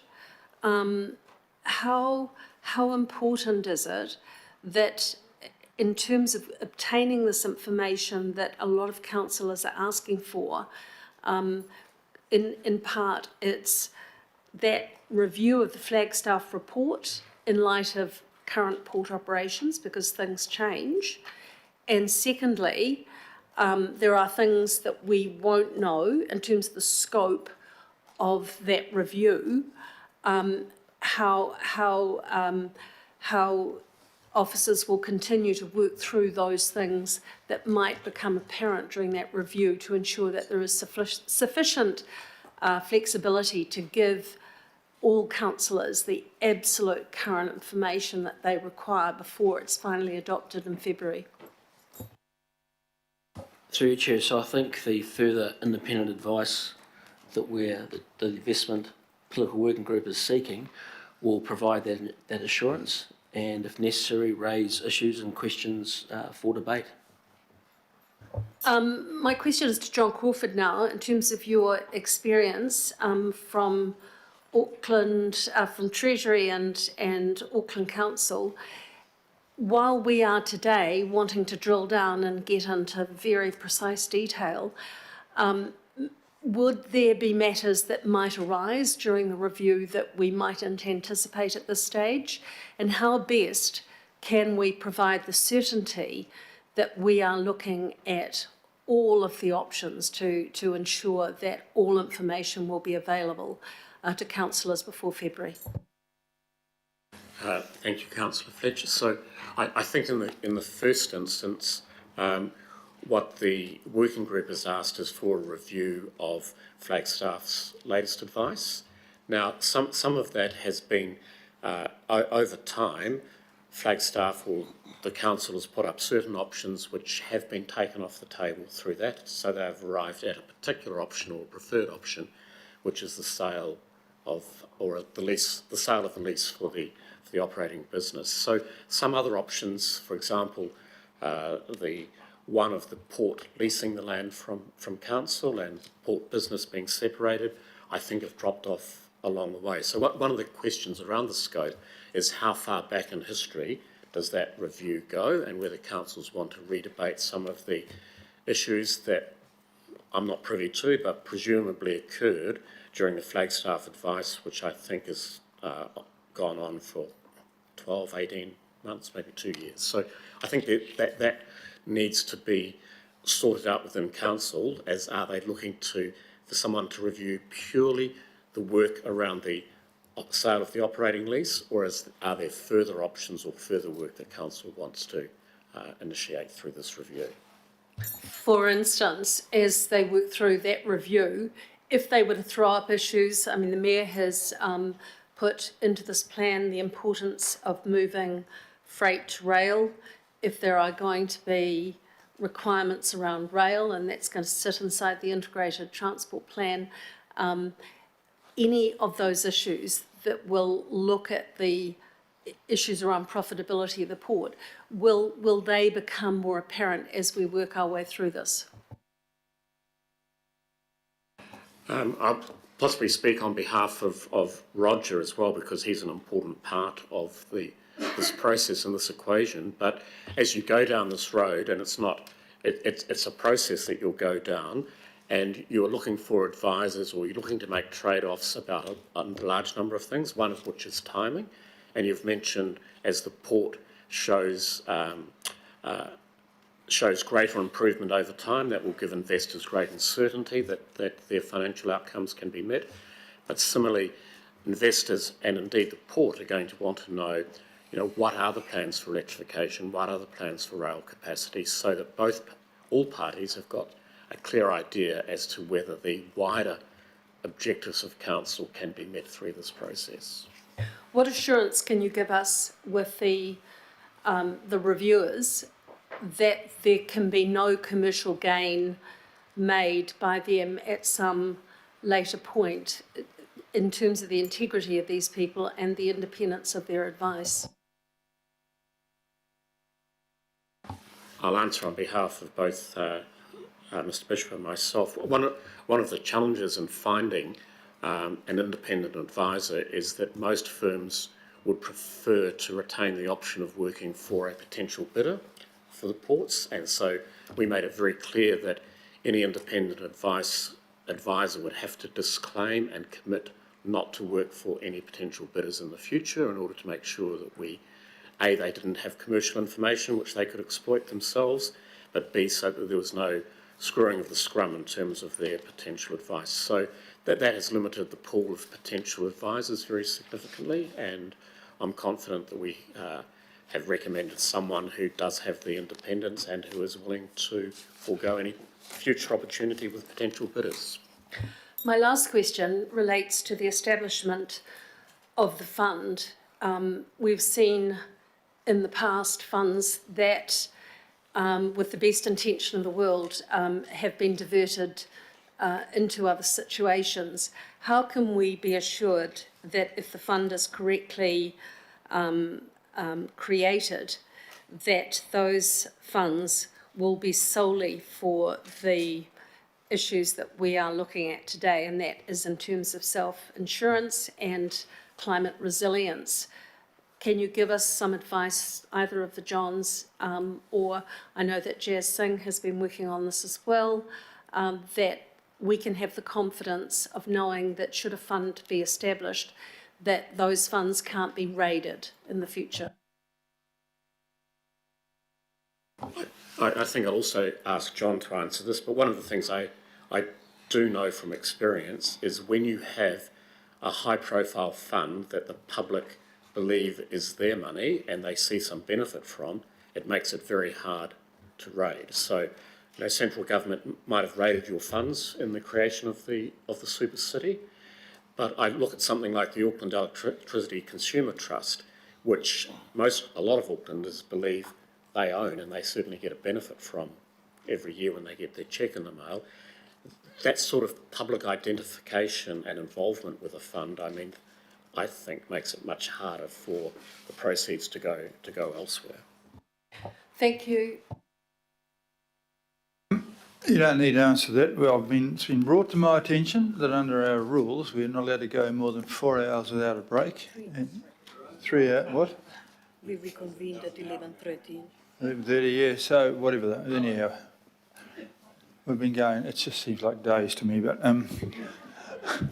since global warming started this morning, we've now reached the time where we have to have a break. So I've only got 2 more questions left on this section. I was hoping to get rid of the questions on this one, but when we come back, Councillor Philippiner and Councillor Fully have listed a question, unless, of course, you want to ask the guys in the meanwhile we're having a pee. So we're going to break for 25 minutes. Okay. Thank you very much, ladies and gentlemen. 1:45.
Yeah, thank you, Chair. I'll just wait for the others to join John, because then at least he's not alone in the battle he's going to face.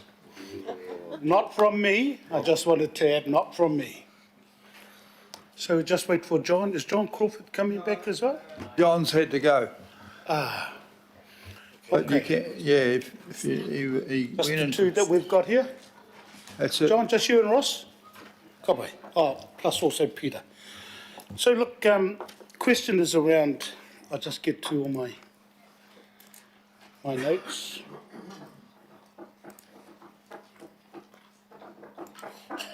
Okay.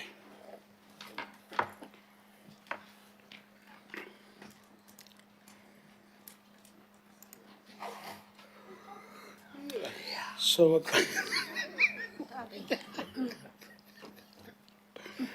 okay, here it is. Yep, 130 on the mirror proposal. And what it's got there is just protection of our intergenerational assets. John and Ross, also 131. Can you please tell me the makeup of the fund managers? What discussion has taken place in regards to the composition, please? Through you, Chair, so no discussion to date on likely fund managers. If this eventuated, council will do an RFP for fund managers, or fund manager or managers, and they would help define what essentially assets, so what underlying funds you'd go into, whether they be New Zealand overseas stocks, bonds, real assets, infrastructure assets, that sort of thing.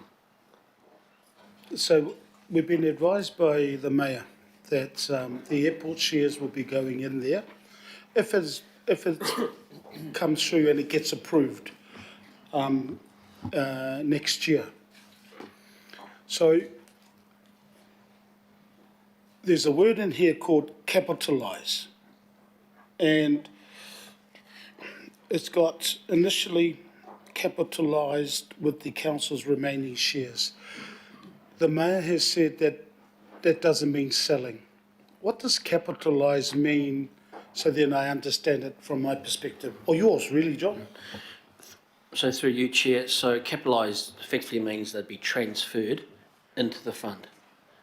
And then, as was stated before, any future decision to sell down all or part of those shares would be done in association with the fund managers in conjunction with the agreed investment objectives and policy.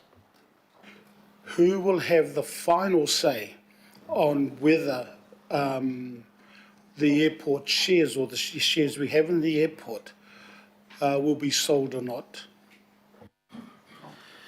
Through you, Chair, it would be essentially with the governance over that structured of the fund in association with the professionally appointed fund managers. So there wouldn't be any, or the decision wouldn't be with the governing body? Through you, Chair, no, the decision of the government, we need to change obviously the shareholding policy to reflect this, but the decision of the governing body would be to set up the fund and transfer the shares. Once they're into the fund, it would be outside of the governing body, and that's quite deliberate, so then the governors of the fund and the fund manager can time the market, so it's not such a public event as was the case with the 7% sell down. So with ACIL, I know that was formed as a result of the amalgamation in 2010. And then in the LTP 2018 to 2028, it was then consultation went out for the disestablishment of ACIL. When ACIL was part of, was a CCO, final decision on any sale of shares, was that with the governing body because it was a CCO? Through Chair, I understand that if ACIL, for example, had wanted to sell those shares, that would have required governing body approval. Okay, and obviously because we don't know the makeup of the fund manager, who will be part of, whether it be from the independent. I know that John Crawford mentioned at a workshop that the independent advisors is so crucial from his perspective. And I know that there's been some discussion from the investment political working group around that. Surely, if this fund is set up, there is an ability for the terms of reference for it to come back to the governing body as a final say. Through you, Chair, that's always a possibility. It's not one that we'd recommend. I mean, I think the whole intention of transferring those shares into the fund would be to liquidate those shares at some stage and get into a more diversified range of financial assets, because that's what this fund is trying to achieve. It's trying to move away from having all our eggs in one or two baskets.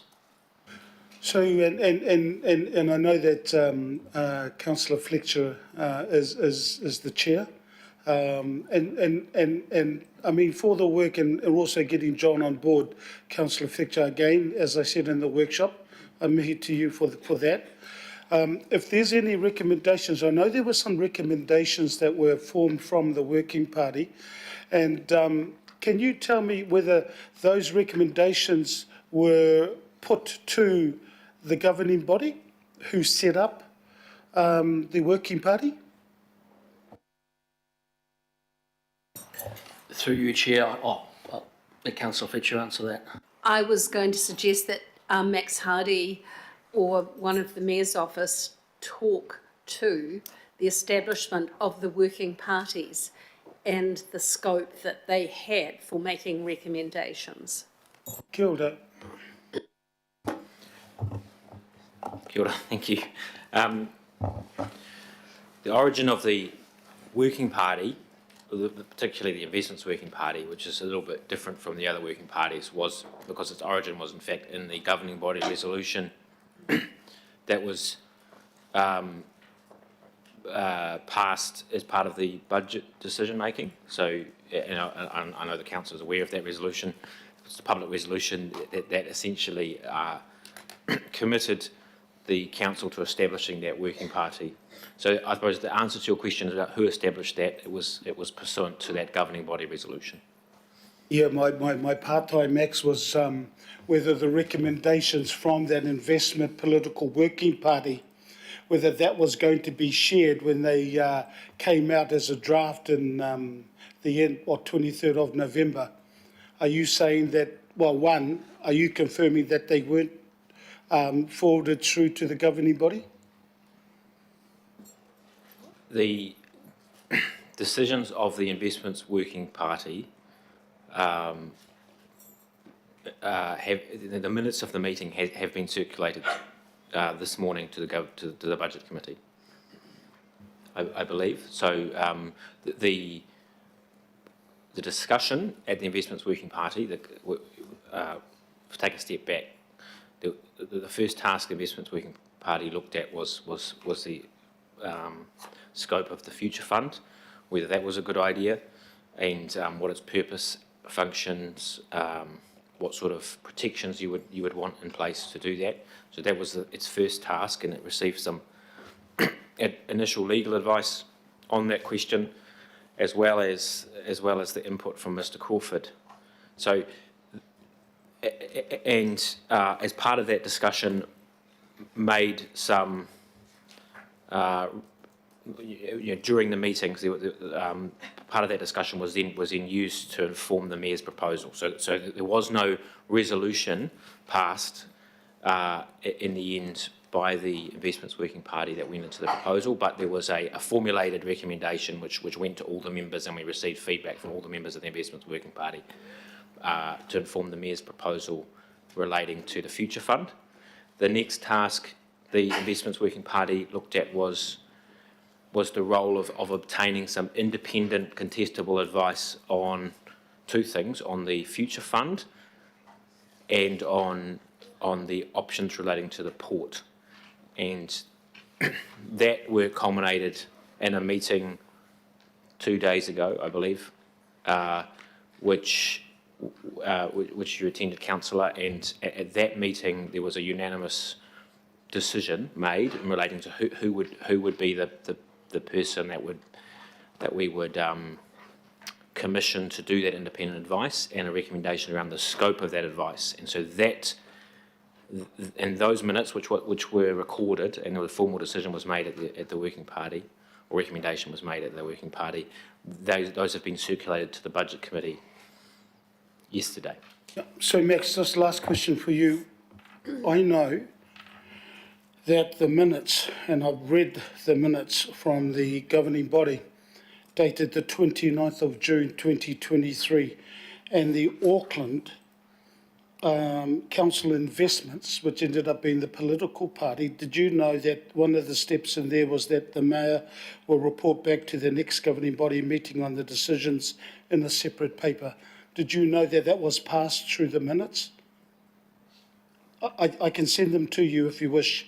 So following the governing body resolutions in June, which established the working, which is basically directed the establishment of a working party, there was a subsequent decision by the governing body. So the mayor put forward a paper that went to the next governing body meeting, which referred to this working party, the membership of it, its scope, as well as a range of other working parties which were then established, which included the revenue working party, one relating to stadiums and stuff. So yes, I'm aware that the next step was another decision of the governing body, and that's what occurred, I think.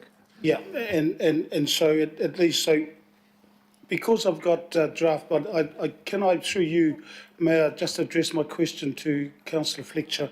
Councillor Fletcher, with the draft recommendations from our political working party that came to us all, and not to the governing body, and that was dated Councillor Filipino, are you talking about the 23rd of November?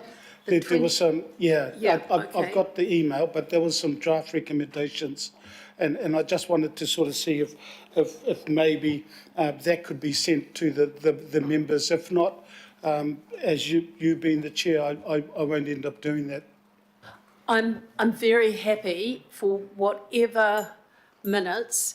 I'm aware that Mike Giddy, who is the committee secretary, on the Monday, when we were talking about information that would come here, was required to be out on Waiheke for the Hauraki Golf Forum. So he was somewhat stretched, and I think Jazz Singh took the minutes and directions. So if there was an oversight, I apologise profusely, and I know I'm apologising on behalf of Mike because he wasn't there, and I know that he was at the audit committee until 6:30 last night. But I will very happily forward you any information that I have, and that can be available. There's absolutely no intention but to provide all information, because this is such an important decision. One of the biggest challenges was to await, and it's relevant whether we decide to proceed or not proceed today, but to review the work that we received from Flagstaff. And we were awaiting from John Bishop, and he can confirm it. He was to confer, we delegated the authority to the two Johns to come up with recommendations. And that was quite a difficult task, because they had to find individuals from the pool of people who might be available that would not be having an ongoing interest in this matter. And so that was, and I know that you had the Open Space Working Party, we've all been working really hard, and there's been a bit of an overlap, but that was the suggestion that was put forward, was agreed unanimously, and officers are pursuing that, because that's a really important body of work for us. I totally agree. Thank you. So I'll show it to you before I release anything to the others, and then at least you have oversight. In regards to the enhanced status quo, John and Ross, have we got currently any information that can go out to our community, or will you, as you've already said, wait until you get that information around the pros and cons of an enhanced status quo? So there's a lot of information on the agenda today. And 3 workshops. It's a big pile of stuff, so that is all public. So what we've got is enough information to get for this part of the process. And then, as John and others have talked about, there'll be work to get more information, refine, adapt, verify, check, and all that information will feed into the consultation documents. And the very nature of that is to go out to all Aucklanders. So they've got full information over the course of that consultation period. We wouldn't be looking to put out anything in advance with the public, that would sort of conflict or overlap with that main consultation process. And last one, Chair. Ross, just on the consultation, the peer review of, 2 more questions now, sorry. The peer review of, who are those fellas again? Flagstaff, that's the one. Is that also going to be available, or is it amongst all the papers you just held up, Ross? Through you, Chair, sorry, that's the terms of reference for the review of Flagstaff, or the actual review of Flagstaff's work? Well, I know we had through, again, the chair, that we had John sort of have a look through it and everything else, but it would have been good to also share whatever information that he had with the rest of the governing body. I don't know whether there's any, and I know that, peer review of the Flagstaff information or contestable was something that was asked for. Through you, Your Worship, there is a person that is a preferred candidate for this work. There was one matter raised quite properly by one of the members of the Working Party on a potential conflict.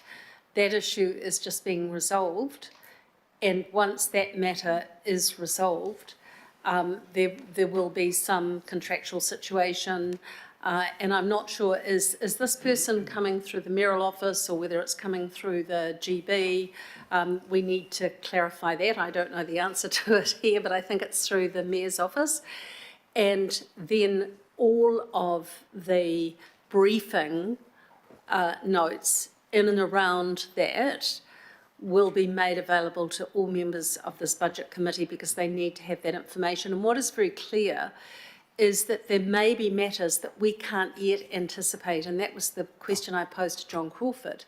How are we going to have sufficient scope to be able to raise matters as they might emerge? Because certainly the circumstances around the port and the port's profitability have changed since the time that Flagstaff report was commissioned.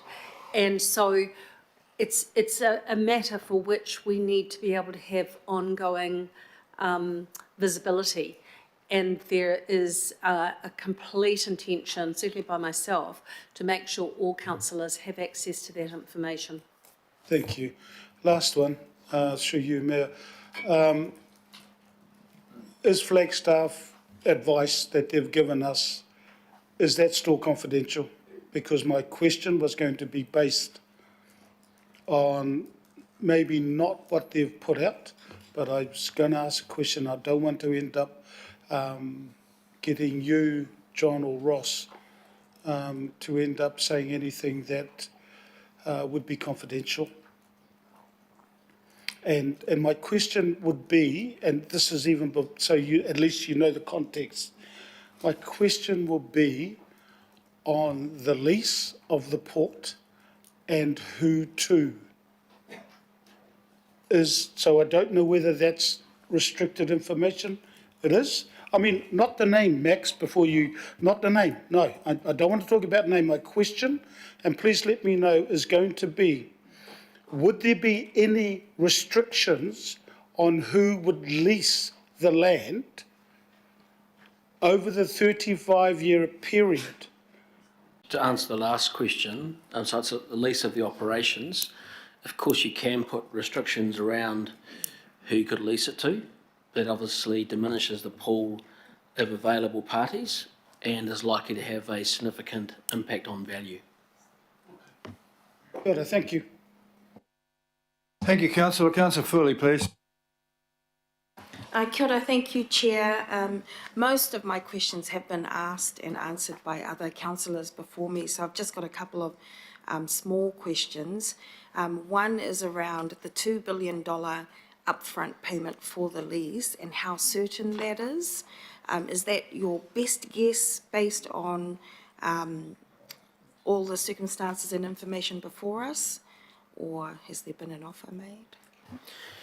Through you, Chair, there's been no offer made. It's based on analysis by Flagstaff, based on their experience in doing these transactions, market conditions, based on information about the port and that sort of thing. So it's only an estimate. Okay, so it's an estimate. Thank you. That's what I was getting at. So, like other councillors, I would be really keen to have some really strong, robust terms in that lease deed that would include making sure that the health and safety of the workforce can be secured, and then also certainty of jobs, of course, for Aucklanders, some social procurement targets like the ones we've got in our other council contracts, and also te tiriti principles as well, and climate change and sustainability commitments and things like that.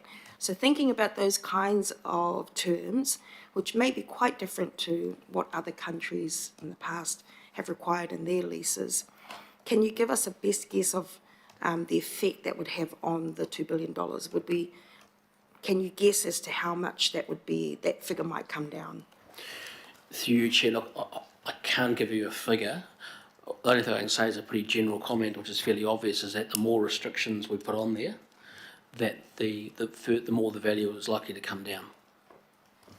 Can I just, I think, add to that answer as well? So the advice that we did receive, and we had a couple of workshops about from with Flagstaff, where they went through the methodology they used to value what a company would possibly give us for the port lease, and the estimate we've used here is at the lower end of that, of what they would estimate the value. So we've been conservative in terms of understanding what the possible value of that lease would be. They also said that the types of protections that you're talking about in terms of employment protections for workers, health and safety and the environment, as well as some protections around prices, are common in the types of leases that they have seen overseas, and were assumed within, some sorts of those types of those protections were assumed in the way that they valued the port lease. That's my understanding. So it is definitely, the more you go, the more restrictions you apply, you do impact the value, no question. But there is certainly some protections implied within the evaluation that's being used there around employment. Through you, Your Worship, this is a matter that Councillor Filipino can confirm that we explored quite thoroughly. And there was a real concern, certainly in my case, that the port operates in the waters of the Hauraki Gulf Marine Park. So, we have a whole range of things that we sought. And we weren't given any information that any of those restrictions would further devalue the assumptions that we were working from, but we didn't explore whether it would just be a New Zealand-based operator. So that is something that we did not explore, but I can say to you that we were given to understand, as Max has already confirmed, that amount of money was at the very conservative end, and the advisors, and I'll let John speak to that, but John Crawford and John Bishop met with Flagstaff, they met with the Port of Auckland, and they have had the opportunity to do some research of their own, but given the importance of that, they advised having an independent reviewer, because we really need to have the confidence of knowing, in terms of contestable policy advice, if ever, that on this one, we're dealing with the best possible information.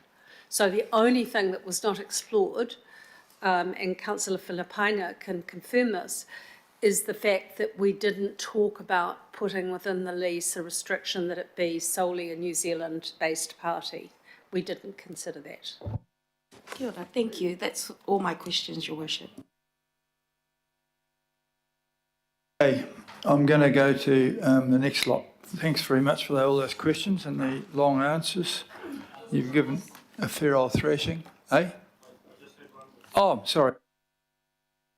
Councillor Watson. Yeah, thanks for that. And it just goes to the notion of the fund and, of course, the sale of these assets that were going into this fund and the protection that's been signalled. And I say that in the context, of course, where in the past we have had a fund exactly like this, diversified assets, that was not only sold, but the entity that oversaw it was disestablished. So, that's the clear historical background. In the Mayor's paper, he refers to the setting up of some sort of trust that would provide protection for this fund going forward. So, obviously, a lot of normal trusts, they usually have a, kind of 80-year period. What we also hear in this council a lot is that, the ability or the inability to bind future council. So in terms of the trust, with the council as trustee, I'm assuming that while the protection would exist as long as that trust was in place, if there was a decision or a view of a future council to wind up the trust for whatever reason, that would be an option that would be available. Through you, I can't really comment on that. I'm not an expert on trust law, but what I would say, and it comes through the Price Waterhouse initial advice, is that there needs to be further work done on the governance, legal protection, tax position, all that sort of stuff to better inform you when we get to the end of January, beginning of February. Okay, so I guess just for putting things in context, I've referred to the diversified assets portfolio, and obviously we're looking to keep faith with the public. Certainly in the past, where, and this might be more of a political issue, it was almost unthinkable that any sale of the airport shares or any sale or leasing of the port would be done without electoral mandate. That certainly has been the case with the previous mayoralties. What protection then, given this, the background that we've had already with a similar portfolio, going out for this consultation, what are we going to be saying to the public, given their clear experience, both in this term, where suddenly major assets that previously have been the result of, legacy councils and kind of gentleman's agreement, if you want for a better word, in terms of their status and what's required, to change the position on that. I guess the notion of the trust or whatever other mechanism would have to be far clearer and far more convincing than the couple of lines that we've got in here. That's maybe a comment rather than a question, I think. Your Worship, perhaps I can answer that because it's again an issue that was explored. If you go back to the fund that you're talking about, they came out of the legislative change of what was Infrastructure Auckland. And it required legislation to wind that up, and it all came into the amalgamation legislation. And I was concerned, for the very reasons that you're outlining, that this could all just get rolled over. If the trust was formed in the way that we have had advice thus far, and I think it's really important we await the PwC advice, that I believe would not be able to be overturned unless it was by legislation again and you had some intervention, parliamentary intervention, that would enable that to happen. because once the legislation was passed by Rodney Hyde that brought all of the legacy councils' involvement, that overrode other legislation. And, you know, it's a point that's also included in the Merrill proposal that we are going to at some stage have to, because it didn't deal with the ARAFA legislation, and that's something that we're going to pursue separately. But the concerns that you've got there, and maybe Max can speak to it in terms of the briefing that PwC have been given, we'll explore these very things. But I know that the only reason they were able to be wrapped up, Infrastructure Auckland, that was because of the legislative intervention at the time. Well, I guess the related part is yes, there was a fund, but then there was the disestablishment of ACIL itself, where its shareholdings to the council were transferred and its functions absorbed. So there's two parts to it. There's a fund, and then there's what happened to the entity itself that was managing that fund. So I don't need information at the moment because it's clear it doesn't exist in that extent, but I would just say, given that track record, I'd imagine that in consultation, if people have got any sense, they'll be asking questions about that, because I'm sure I would be. Can I just briefly address the question, which is a good one, and to Councillor Fletcher's point. So this was a matter that was raised and discussed at the Investments Working Party, which was and which the party was, the working group received initial legal advice on in terms of the level of protection that could be applied, and there is a range. There's a range. At a low level of protection, you just say this is what you're going to do, and that was kind of the level of protection that was granted to the Diversified Investment Fund in the end, and it was a matter for resolution of the governing body to determine whether that proceeded or not. Another level would be designating it a strategic asset, which requires a certain level of consultation before a process has to happen, and that's the level of protection that ACIL had, and the airport shares have at the moment. But at a different level, a trust actually, a standalone trust or a trust type entity actually provides greater level of protection for these assets than currently exist with respect to the airport shares and Ports of Auckland, because a trust is a legal entity, which and there is you have a possibility of binding your successors to some extent in terms of their ability to use those assets. So a trust is a different level of protection. Obviously, at a different level, legislative instruments are available as well, which would provide that greater level of protection and require parliamentary intervention before decisions could be made. But that's not basically where the Investments Working Group landed. Was that protection was very important. That a trust was the initially preferred structure, but that further advice is required. So, and definitely that will need to be addressed in the consultation material. Thanks for that. I might point out I'm not actually a member of that working party. I'm just taking advice from them. Councillor Philippine tells me he's got a last little one, and Mr. Newman can't resist himself either, and then we might get on to the other stuff. Thank you, Chair. And this question now is more relevant after hearing Max say what he said, which is, will the information go out for consultation around the setting up of the fund to say that the governing body will not have the approval to sell shares or not? Or is it going out just to say, let's set up the Auckland Future Fund? Because from what I've just heard from Max, the better protection will be that the governing body has the ability to say yes or no than the trust. So thank you, Ross. The consultation documents will have to be really clear about what could or couldn't happen with any of the assets, and it'd have to make clear those governance arrangements and those protections. So it'll be very clear on all those details. Clear that the governing body won't, as long as that's going out, that the governing body will not have the approval to sell or not to sell those shares. That's all, as long as it's clear from what you said. Yep, thank you.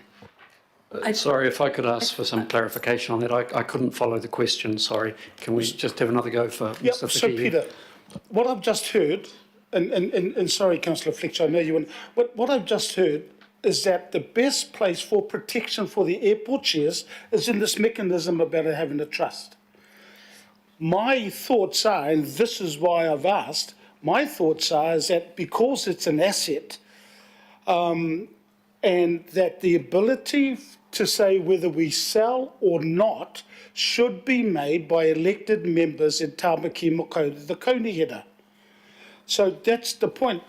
Is that going to be spelt out clearly to our community to say that if this is set up, that the governing body will not be able to approve the sale or not of the airport shares or even any of the assets that go into that fund? I can give you the preliminary response as a member of the working party, and then you need my understanding of this. If the objective is to diversify and to sort of minimise risk, to create a standalone trust where the assets are transferred into that. Now then, once those assets are there, it will be for those responsible for the trust as to how they might release them. It will not then come back to the governing body.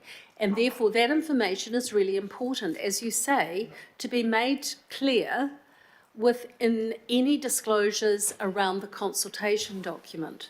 I don't want anyone misled on this.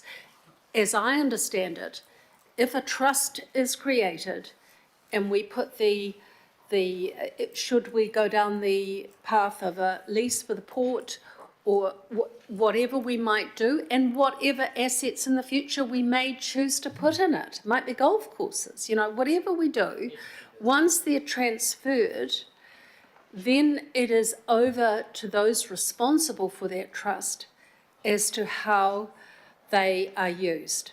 And Max, can you confirm that, because that's what I have understood? Yeah, no, completely. It's completely accurate, and I just want to add. I wasn't saying what's better or worse in terms of protection. I was saying that there is a spectrum of protection. There are different options around protection that you can make. But the decision about whether to put the asset in the future fund is a matter for the governing body to make, and that's, I suppose, the important decision. Okay. So as it stands, we could sell them, but if it was in a trust, we couldn't. So they get better protected. Councillor Newman, please. Thank you. So I think it's an interesting argument. The airport shares, you have to, because it is deemed to be a significant, in accordance with our policy on significance, we have to go through a special consultative process. With respect to the deed for the establishment of the trust, I know we're getting a bit hypothetical here. Is there an ability when establishing that deed to provide effectively entrenchment provisions whereby the deed requires the fund managers to hold the trust,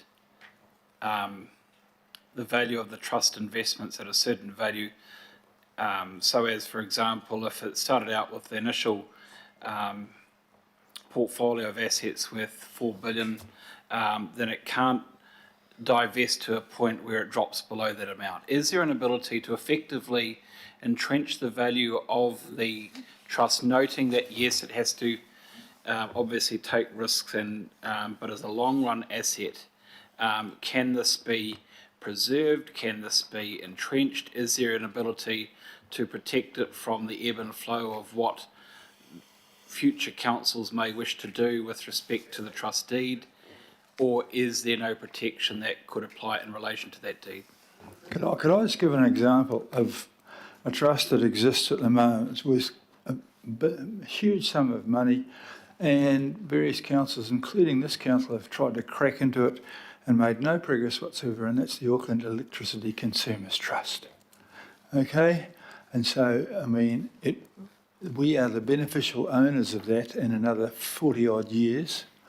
And several councillors in the past, have attempted to crack that and have made no progress whatsoever. So can we set up a trust which is unbreakable? So easy. There's one in Auckland already, and all of you, and if you happen to be in the right part of Auckland, are beneficiaries already of that trust. So I do want to kill this off and get on with the rest of the day. Richard Hills has got a hand up. It better be a good question. It was just a brief. Hang on. It wasn't answered. I mean, you gave me your view. I was going to ask someone else to give their view. Well, I think that's a practical view, that it exists. Well, I don't really care. I want someone else to give me their opinion because you and I have a vote on the matter, but I'd like someone else to answer. Chief Financial Officer. I think the answer is that we're getting advice on that exact point as to how we could best set up the principles and objectives of that fund. So you've seen the initial PwC advice and you've seen the recommendations from Political Working Group. That's adequate for this point in time, but there'll be more required before you go out to consultation in February. One of the responsibilities will be that we have to define the purpose of the trust, to make sure if we're really serious about climate resilience, that we specify what the purpose is in self-insurance. And once that purpose is established, it's very, very hard to change it. Thank you very much for that. Councillor Hills. Oh.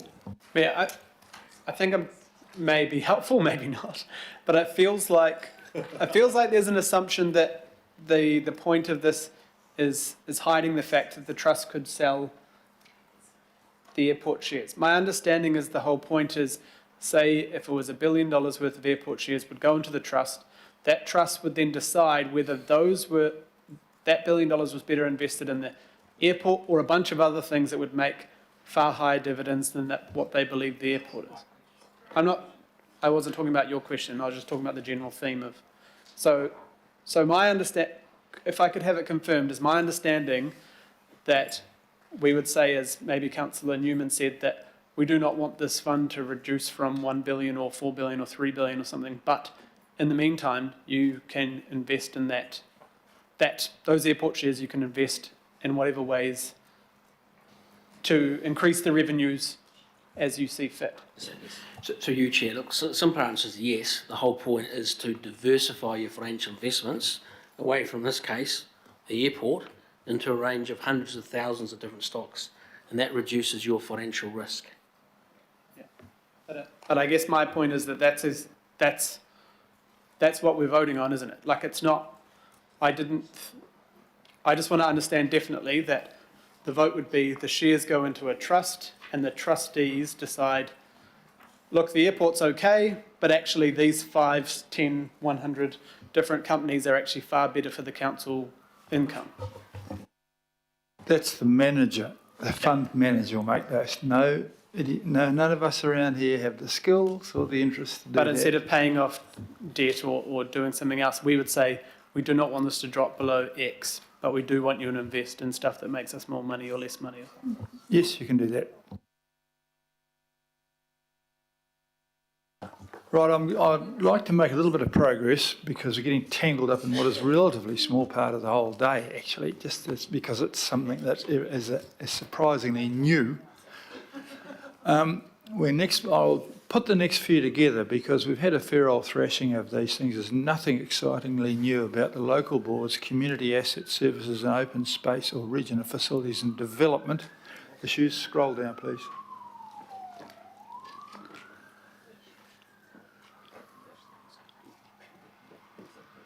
Maori outcomes and water care. Those are, I'm going to take questions on all of those, if possibility, if you can stick to those ones. So that's, and Councillor Darby, you're away. Quick one, Mayor. On water care, Mayor, you'll recall... Go down to water care, please. You'll recall when we discussed with water care at a workshop, we discovered, I raised some questions about the infrastructure growth charge recovery rate. I think it caught your attention too. 18 months ago, we were told the recovery rate for the infrastructure growth charges was moving from around about 70% to 100% by 2025. And that has changed dramatically without us being informed. Now, I know we can't direct water care to increase their IGCs, and I know it's not part of this budget, but I'm just taking this opportunity to find out how we can possibly recommend to water care that they stay on track to increase IGCs to 100%, which alleviates cross-subsidy from water consumers, Aucklanders buying water. Well, I think one of the things we've learnt this year is when you put pressure on anything, they do better. Like the ports, everything else, they will do better. And one of the pressures is that we're not going to allow them to go above 340%. I'm not talking about that. I'm talking about IGCs. So that will put pressure on them to start gathering in the IGCs. I mean, I was shocked to find they weren't collecting the lot. And it's just a matter of not collecting the lot. And so I think that, and the Deputy Mayor, hello Deputy Mayor, you're attending water care tomorrow, and we want to make sure, if you are, that we put pressure on them. They're not collecting all of their growth charges. No, it's the rate of recovery. So currently they're not collecting at 100%, have never have. And the intention, Deputy Mayor, was to go to 100% by 2025. They're backtracking on that. So that means that the water consumer, every Aucklander consuming water, will be subsidising growth. So the recommendation, the soft recommendation, is for them to address a recovery rate commensurate with 100% so that water consumers are not subsidising. If I could suggest something that's been forwarded through to me, we could put it in the letter of expectation that we expect greater IGC revenue, or even characterise that within the frame that we need it to be, as well as His Worship has pointed out, the pressure that is on them on the price space anyway. You can go retrospective on that too. There's no reason why you can't go back and collect ones you should have collected as well. So that's a good point. Thank you for that. Well done. That's a good positive one. Alf Filipina is next, please. Another positive one as well, Chair. Just around the parks, regional parks, and I just want to acknowledge Councillor Lee, who's the chair on that particular working group. Is there any indication where the regional park they were looking at will be in South Auckland? Because I've been looking for one for the last 30 years and I can't find one. But would that be more out down sort of Franklin ways? Still South Auckland. Oh, you're South Auckland now. Yeah, yeah, that's all. I just wanted to sort of end up sort of having a look. Richard. Mayor, I don't know if Councillor Lee wants to answer, but our discussion at the time was that there was a lack of access to large regional parks, forested parks in urban South Auckland, or the urban parts of, and Councillor Lee and others had put forward an idea. Could it be Drury? Could it be others? It may not be possible, but there would need to be a lot more discussion around, potential for that. Councillor Lee might want to answer instead. But. Okay, we're keeping an eye out for one, Councillor Filipina. Councillor Ferry. Thank you. I just wanted to ask a question in the community asset services and open space around the sports and recreation facilities plan and the investment fund there, and whether the intention is, because this is talking about the infrastructure deficit for indoor sports facilities, whether that's intended to look at aquatic as well or not, just because aquatic's becoming an increasing issue. And I know we're waiting on the aquatic network plan. Is the intention to look at aquatic through that process or not? I think we're just looking at, that's not ruled out aquatic at all. We're just saying here's a chunk of money And we're going to fund a facilities plan, and we'll start listening to all the people who've got their hands up for various things. And so I've done my best to avoid picking winners here. Okay? Okay, thank you. Councillor Watson, please. Yeah, thanks. This is really for you, Mr Mayor, and it goes to the regional facilities and development. I'm really just trying to get an understanding of what your proposal actually means, and this is with respect to North Harbour Stadium. I say that because just a few weeks back, we had this proposal put up by Tautaki Auckland Unlimited, which was, to demolish the stadium, 20 million just demolishing it alone, and various big chunks of money went off to other parts of the region stadium, Mount Smart, Western Springs and co. That suddenly changed then, and I think you said in your paper that you weren't accepting this. I'm not convinced that this proposal to demolish North Harbour Stadium and sell the land to invest in other stadium assets would have community support. So I don't think we should proceed any further, but something has to be done. So what the people in North Harbour are asking, Mr Mayor, and that they haven't really got a straight answer from anyone yet, does that involve demolishing the existing stadium stand that is essentially the substance of North Harbour? Yes or no? It means yes or no. What happened was that got everyone's attention, and then we got a whole lot of people together. You got a group together, and a whole lot of group came and saw me subsequently to that, and I've been pressed by North Harbour Rugby.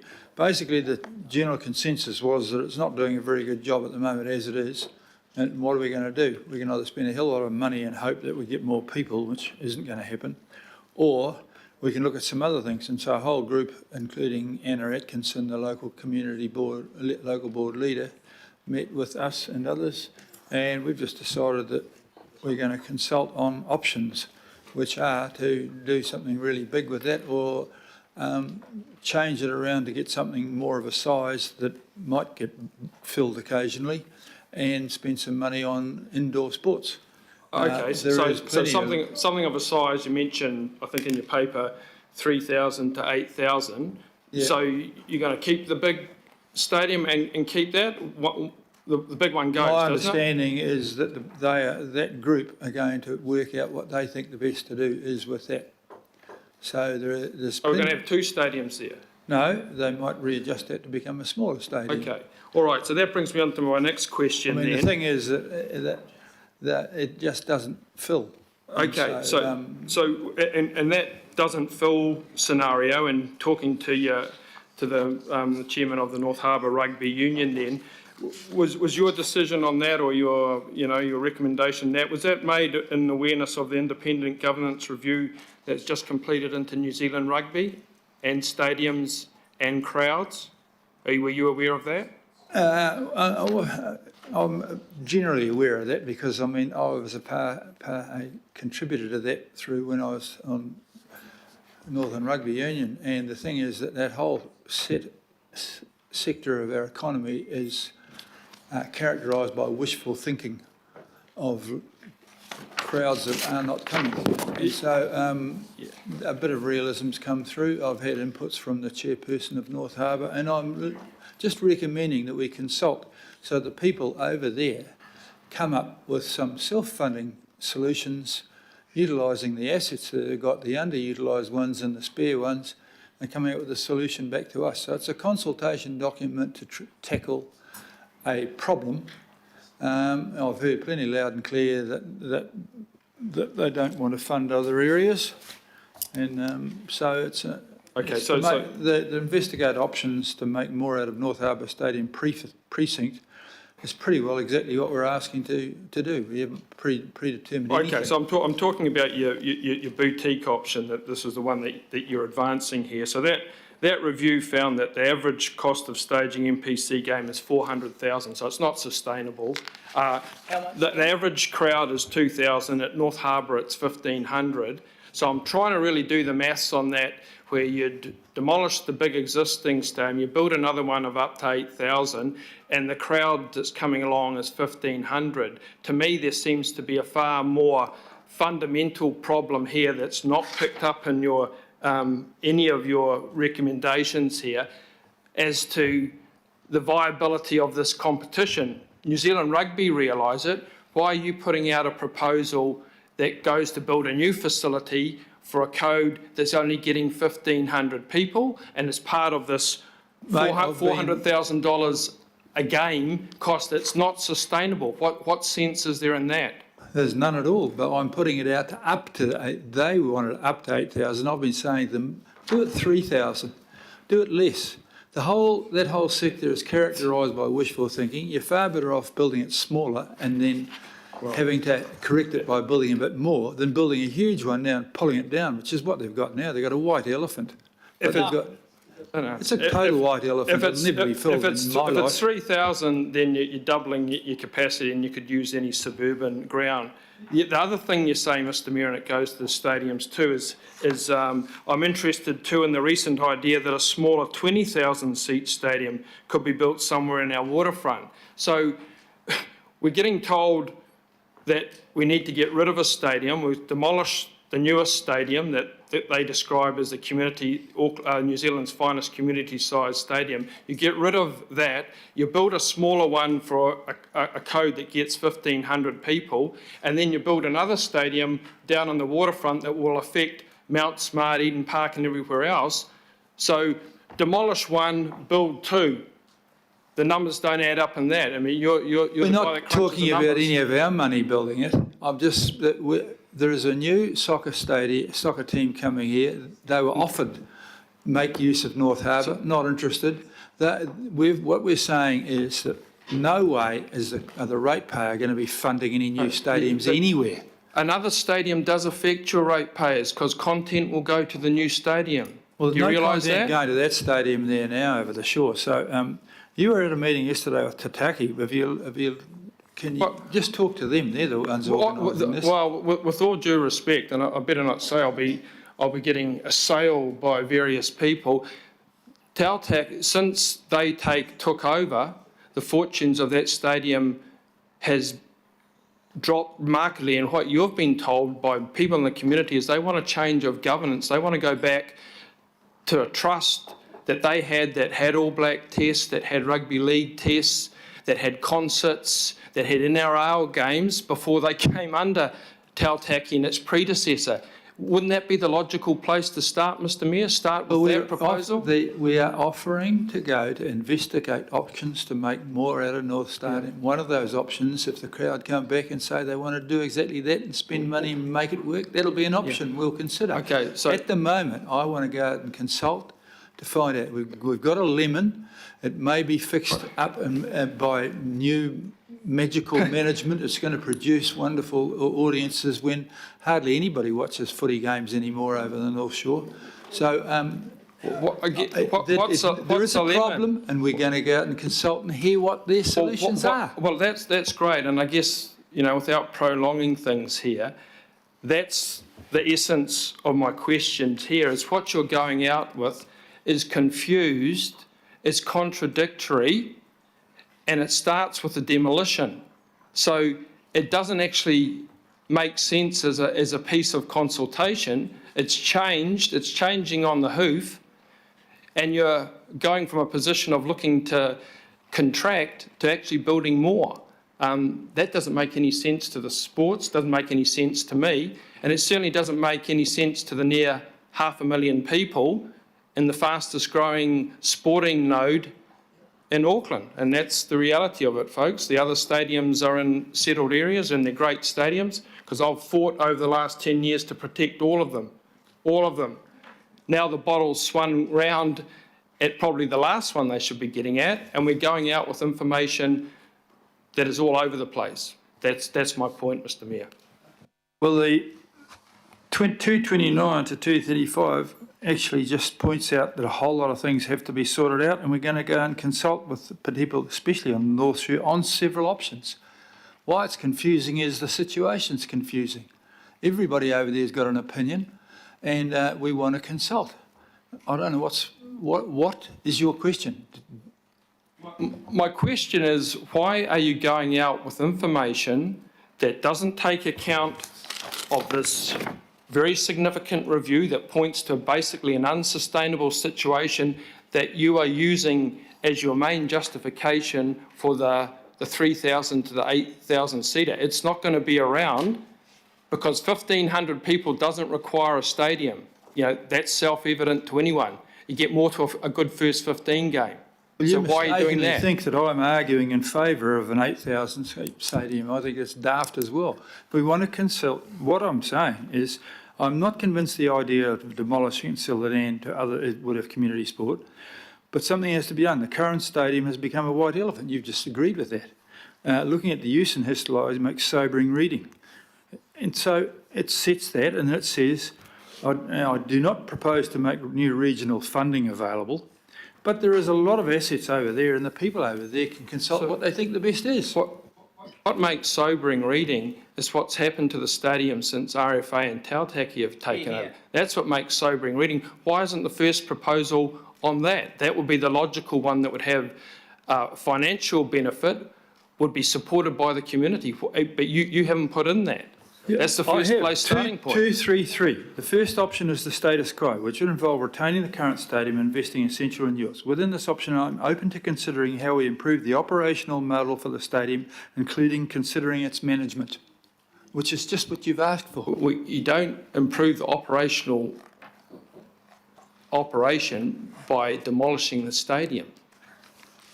I didn't say to demolish it. I've just said above there that I'm I know you're not redevelopment. Just try reading it. Within this option, I'm open to considering how to improve the operational model of the stadium, including considering its management. If a group of you can manage it better and bring people out, okay, Sataki, that's something we'll consult on. So I haven't got my thesaurus with me. What does redevelopment mean? Because the word demolition now is a banned word. In your proposal, am I hearing that you're taking off the prospects of demolition? That's a simple question. One of the options is the status quo, which would involve retaining... Option 2 we're talking about. 233. Option 2. The first option is the status quo, which would involve retaining and investing. Within this option, I'm open to considering how we improve the operational model, including its management. The second option is a consultant to redevelop North Harbour precinct. Not the stadium, we said the precinct. So if you read it there, everything you've suggested is on offer. So if you want to change some of the wording in there, come up with it. But basically, I'm asking the people over there to consider either a new management system for what's there, or in consulting, redeveloping parts of the stadium precinct. The precinct is the whole area around it. The people over there have had 3 different proposals to consider in about 3 weeks. So we're just wondering what proposal it actually is that you back. It's look, like a I'm moving afraid, feast. Look, I don't want to argue with you here. This is about questions.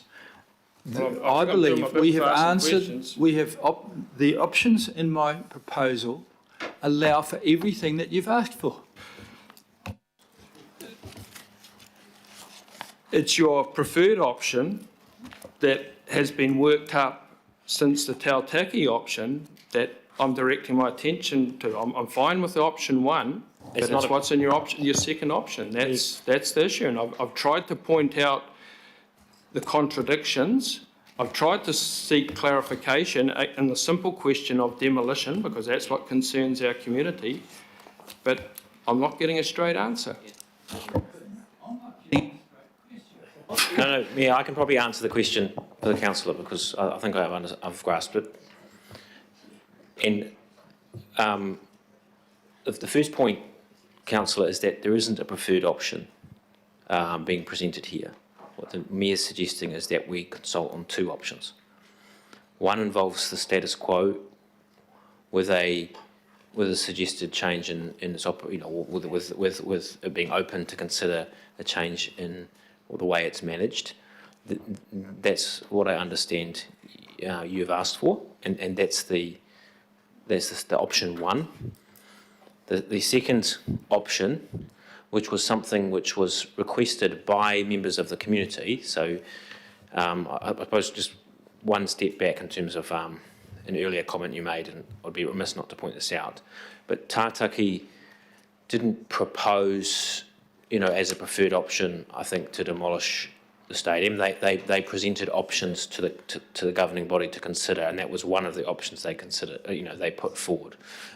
Option B, I think is what they called it. That was their preferred option. Okay, well, Proposed sale of North Harbour Stadium, I'm reading it verbatim now, Okay. 150 Can I million, just answer your less question, Councillor? 20 million provision for demolition costs. That's what they said, if we're going to talk words. Yeah, I just want to answer the question. So, but that's what. So Tātaki just asked me to clarify that, but I take your point on that. The options here involve one, status quo with some changes potentially to its management, or two, redevelopment. Just to be clear about what the proposal is that the redevelopment proposal would be worked up with the community and who've expressed a desire to be able to put their heads together and essentially come up with something that uses the existing assets in a way that will improve things for the North Shore community in terms of the use of that precinct. So that they've expressed a desire to want to do that. What the Mayor has wanted to do was to give them the opportunity to do that. If they come up with something which is good and the people of the North Shore like it, then it can go forward.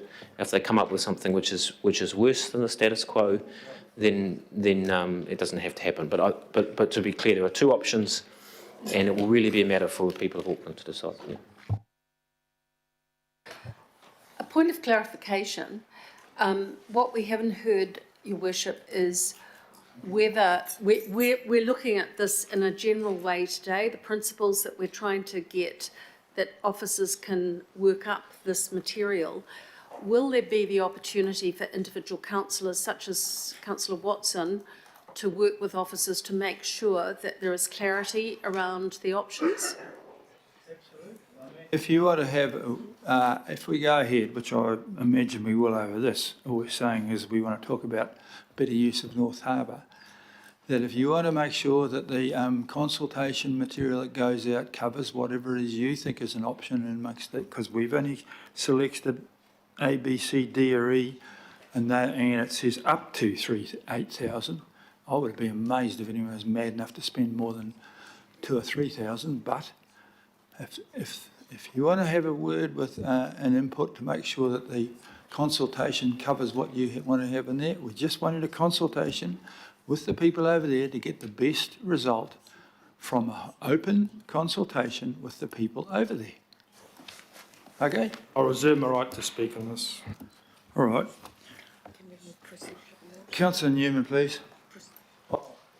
Thank you. I've got a procedural motion. Hang on, we've now 4 o'clock. We've got to go on longer. Righto. Thank you. We're going to go on longer. Now, Councillor Newman. Thank you. I had a question for Claudia, if she's in the room. She can make her way to the front. But just while she's coming up, Your Worship, look, I'm on that Stadia Working Party, and I've seen all the former mayors propose to fix Stadia, and they're all former. I wonder if there's still time to just back out of the North Harbour discussion, frankly, but that's just my view. Claudia, I had a question for you, and I have sought advice from the Mayor's office, but just to be very clear in relation to seismic and heritage funding, that the existing projects that are mandated under the regional work program for the next financial year, they have to proceed unless there is a specific resolution of the governing body that they shouldn't. Is that correct? There are a couple of projects in the regional work program in that directorate around seismic strengthening, which have funds allocated, and your teams are going out to contract now, which need to proceed, because the wording in the current mayoral proposal is, I propose to pause spending on seismic upgrades of the council assets. The problem is that your staff are emailing me to say, I'm not sure if we're doing this work or not. So thank you for the question, and perhaps if I may also then direct it to the Mayor's office to provide their views to see if I'm correct and just to make sure that we're aligned. So my understanding is for the work that's currently underway, particularly when it's going out to contracting at the moment, that is likely to continue because of the potential implications of programs and the works underway under local board delegations. However, alongside that, we are then also going to consultation. So therefore, what happens subsequent to that consultation would then inform the long-term plan afterwards. Our teams are currently looking at the programs that may be affected by this and the timing of that, but I don't have that information immediately at hand, but I might have that later on this afternoon. I mean, Perhaps I could answer. I know you're particularly concerned about somebody's family house up in Manurewa. And I have been speaking to the Minister of Regulations. Things that are underway at the moment will just carry on unless the regulations suddenly change and we can do them a hell of a lot cheaper. But we're not going to stop things in the meantime. But I know the Minister of Regulation agrees with me that the imposition of ludicrously expensive seismic protection of old buildings in an area which hasn't had an earthquake for 100,000 years probably wouldn't meet the BC of 1 or even a BC of 0. So we're not going to hold up the Nathan Homestead, but we will be, if we can suddenly do it half the price, we'll do it half the price. Your Worship, if I can just come back to you, Claudia. If there is an ECI contract already in place being worked up between the supplier and the architect to complete the works that have been funded, we will complete the works as per the contract, notwithstanding whatever the political view, ebb, flow, conversation that we're having at the moment. You will complete that contract and complete the work. We have, if we have a legal obligation to continue the work and to complete the work, then we're most likely to recommend doing so because we would not want to add additional costs to council from potential legal aspects. But the seismic budget is quite large, as the Mayor has pointed out in the proposal, and so therefore there might be a timing aspect. I'm not talking about the forward stuff, I'm talking about the current stuff subject to the ECI. The other question that I had... Sorry, Councillor Newman, do you mind if I just clarify your question with Max or Claudia? Are the projects that we approved through the Planning, Environment and Parks Committee this year continuing as they were? As far as I understand, you're pausing any future work to come to us for new projects. Can I just have it confirmed the ones we've already approved are going forward? Long-term plan is a plan in a budget. So the decisions which have been made, it's not actually a decision to do anything in particular. So the decision that has been made would actually rest with the local board, not with the Planning, Environment, Parks Committee, is not altered by the items that are before you today. No, I just meant sort of the meeting of the regional projects, which included some. Well, there was some funding allocated, but the decision on whether to proceed with the seismic strengthening of any particular local building is a decision of the local board, and you do not have the right, within the current governance framework, to change that decision, and that's not being proposed today. Thank you. But, Your Worship, but Max, it may well be the local board's decision, but it's a regional fund, and that's why it goes through that. There's no decision for you today to change the allocation of the regional fund, as you know. There is a degree of ambiguity in relation to the wording. You can tell me off later, but I want to get this clarified, Claudia, because it's important that we complete what we've started. The other question that I had, the Sport and Rec Facilities Plan 215B, I'm not sure that we should say 70% is no longer contestable. Not sure about that. But then at B it says assist with leveraging different funding available to from other organisations, brackets such as Licensing Trust and Foundation North, for priority projects. Can I get clarification as to, is that for the intention of supporting a mix of community-owned and council-owned facilities? Somebody knows? They don't know. If it's council-owned facilities, I'm just wondering if your office is aware that a number of those third-party funders have specific exclusions in relation to things that they won't fund, which will include council assets. It's not actually true. I've been involved in very large projects which have been funded by a mixture, including Licensing Trust and Foundation North. Okay, well, And our council-owned facilities. Yeah, well, I'm a trustee of a licensing trust, and I'd beg to differ on some of that. But I'm just so look, that's fine. We can have a discussion about that. But I just wonder if some advice could come back, if the officers could prepare some advice as to what exclusions do apply that may prevent some of the funding from the third-party funders being able to be allocated to council projects, because the Sport and Rec Facilities Investment Fund is a great fund for community-owned assets. And I suspect that the community, some of the applicants may be concerned about the fact that the majority of the funding is proposed to not be contestable. They might be excluded, but all right, we'll go out to consultation, presume it goes through, and we'll see what the public thinks. Thank you, that's the point of it. Councillor Henderson.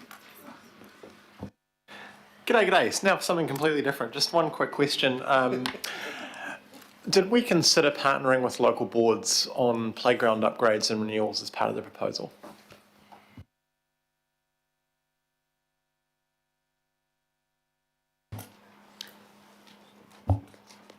Not sure I understand the question. Partnering, don't we fund playgrounds and parks through the renewals budget, Councillor? Yeah, well, as part of my sort of initial feedback was that we would look to, pay some regional money over to local boards to help them with their playground upgrades, because there's huge areas of need in that area. Just wondering if that was kind of looked into or whether it wasn't.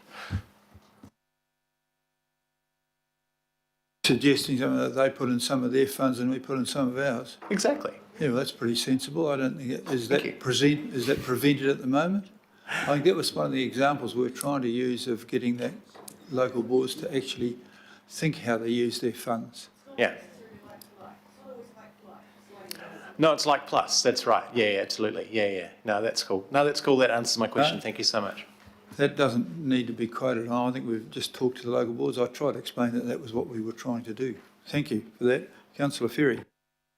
Thanks. My question's just around the water care stuff. Just acknowledging this is a really tricky time for us to be putting something up for consultation in this space. And so what's our capacity to, we're going to sign off maybe today, maybe tomorrow on this, but then the material comes back to us in February to go out in February, March.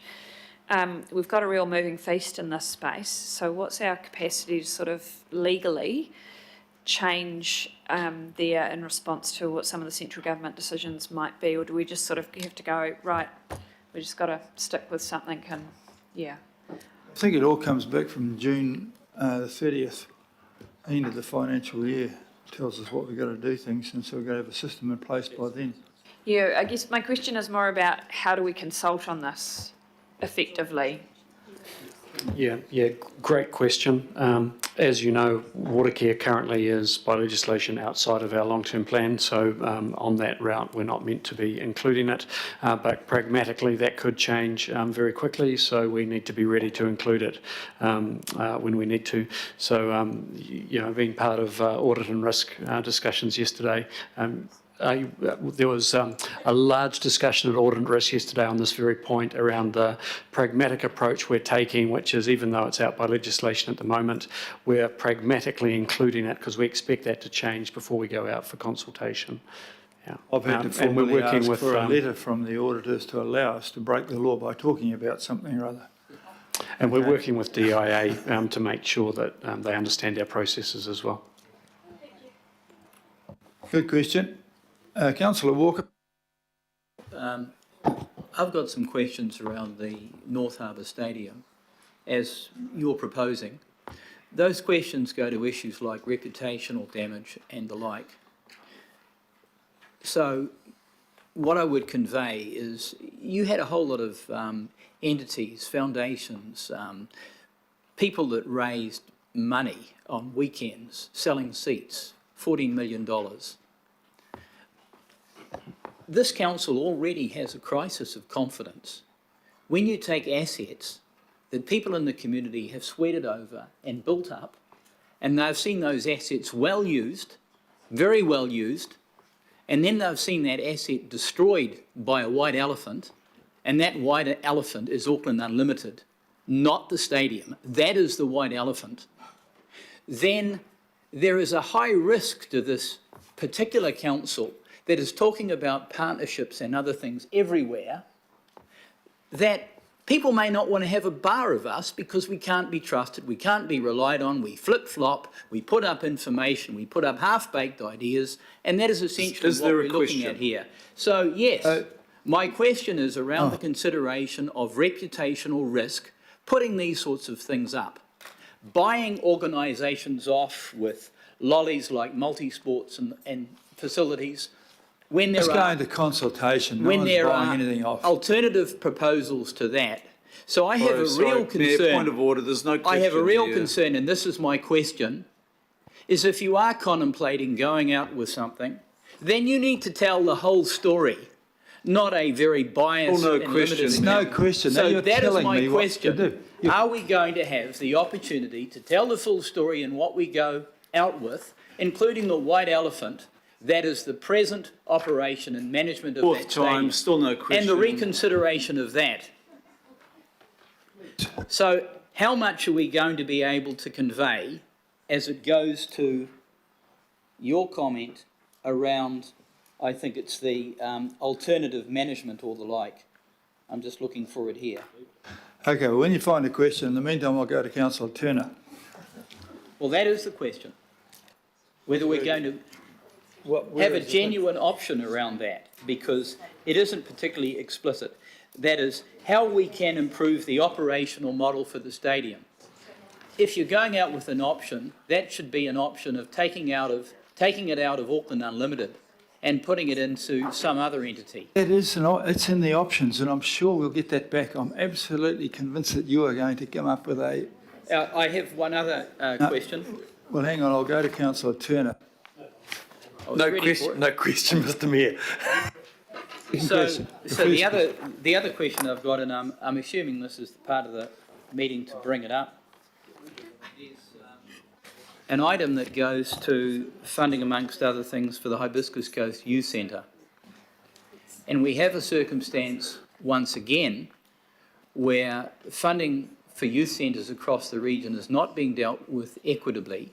So are you going to have options for all of the youth centres in this proposal?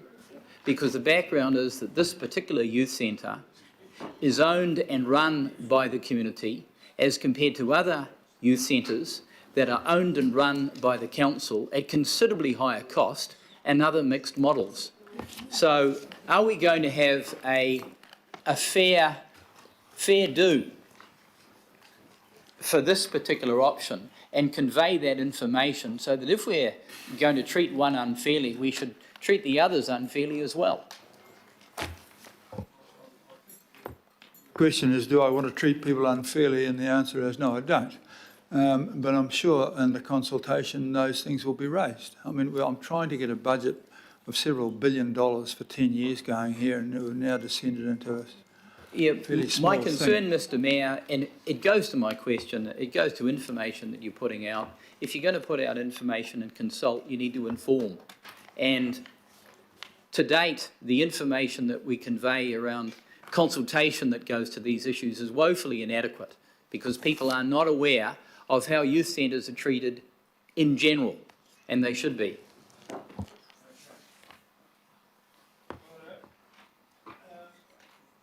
We've now got through all the questions on item 9. And it's been moved and seconded. And and you've got, go back to what the recommendation is, please.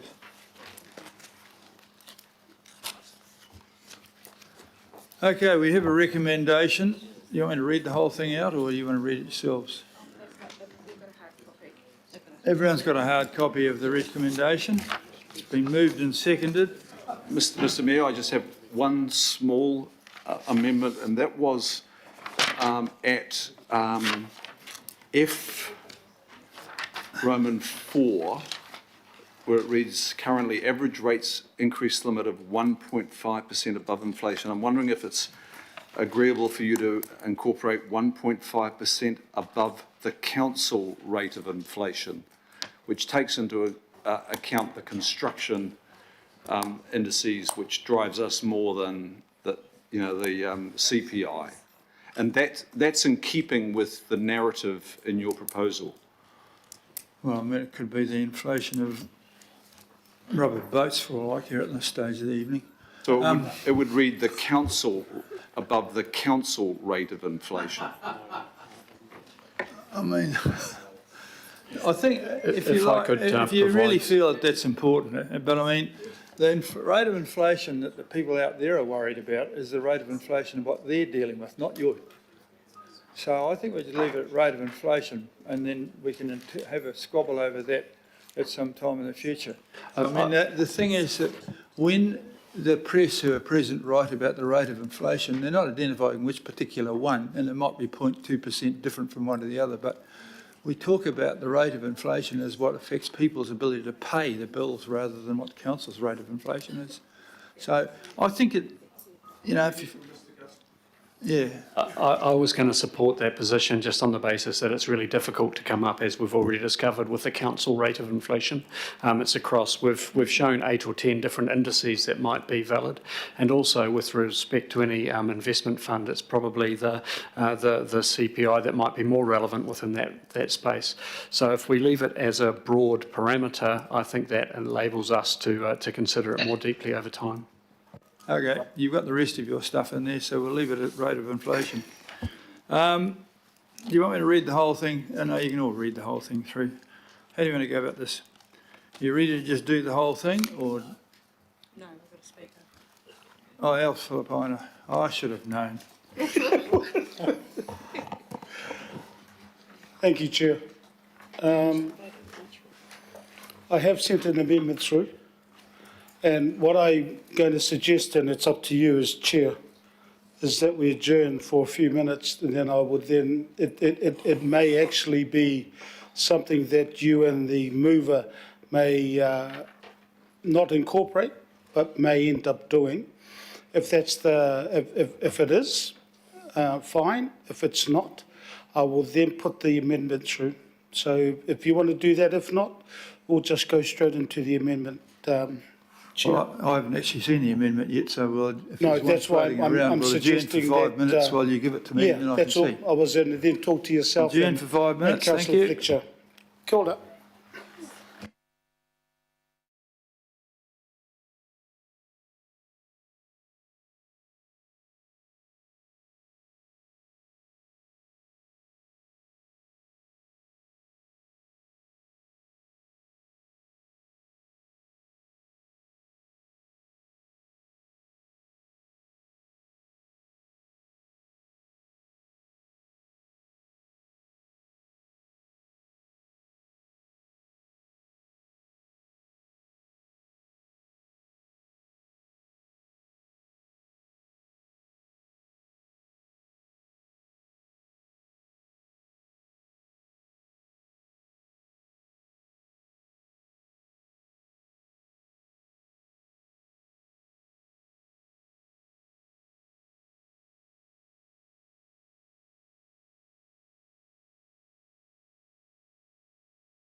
Righto, we've had yet more fiddling around with this. There's a further proposal there. Now, we could do this in one go, or does somebody want to take it apart? I'll be quite happy to do it in one go. It incorporates everything that Alf wants. Or do you? I just wanted to put it in separately, Chair, and the reason I say separately because there's some so important one, but for me, in regards to our corridor that we just had, is to end up putting obviously B and then C and then D, which relates to, I believe, very crucial decisions that we will be making. One is around the airport shares and the other one is around the lease of the port. So, I mean, I don't know if there's any others that councillors around this particular table or the independent Māori statutory board members have any desire to separate any of your other recommendations, but I just wanted to sort of point out that I would love for those to be put separately, which is B, C and D. I think E is there as well. What I've got to do now, otherwise we'll never get through this. There's been a formal request by Alf to do it in bits, and so understanding orders, I've got to accept that. So I'm going to propose, it's been proposed and seconded, I'm going to do it in bits. Now, some of those bits will be just I, and everyone's quite happy with it, and there'll be other ones which won't be, in which case we might have a division on some bits, but I'm not going to run 20 divisions. You know I wouldn't do that to you. No. So I'm going to, let's see how it goes on A. Sorry, just a point of clarification. I'm sorry, Mayor. In terms of debate, so we're going to go to debate and then put them like you've suggested? Okay, thank you. Sorry. What I'm going to do, let's see if it works. A is agree that the draft budgets for public consultation in the long term be based on the operating and capital budget set out in the mayoral proposal. And that didn't seem to me to be enormously, frighteningly difficult. So I'm going to say, all those in favour, please say aye. We're doing debate first. Oh, yeah. Well, yeah, exactly. All right, well, I'm just having a bit of a trial, first of all, to see how it...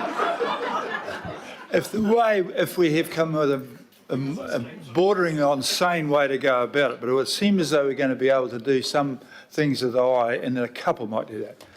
Now, we're going to have a debate on the whole thing rather than picking it apart, okay? But that was a trial. So I now know how we're going, you now have seen how we're going to vote for this. It's going to be in bits, with one or two bits done as a division, and the bits that you can all stomach, or it was a clear majority, we'll just do by the noise. Is that okay, Alf? Yeah. Okay, right. Now we'll have a debate. And not as if we haven't had a debate, because not many of those questions sound like questions to me, but still. We'll have a debate. If everyone desperately needs to say something or other about this, I will accept debating points. So far, nobody wants to speak, so I'm going to close it. Oh, no. So, through you, Mr Mayor, just point of clarification. In terms of the debate, how extensive is the list of... well, you can scroll up and down. Okay, you've got it all in front of you. So is this going down to G? Yeah. K? Where's the bit of paper that had it all printed on? M. M. Got it. Okay, got that. Can we get a copy of what we're voting on, please? Because there's been some changes, so we obviously can't see everything there. Don't know what's in the other ones. Pardon? Chair, if there's any clarification for Councillor Watson and others, the yellow, with the original motion that was moved and seconded by the Mayor and Councillor Fletcher, what I've done is I've only separated B and stopped and put a bullet point. I put a full stop after fund and that was B, then everything else went down to become C, D, E, F, G.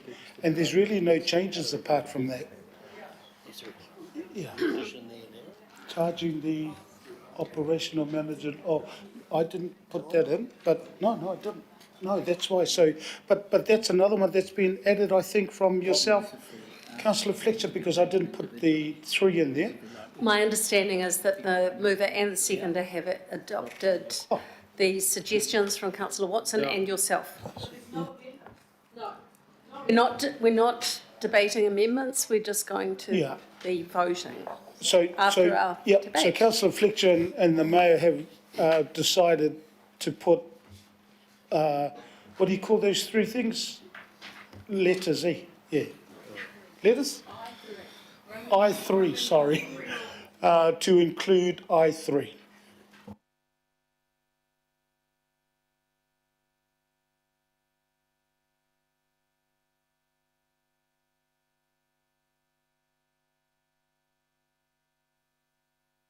It's what you've got here, plus a little bit there on North Harbour to so that changing the operational management, which was in there anyhow, but still.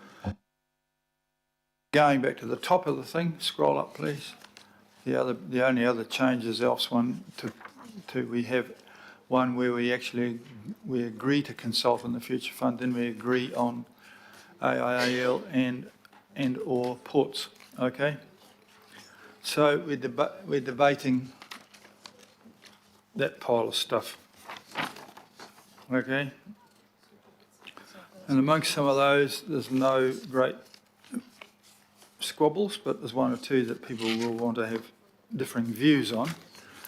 So we'll have a debate, but I think everyone knows where they stand on all of those things by now. We've heard it pretty well beaten to death. You reckon we can't chance it and start voting on this? Yeah, I think we can. Yeah, Councillor Henderson. Oh. At the moment, you're the only one. Alf's head is beat. No, I've asked questions. I never have speeches because I abide by standing rules, Chair. And I've asked questions all the way through, but I just want to have a little say, but I'll wait my turn. All right, so you have, right. Well, I've got Henderson, Fletcher, Alf and Filipina. Goodness, thanks, Mr. Mayor. I wasn't expecting to be first up, and I certainly wasn't expecting to be the only one up. Thank you. We've got another one. That makes me feel a little less self-conscious. Look, I want to thank, first and foremost, you, Mr. Mayor, and your staff for your proposal. I'm actually really heartened by the huge amount of workshops that have been done, and that you've clearly listened to ideas that we've brought from around this table. To be honest, it's pretty exciting for me to see a couple of things in there that I've been passionate about for a term and a half, and I'm very glad about that. One of those is the $50 per week fare cap, which I think would make a huge difference to suburban Auckland. Look, I think that it's very important to know, I did ask questions about this earlier. I want to make really clear in our materials, suburban Auckland is getting shafted in terms of the fees that they are paying relative to other cities in New Zealand and in Australia. And there is evidence in the Nexus material that shows that. We're paying way too much money out in suburban Auckland, and in many cases people are living there that have been forced out by previous planning decisions, and we are telling them, look, you need to reduce your carbon emissions, you need to leave the car at home and you need to jump on your public transport. And in many cases that's still not available. We had a fantastic presentation from the Upper Harbour Local Board that I wanted to bring up. Areas such as, huge parts of that local board area in the northwest that still have very poor public transport. I also want to raise briefly the prospect of things like regional parks. It's amazing to me that we have to drive through pristine natural environment. We've got no other choice. Belching carbon all the way, right? When we could be looking at progressively trialling bus services through summer months that will, I think, make a huge difference for residents out there that live within the parks, but also visitors, of which there is a huge number. Usually I prepare things a little bit better, so I haven't. I'm a bit nervous. I wasn't expecting to go first, but you know, just in terms of the port, I'll just comment briefly on a couple of items here. In terms of the port, look, I was a little bit concerned, to be honest, with the answers to the questions around workers' rights and worker conditions. I know that we have had discussions around protecting that within a negotiating space, but I just reiterate that collective employment agreements last for 3 years or less.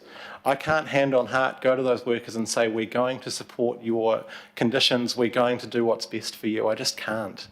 You know, and the other thing is that, look, it's a contract and it's negotiable. I'm concerned that I don't want workers' conditions to be a negotiating point. I want us to guarantee that.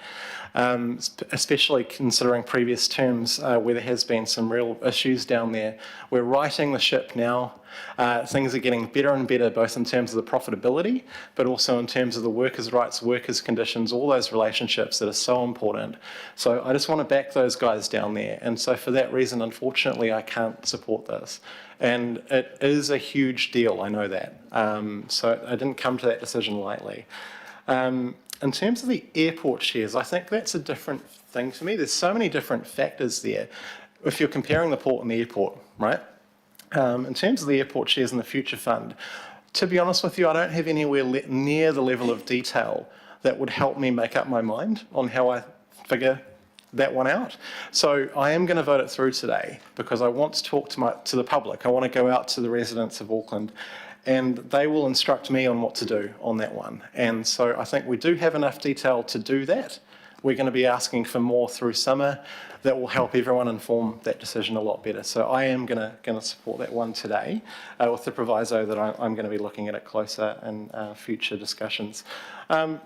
Look, it seemed like a bit of a left field point, and maybe it was, around playgrounds, but I think we need to always be thinking about our city in terms of its kids and raising our families here and how fun and exciting our city actually is. And we get lost sometimes in the budgetary detail of that and we forget some of the big picture sometimes. So I just want to really briefly talk to you about my hobby horse that I'm urging that we might want to pick up in future discussions or through the LTP, and that's a playground upgrade fund. So what that is a dedicated CapEx fund that's ring-fenced, that we go to local boards and we say, hey, you're upgrading you're renewing your playground. Well, here's some extra dosh. Why don't you upgrade it? And why don't you make it even better for the kids? And, you know, it's not a parochial point for me. I mean, in West Auckland, we've got probably the best playgrounds in the country, maybe the world. It's fantastic. And that's exactly the model that we've done over successive terms. And, you know, as a dad, I want that for everybody in the city. So that's just an idea that I hope was that 5 minutes? Goodness, sorry guys. You know, lastly, I just want to point out very, very quickly, a couple of sentences. This is a point here that the way that we fund local government in this entire country is fundamentally broken. And I want us to be really strong with the incoming government. And I know we've got the Auckland deal here that's very, very promising. Go to them and say, look, we need help. There's been successive decades of these kind of very difficult discussions, and they get kind of more difficult every year. The government should be forking out and helping us out.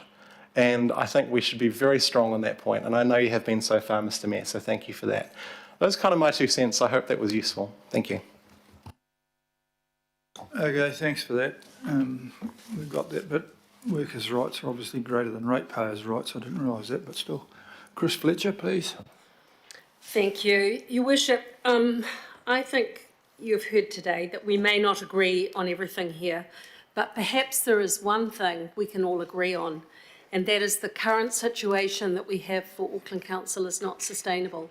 Business as usual just isn't going to fix it this time. So I've really welcomed the work that we've all been allowed to undertake. I think Toby did a fantastic job in facilitating the first sessions to get us off the ground. And we have a collective sense of ownership today to go out to the public and say, we trust you to understand the nature of the crisis that is facing Auckland. And we are going to have to do something differently. We can't just do it as we've always done it. So I do welcome today a number of things. I really welcome the commitment that we're hearing in terms of capital depreciation. I'm welcoming, sorry? That's not Morris, is it? No, it's not. I am welcoming of the capital depreciation. I'm welcoming the open-mindedness in terms of really trying to look at the balance sheet. I'm really welcoming of the opportunities that we've got to have a formal trade, if you like, to the incoming government around the fuel tax with the possibility of congestion charges, the operational cost savings, the integrated transport plan. There are a whole body of things here, including the disestablishment of ARAFA, so we can get some clarity about what we're trying to do. And finally, that we are going to apply cost-benefit analysis to those things that we do in the future, because we can't just keep doing more of the same. I have really, really welcomed the opportunity to lead that body of work on investment.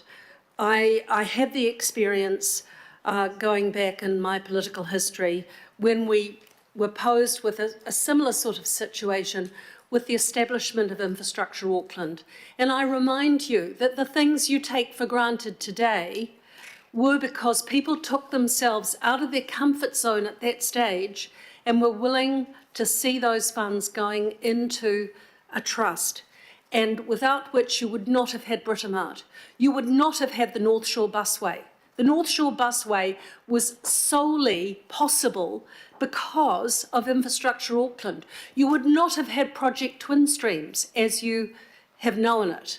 That was all because a trust was established that was there solely to provide for stormwater and for public transport. And because a few people showed the courage to say, look, we have to do something about this. We think we're the only ones to recognise that we've got an infrastructure deficit. This has been known for years, but nobody will be willing to do anything about it. You've got the chance today, I believe, with the opportunity to set up the Auckland Future Fund. That could be a legacy of this council. It could be something that people look back on and say, because of that fund, we were able to do this, that, and the next thing. I get very cynical at times when we spend a lot of time talking about climate change, but we actually don't do the specific things that will make a difference. Well, this will make a difference. This is going beyond greenwashing. This is actually saying the purpose of this fund is actually to back up those initiatives that we want to put in place. And I just think it's such a great opportunity to go out to the public and be really candid with them and say, we want to hear from you. I do agree with a lease model. I agreed with, under the legacy Auckland City. Some of you may not know, but that whole Britomart precinct was a lease, and it will come back to this council. That's the way we should be doing things. And that way we preserve intergenerational equity, that the next generation and the following generation still have opportunities. I don't think it's a good thing to just sell things off. We've lost that opportunity for the future. This idea came out of the lack of trust that the public have in us when we sell assets, that we just go and squander it away. This is instead an opportunity to say, let's use our balance sheet, let's look at our assets, let's look at what the city is going to require, and have the courage to put that into a fund and to be able to have those reserves to meet those changes, which are, we know, coming our way. So I think it is potentially a fantastic legacy project for this term of council and for future generations of Aucklanders. So thank you. Thank you very much. Councillor Philippina, please. Thank you, Chair. So just to let everybody know, I'll be calling a division on C. I'll be calling a division on D in regards, sorry, not D, calling division on the ports as well. And that's just to be clear. So there's no surprises. Chair, firstly, thank you for 10 minutes. I know I just saw the ladies look over here. I only got 5, so I better hurry up. Firstly, Chair, I just want to end up talking about the $80 million, and that's the raised platforms. I ended up talking to my principal around at Miller Road, and I am surrounded, well, not my house in particular, just down the road, with 2 schools, and a play centre, and across where I live, the Brethren School. We have raised platforms. So I rang up Ben. Ben is the principal at Mountain View School. And I said to him, Ben, look, this is what the mayoral proposal is put to us around the raised platforms. And I said to him, what are your thoughts around the raised platforms? And he says, look, they save lives. They've saved my kids' lives. Why?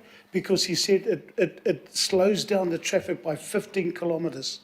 He said, I am out day and after school with my teachers at the raised platforms, and I'm still telling people to slow down.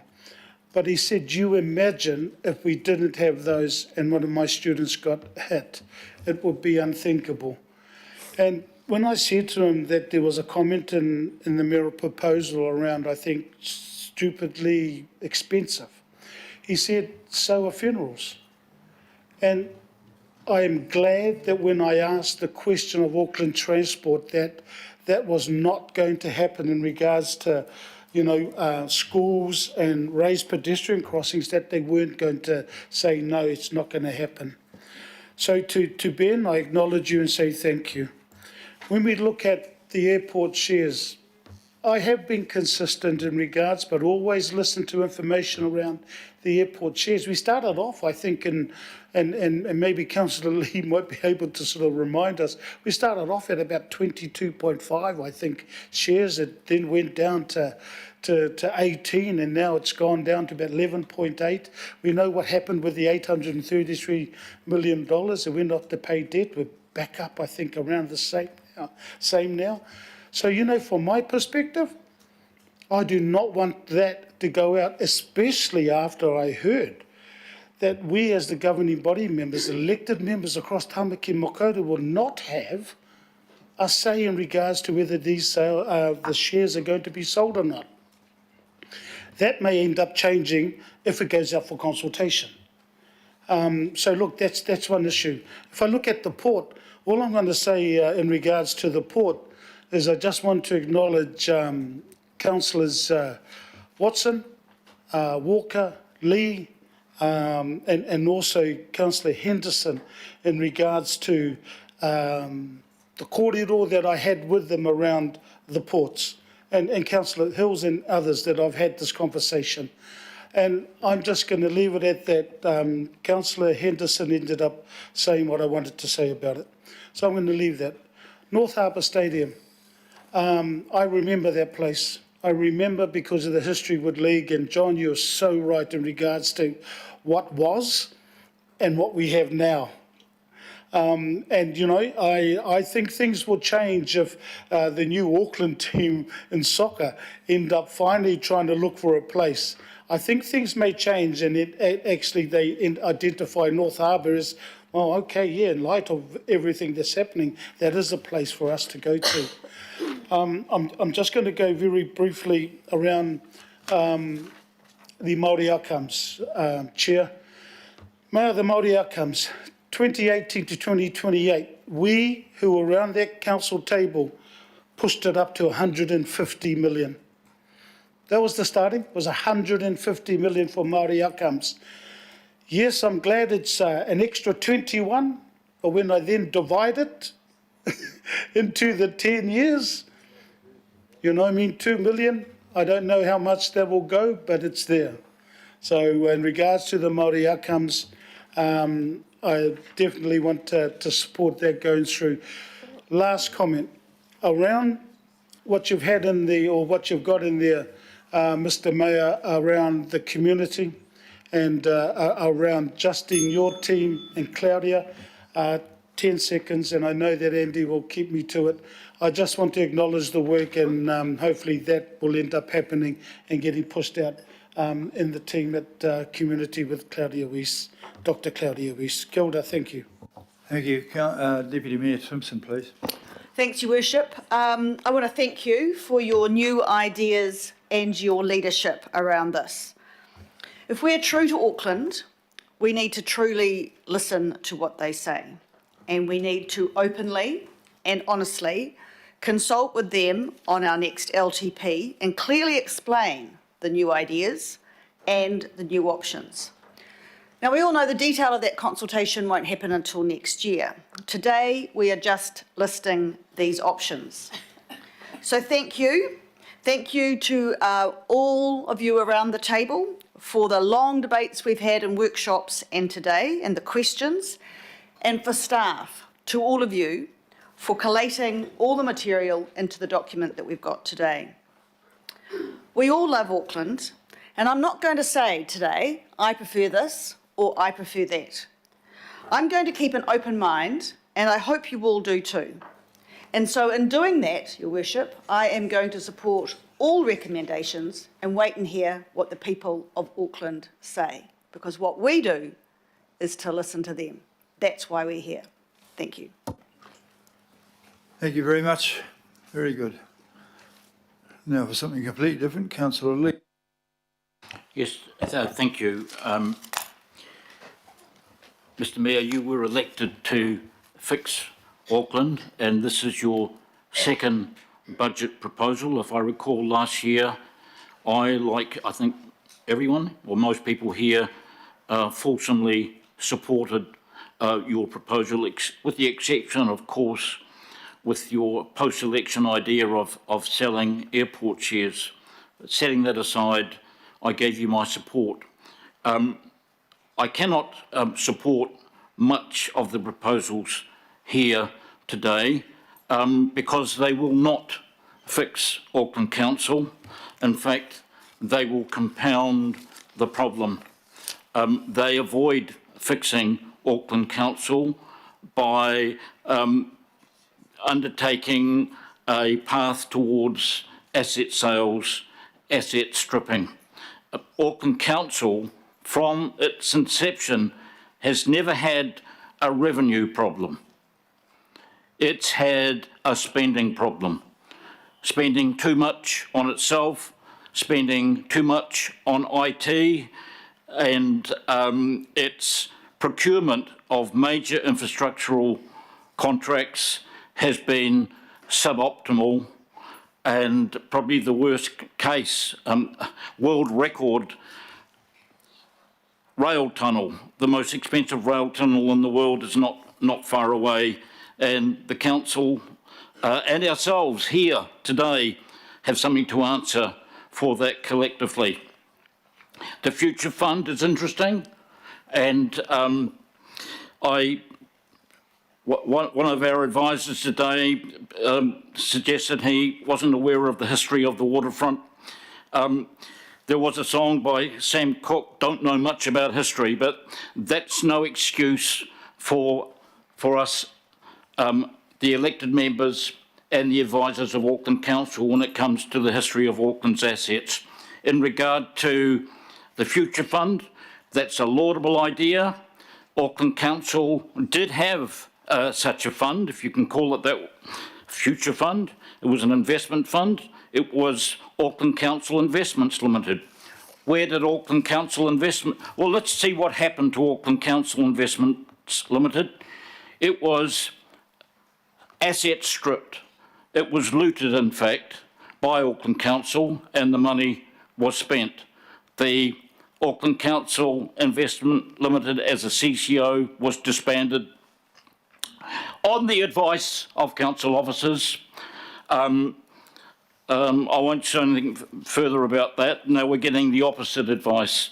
But where did the money come from? There was a diversified asset fund which was spent, first of all, the shares of the Ports of Auckland and the Auckland International Airport shares.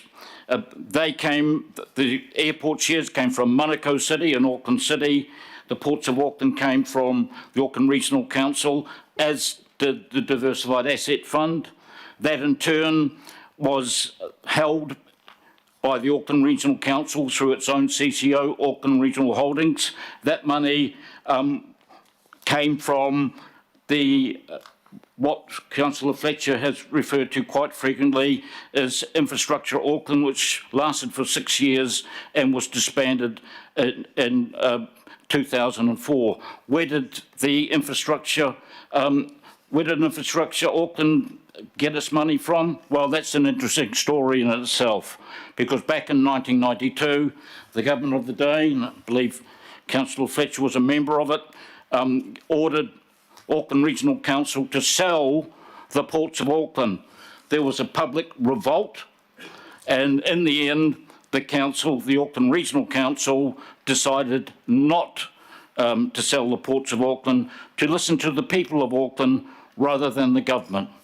So then the government of the day took those assets from the Regional Council and put them into a regional body, which was elected, the Auckland Regional Services Trust.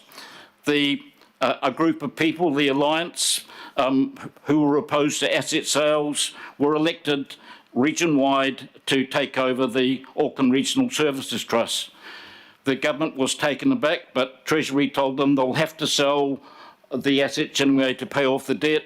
They traded their way out of the debt and ended the situation with a surplus, and so the government of the day replace them with Infrastructure Auckland, and that's where that money come from. In the Infrastructure Auckland Fund is the proceedings of the sale of the Yellow Bus Company, the biggest bus company in New Zealand. It was privatised on the order of the government of the day. At the time, it made a profit for the region. It's now became New Zealand Bus, and now it's owned by Kinetic investors in Melbourne. It costs us tens of millions of dollars a year in subsidies to run it. That's the real history of Infrastructure Auckland. I'm afraid I cannot support what is, in essence, not fixing Auckland, but asset stripping.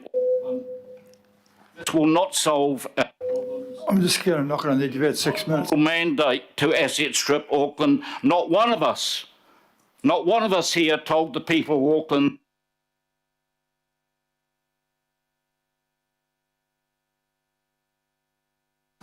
Right, that was a good one. Councillor Hills, please. Thank you, Mayor. I want to acknowledge yourself and your team for trying to get as much of what many of us have suggested, talked about over the last 40, however many workshops. Acknowledge Toby, Tamsin, Peter, the finance team and everyone else who's worked on this after has been a tough 4 years for the council, dealing with many, many different issues.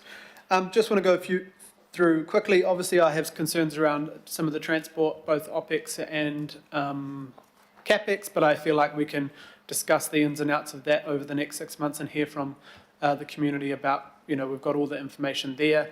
I do like the idea of your $50 a week that will transform the city and give people more opportunities to use public transport and not feel like they're at the cap of their ability to do that. On the targeted rates, thank you. I asked you at budget, will you reinstate those? I felt there was a risk that if we dropped those rates, that they would never come back, but you said in June that you would definitely have them proposed coming back to what they were around water quality, around environment, and you've stayed true to your word and put them in there. Many other things.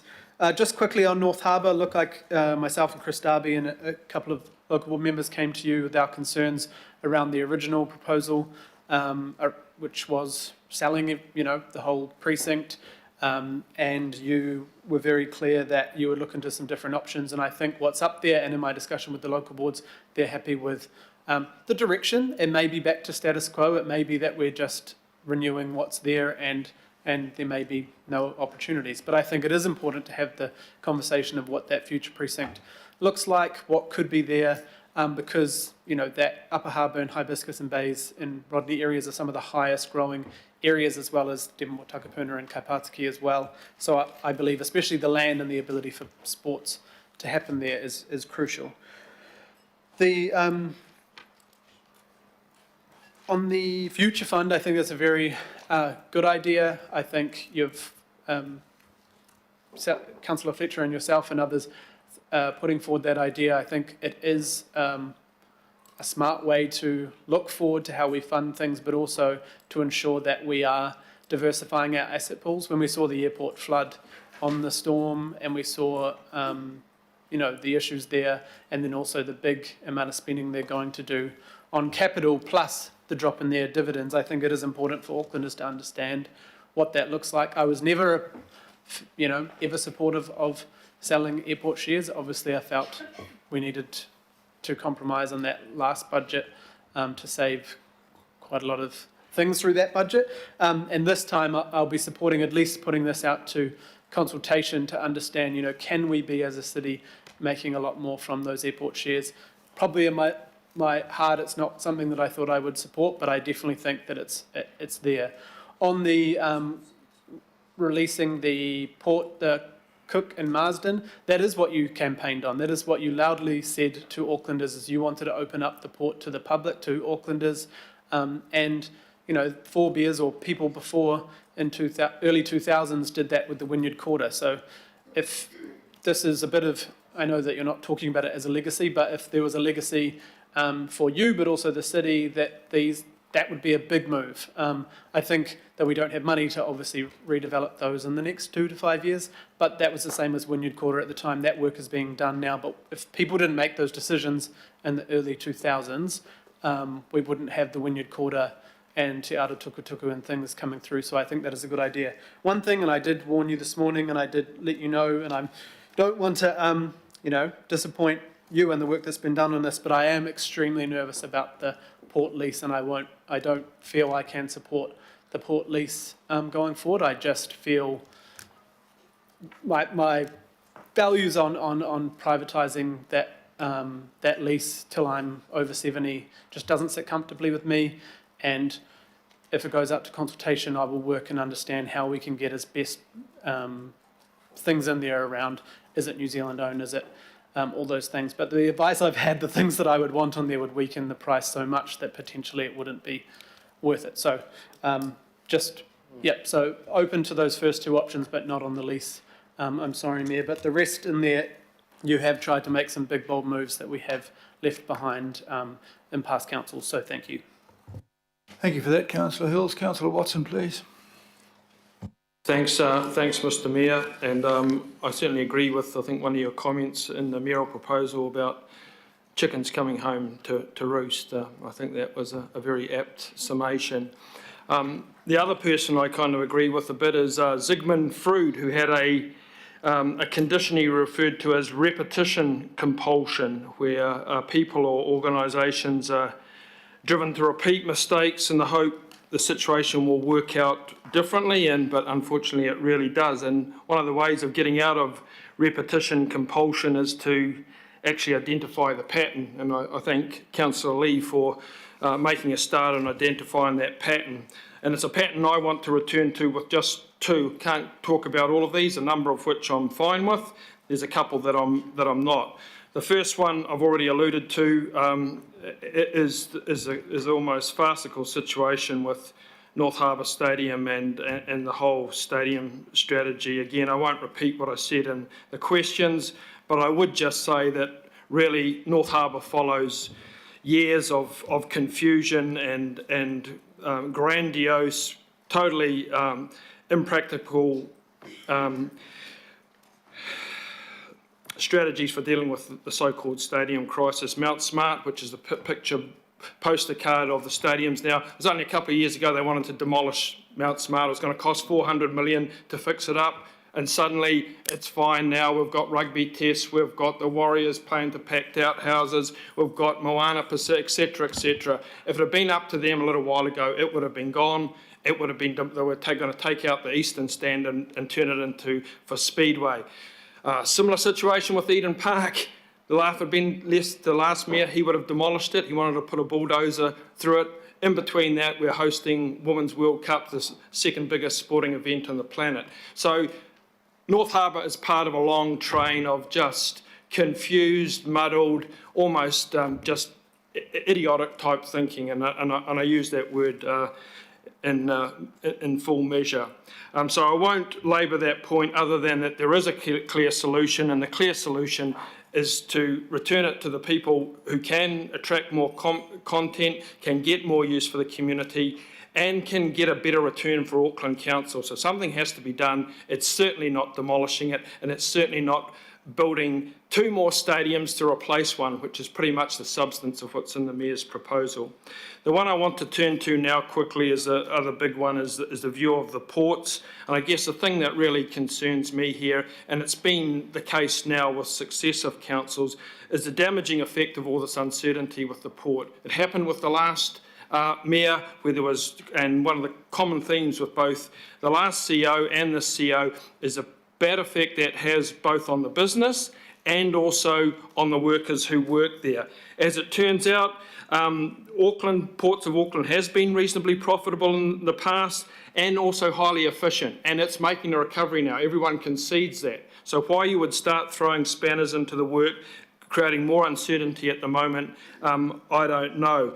The other point that hasn't been mentioned at all in the discussions here today is its principal economic role. Not just as a returning dividends to Auckland Council, but to enable Auckland businesses and indeed New Zealand businesses to trade by making a profit by importing and exporting goods. So it has a wider economic function, and I haven't seen that recognised anywhere in the documentation that's been given up to us. In fact, if you go back a little further, 2018, for the 3rd year in a row, Ports of Auckland was voted best seaport in Oceania, and that was competing against some of those Australian ports that we're hearing so much about now. So we've done it in the past, we've had a bad run with the automation disaster, but they're back on the up and up now.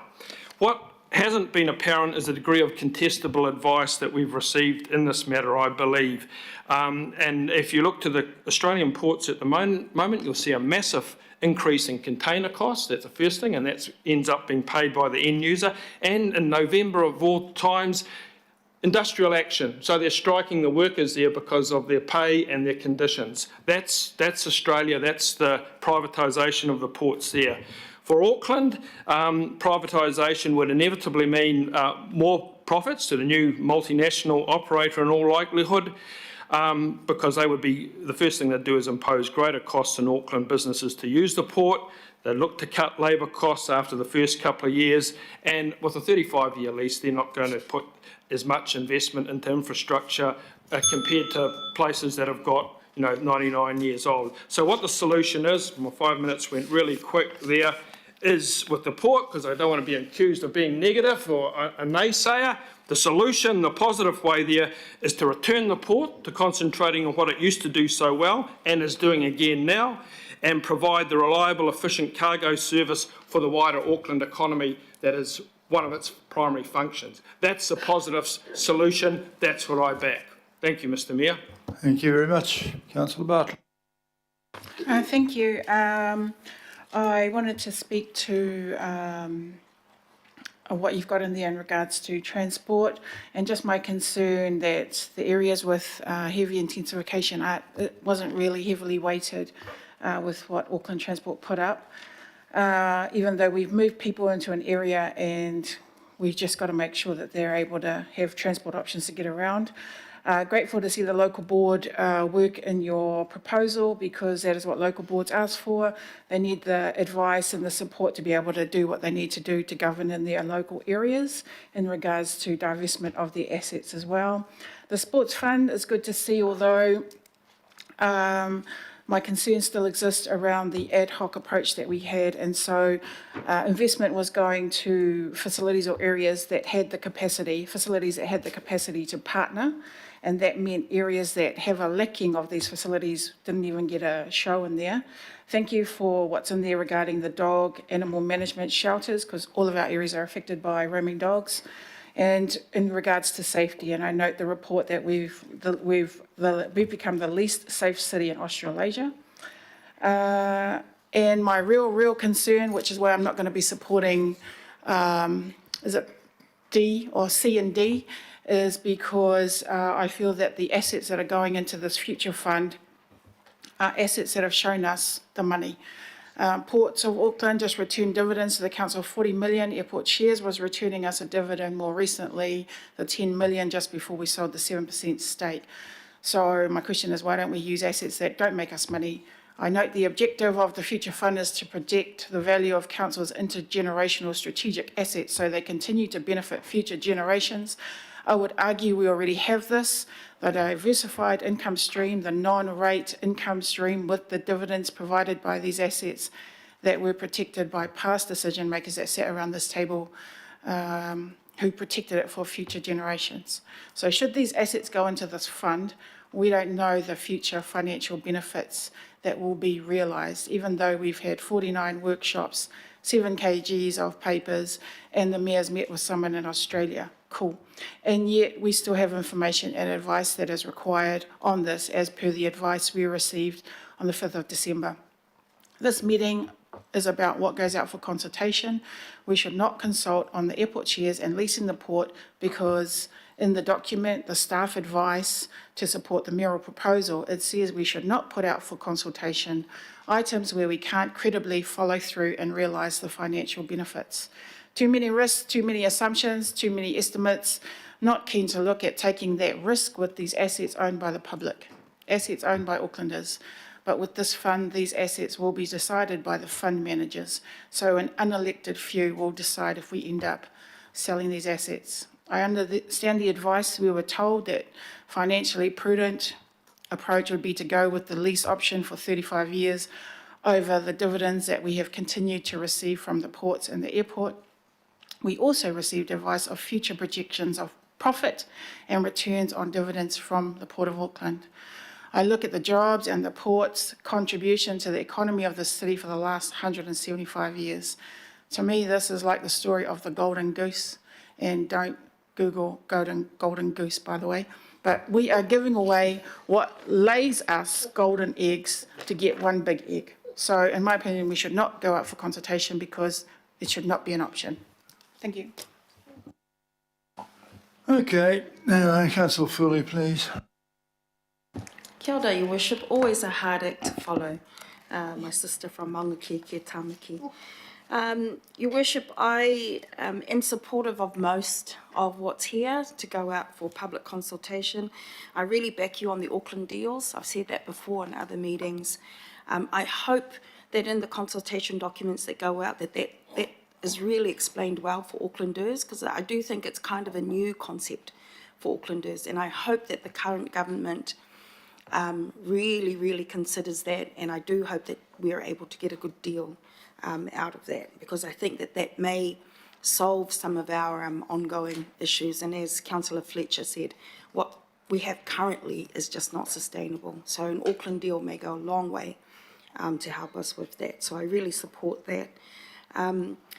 I do just want to raise my concerns around the transport part of the proposal, and I'm happy to support that going out for consultation, but, you know, I'm worried that people in my area, for example, won't understand that the cut in the budget for Auckland Transport will translate to potentially more people dying or being seriously injured in my community and in other communities where we have very high deaths and serious injury stats. So I'm just worried that that's not going to be communicated very well. And I know that we have a chance to have a look at the consultation documents, and I'm just foreshadowing that we as a council and our staff as well need to do a better job of making sure that that information is really clear to our communities.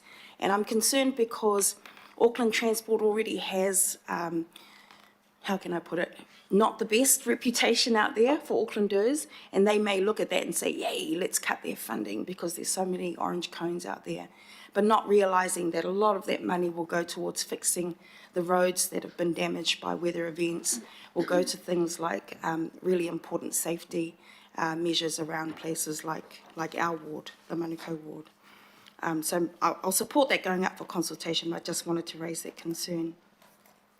And then lastly, Your Worship, it's the Future Fund. And I support the idea of a Future Fund, but I am concerned, and others have raised the issue around, we had ACIL in the past, we've had a similar fund in the past, and what happened to those funds.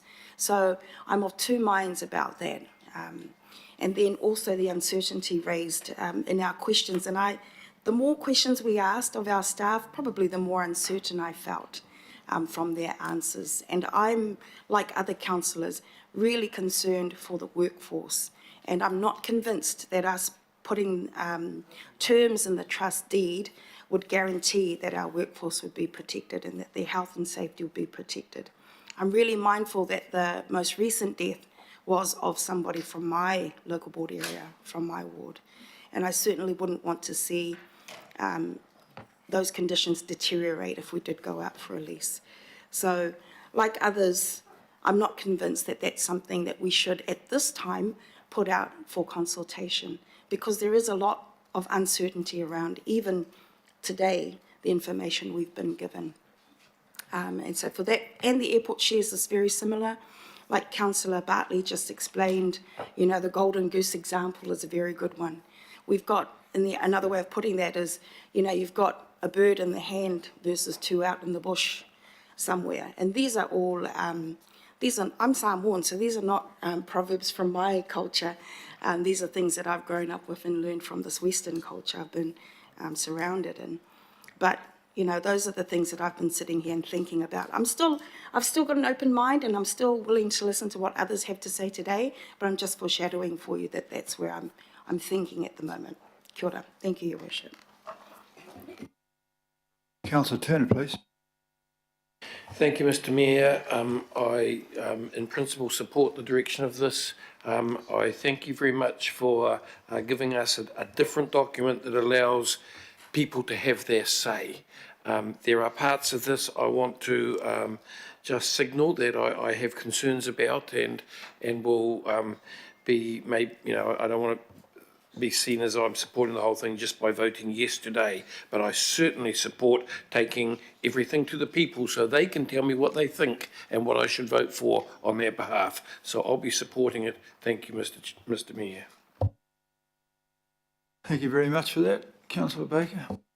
Oh, it's always good to follow my dad over there. I thought I'd get away without saying much today, but yeah, look, I just, like Richard, I think there was someone, I just want to thank the staff for the work that we've done and how we're getting there.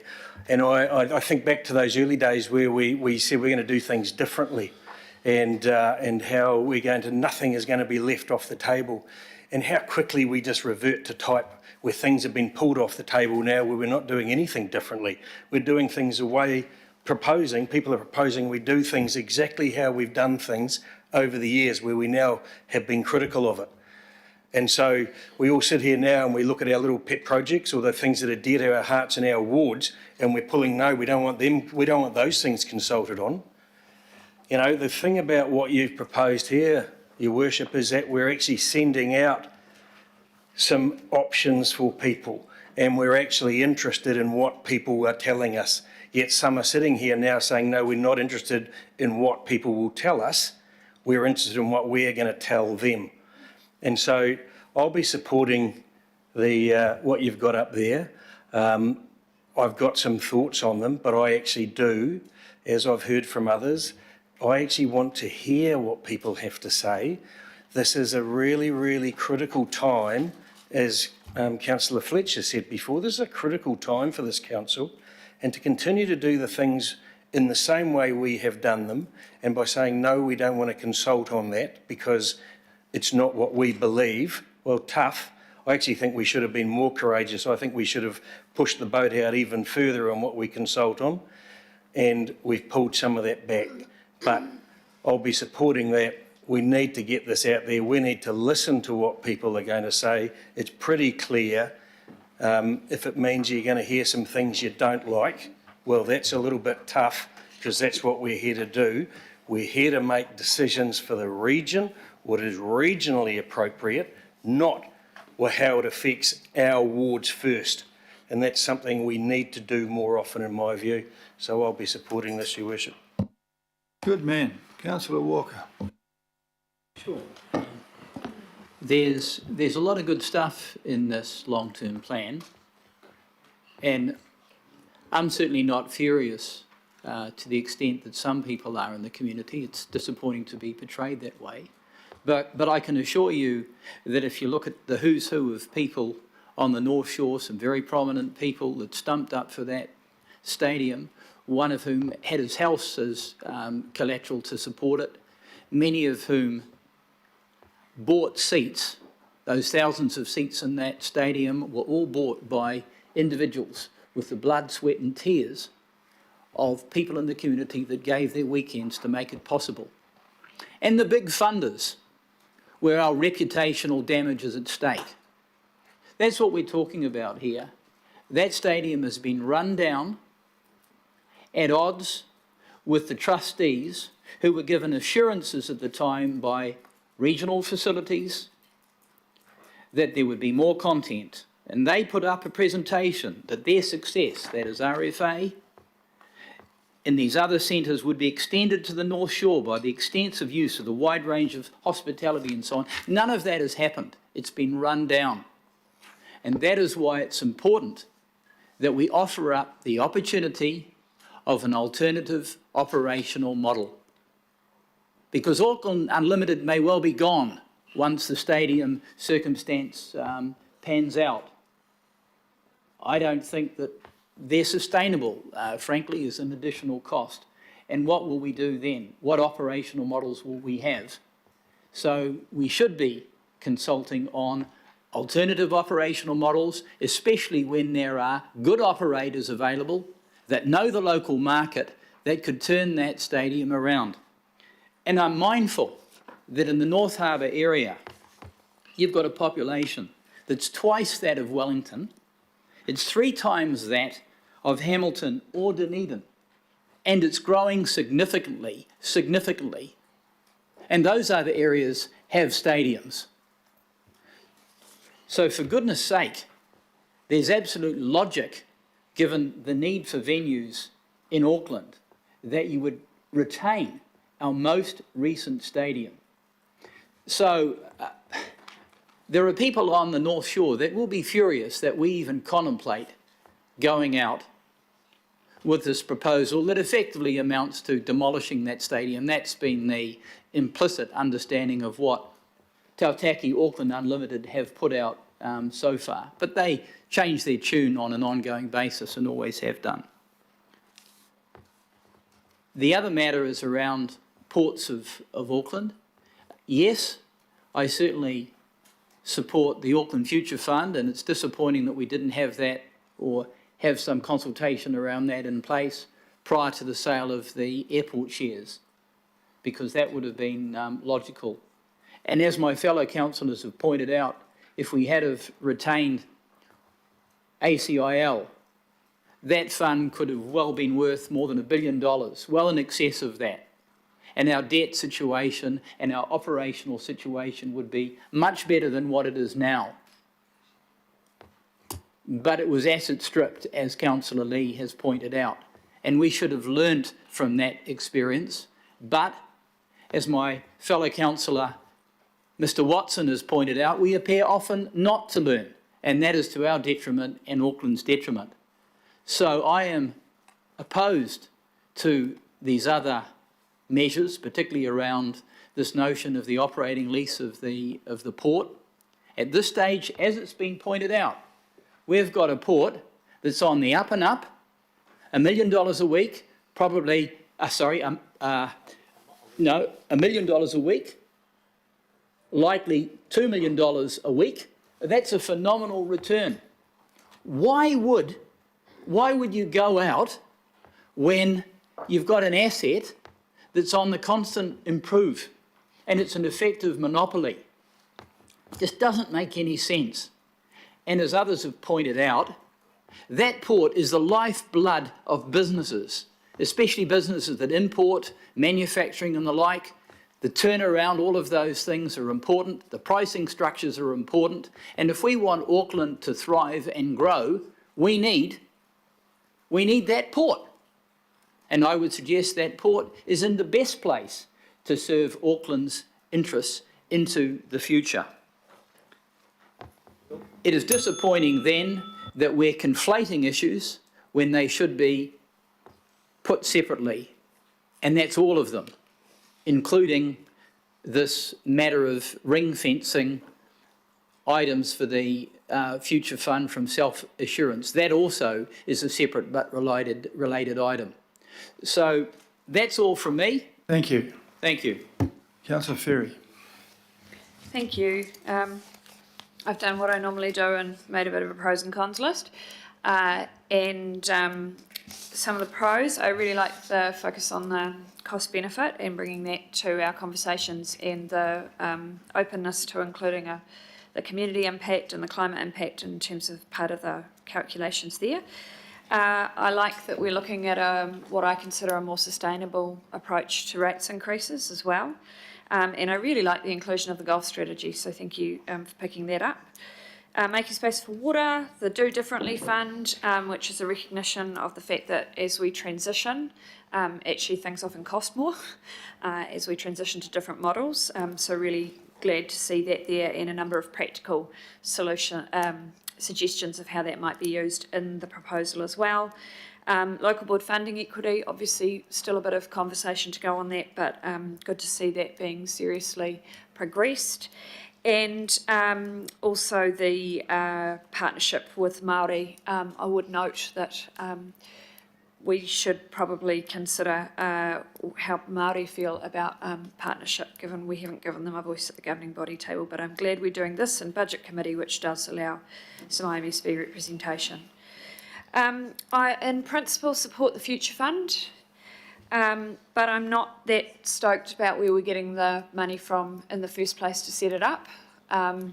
I've had a bit of a look and a bit of a think about comparable funds. I know a lot of them were set up off the back of budget surpluses instead of paying down debt, where that was a more sensible way forward, and that's not the scenario that we are in. We are looking at asset sales to set up that future fund. And I'm not comfortable with that. I'm particularly not comfortable with the port staff. And I'm actually really disappointed that we haven't had more information from the investment working group to the rest of the governing body members who aren't on that group. We had a workshop where we were told we'd get some independent advice before the decision making today. That hasn't been forthcoming. And my understanding is that that was only really commissioned earlier this week. So I do feel like we haven't got the information we need in order to make a really robust decision on that. There's just too much unknowns. But also for me, I just don't feel like we can progress that in a way that will safeguard workers' rights, noting that workers are also ratepayers, as are the people who rely on the import and export function of the port. So I would be mindful that they are ratepayers, or through their rents or through their homes as well. So it's not an either or in that space. I'm really nervous about a 35-year lease and what that potentially means around the investment of the leaseholder. What does that look like as we get towards the end of that lease? Do we have to go into a deal where we effectively are recompensing them for any infrastructure that they'll leave behind? That seems to me a bit of a nonsense. And the fact is that the port's actually going really well at the moment. It's getting back on track. It's going well. Why would we mess with that? The only plus in there is a short-term financial hit for us. And ultimately a lot of profit for somebody else. So I'm not keen to support that, and I appreciate the chance for this to be put in parts so that I can express that. I'm also mindful, I abstained on the last one because I couldn't support selling the airport shares, but I also really supported a lot of the elements in the budget, and I don't want to set myself up to abstain again by putting out to consultation something that I know that I can't support when it comes back. So I did just want to say I'm also really worried about a lot of the Auckland transport stuff, and I asked a number of questions to that effect to really support what Councillor Fully said. And just finally, the comments from Councillor Baker about talking about how we would like to do things differently, but then not supporting it when it comes to the vote. To be honest, the only parochial thing I heard, and I'm not saying this in a negative sense, in the conversation today has been about Harbour Stadium And that actually has come to, I think, through the discussion, a place where people are okay. So I was a bit confused about that because I don't feel like anybody has really been saying, other than that one issue, hey, my part of Auckland ahead of everybody else's. I think mostly we have been quite regional in the way that we've approached this. And I'd also wanted to end by acknowledging, I think this is the first time we've had real true options and packages of options to put forward. Past mayors have often put forward a package with the attitude of you're either for it or you're against it, and not a lot of nuance. And so I do really appreciate that that's been the approach from early on and that that's what's going out. So looking forward to voting in parts. On the whole, I will support. Thank you. So Stuart, please. Thank you. It's been a really long day and it's been a hard day for some of us. I'm going to support it today, going out for consultation, and I think the wider community, they do need to be able to have a say, and I do hope that we are going to listen, and I think that's the whole reason of the consultation. So I know we've got some really big challenges ahead of us, especially with what's happened recently, you know, with the floods, and so I'm going to be supporting this going out to consultation. We're not actually voting on it today. We're going to be voting on it later in next year, and so we've all got an opportunity then to knock it if we're not really supportive of it. But I think it needs to go out to consultation. Thank you. Thank you, Councillor Stewart. Councillor Darby, please. Thanks, Mayor. Look, big thanks first to the staff, hundreds of you, over thousands of hours that have contributed to this point. There's a way to go, of course. But Mayor, thank you for leading it as well and being inclusive in that process. You genuinely have been. And my councillor colleagues and IMSB members for the, somewhat tough debates we've had over 49 workshops and many meetings. It's been healthy. I am just going to cover really 2 points, and that is the future fund and the question around port and seaport, and then transport.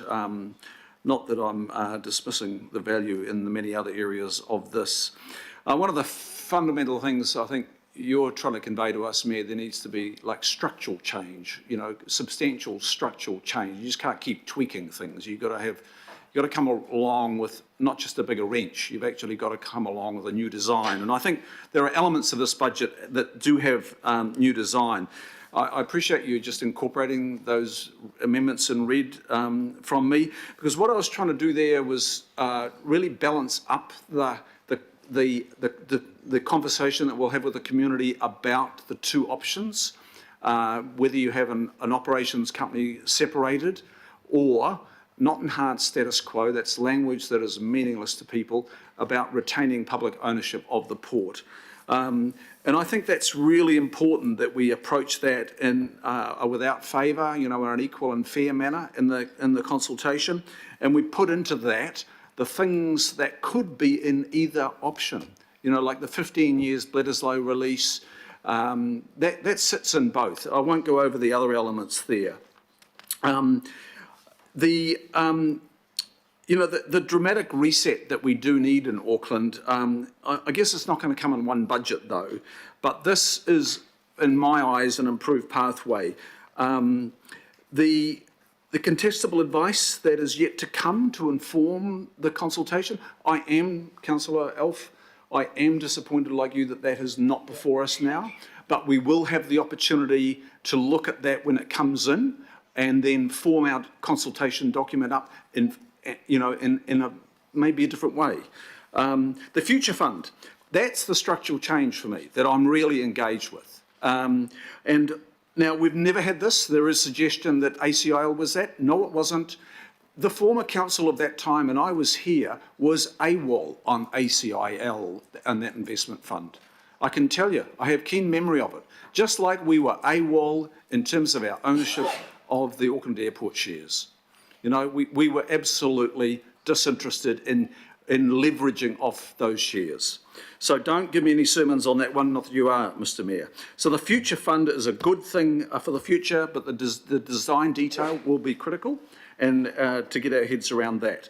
And I'm glad to see that we're opening up to not just the Auckland International Airport shares and possibly a forward payment on the OPCO licence, but also the port dividend or possible capital returns going into that. But I'm not convinced of the OPCO separation. I am absolutely not convinced, and I'll be interested as we go forward in that conversation with Aucklanders.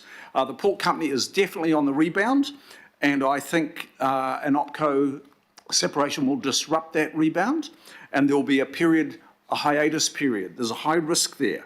The capital value of the company is growing by every 6-month period.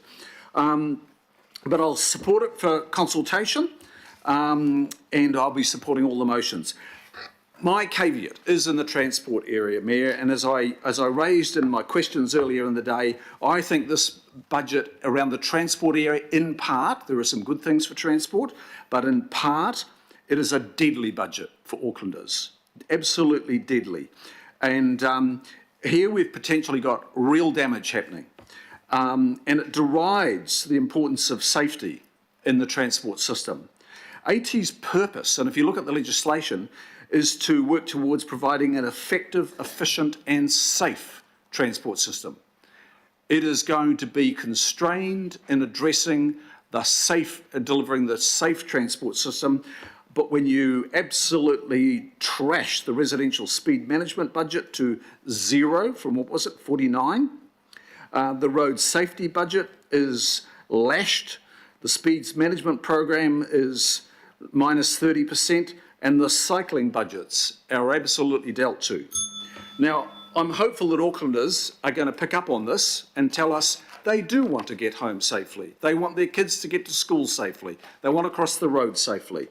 So maybe the many bloody outcomes that this draft would deliver can be avoided through the public feedback to this budget.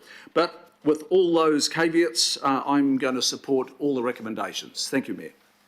Thank you, Councillor. Councillor Sayers, please. Thank you, Worship. It's time to fix Auckland. You are backed by the majority of Aucklanders to do just that. They deserve to see your plan on how you intend to fix Auckland. It shouldn't be watered down. There shouldn't be aspects taken out of this proposal and taken away from your plan for the public to see how that can be fixed. Taking things out of this plan or your proposal has repercussions in terms of how it affects people's rates and hits them in the pocket. So this proposal has been carefully worked out.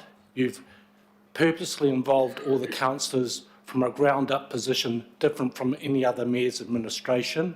We've all had an opportunity to input into it to date. We've all had chances to represent our constituents along with our elected colleagues in local boards. So I hope this goes out in its entirety and I congratulate you on putting the proposal together. Okay, thanks very much. Well, I'm going to sum up now. I think we've talked ourselves to death. We've worked out how we're going to go through this. A couple of things to sum up, because I have listened to everybody and we've worked very hard to get this. This is to go out to consultation. We're elected by the ratepayers. Not a lot of the stuff we've heard just then talked about the costs to ratepayers. The things you want to take out are things that A, you don't understand, because you said you didn't understand them. Well, that doesn't stop the ratepayers from finding out if they understand them.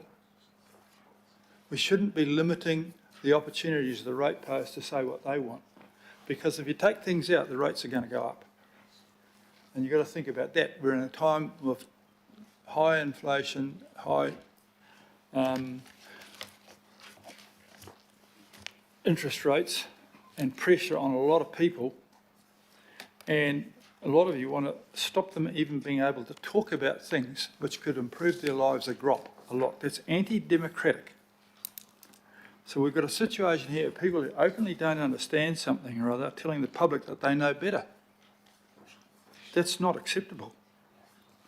And there's no sense voting for a future fund and not putting any money in it. A future fund isn't a future fund, it's just an empty bucket, because you can't grow 100% of nothing to get something more. So, Councillor Ferry and I listened to a group of disabled people, a group of people who are gay people, a group of people who are Samoans, a group of people who were from other ethnicities, and every one of them wanted to hear everything out there. They didn't want us to stop them hearing. They all wanted to have their say. They didn't agree with everything, but they wanted to have their say. And so those of you who are not going to support all of this are voting to restrict what the public can say because you know better. And you might know better, but I want to find out whether you do. I think that's pretty much it. With regard to the port, the last thing, some of you mentioned about the workers' rights. The workers' rights are easily put in place. The 3-year contract thing's rubbish. You can write contracts for much longer if you want to. A contract is an agreement between two parties and it can go for a long time. So that in itself is not a restriction at all. Those of you who don't want to have the port included in this are almost guaranteeing that it's going to shift in 10 years because a third of the parliament, a third of the government want to do that. So you are protecting those workers' rights by biffing them out in 10 years' time, almost certainly. So just think about those things when you're voting on this. Just don't think about your old prejudice. Think about who are you actually protecting here? And why don't you want to let the public tell you something or other? It's just possible they might know more than us. And in many ways, I think they do. Well, that's less than my 5 minutes, but I don't need the whole 5 minutes. I'm going to put the bloody thing now. Mr Mayor, just could you just take I separately, can just be on the voices, doesn't have to be a division, but I just ask for I to be taken separately too, thank you. Yeah, we are. Yeah, I'm going to take them all separately. And I think we're going to do some of them. We're going to start off. We're going to have a crack at...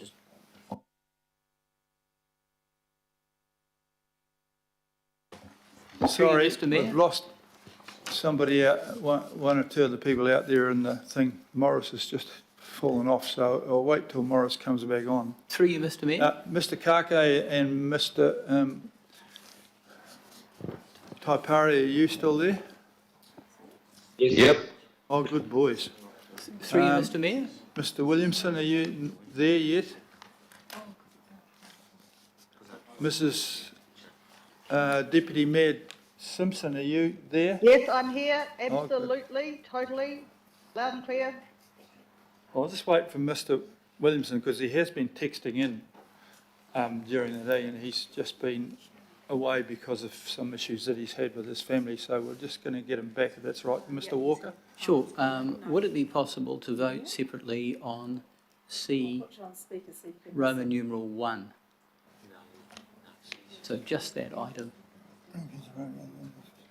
There may be some amongst us that are happy to ring fence for the purposes of providing self-insurance, but may not be happy with other items there. Well, it's possible. We'll get to that and we'll see how we're going to go. Do you want to see if Councillor Williamson is here? Like he is. Just, Councillor Williamson, oh, hello. What's happened there? Oh, domestic violence. I thought perhaps you'd have...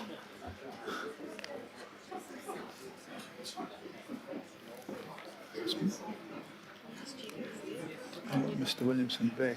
Well, we think so. Could you just double check and ask him to identify if he's online? Councillor Williamson, are you there? Eh? Have you managed to get hold of Councillor Williamson? It's saying that he's on. It says here he's on, but we're not sure if he's on. There's something wrong. He can't hear. Poor bugger, he's been here all day long. Just give him a minute to have a crack at him.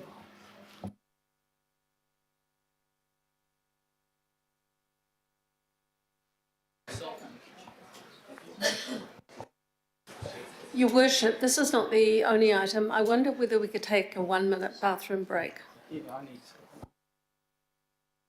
Okay, we're going to vote again in 5 minutes. We've just got to get Councillor Williamson back again.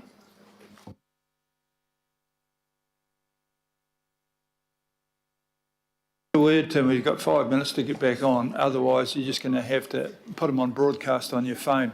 Okay.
Where they've been. Who? Right, everybody. The rest of the members.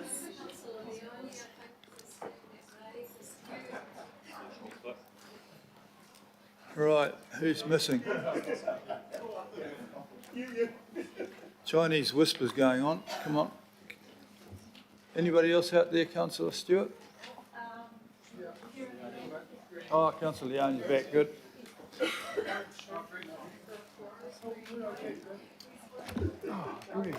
Greg's not here, Wayne's not here. Where's Wayne?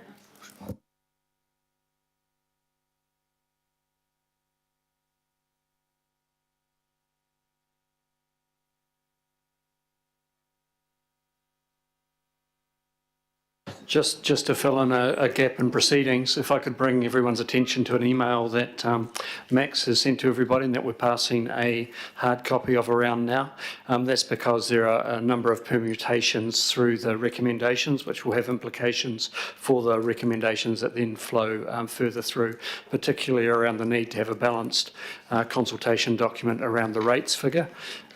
As we get through the resolutions, we'll be able to be crisper on whether there is a change required as set out in that piece of paper or not. So we may need to take a pause after about recommendation E just to be specific on that. But that's for your information before you vote on what some of the implications might be. Thank you.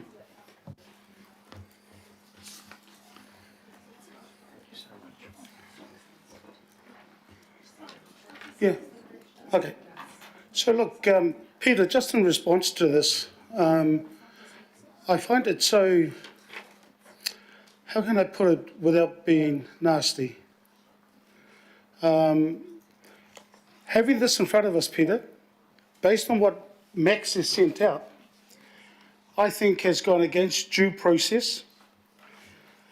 His Worship, the Mayor, ended up saying to us all that we're not people who know everything,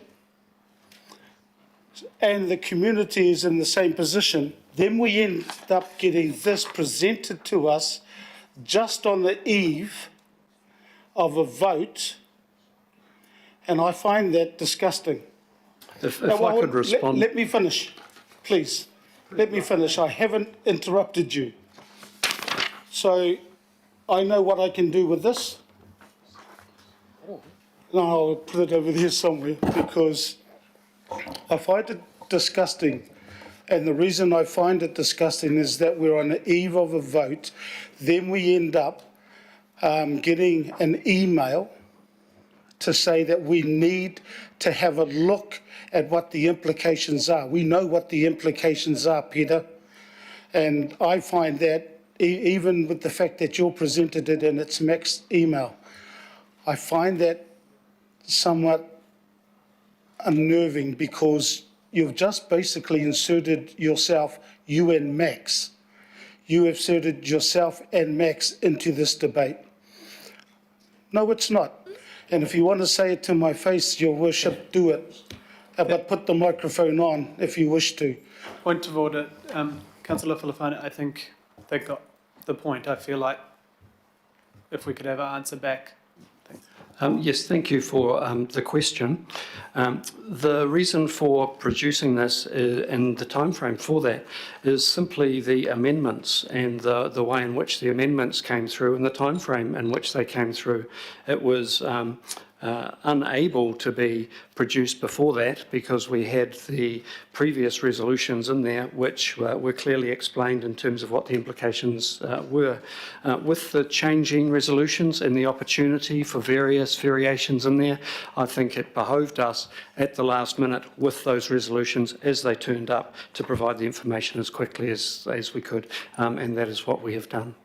So supplementary question, is this the email based on an email that was sent at 4:46 p.m? Is this the same email, Peter? I see Max saying yes. So 4:46 is when we received the email, so we were aware of it. That is my point. We were aware of it, so that's my point, and I'm just going to leave it at that because Councillor Hills has pointed out something, because I am angry. The reason I'm angry is because at 4:46 we received this email just on the eve of a vote, a very crucial vote. We then have to then wait for the CFO to give it to one of his staff members to deliver it to us on the eve of a very crucial vote. That is my point. So I think the debate, as far as I'm concerned, and I'll leave that to you, Chair, but I hope that never ever happens again. Just after 1:45, so thank you. I'll leave it at that. Thank you, Councillor Hills. Could I please have a chance to briefly explain the timing of the email? So the email was sent pretty much, I don't know, 10 minutes after there was a formal request for the motion to be put in parts. And so yesterday evening, the Mayor's office sent out an email explaining to councillors that if there was any amendment required to the resolution, then there would be a need to make consequential amendments.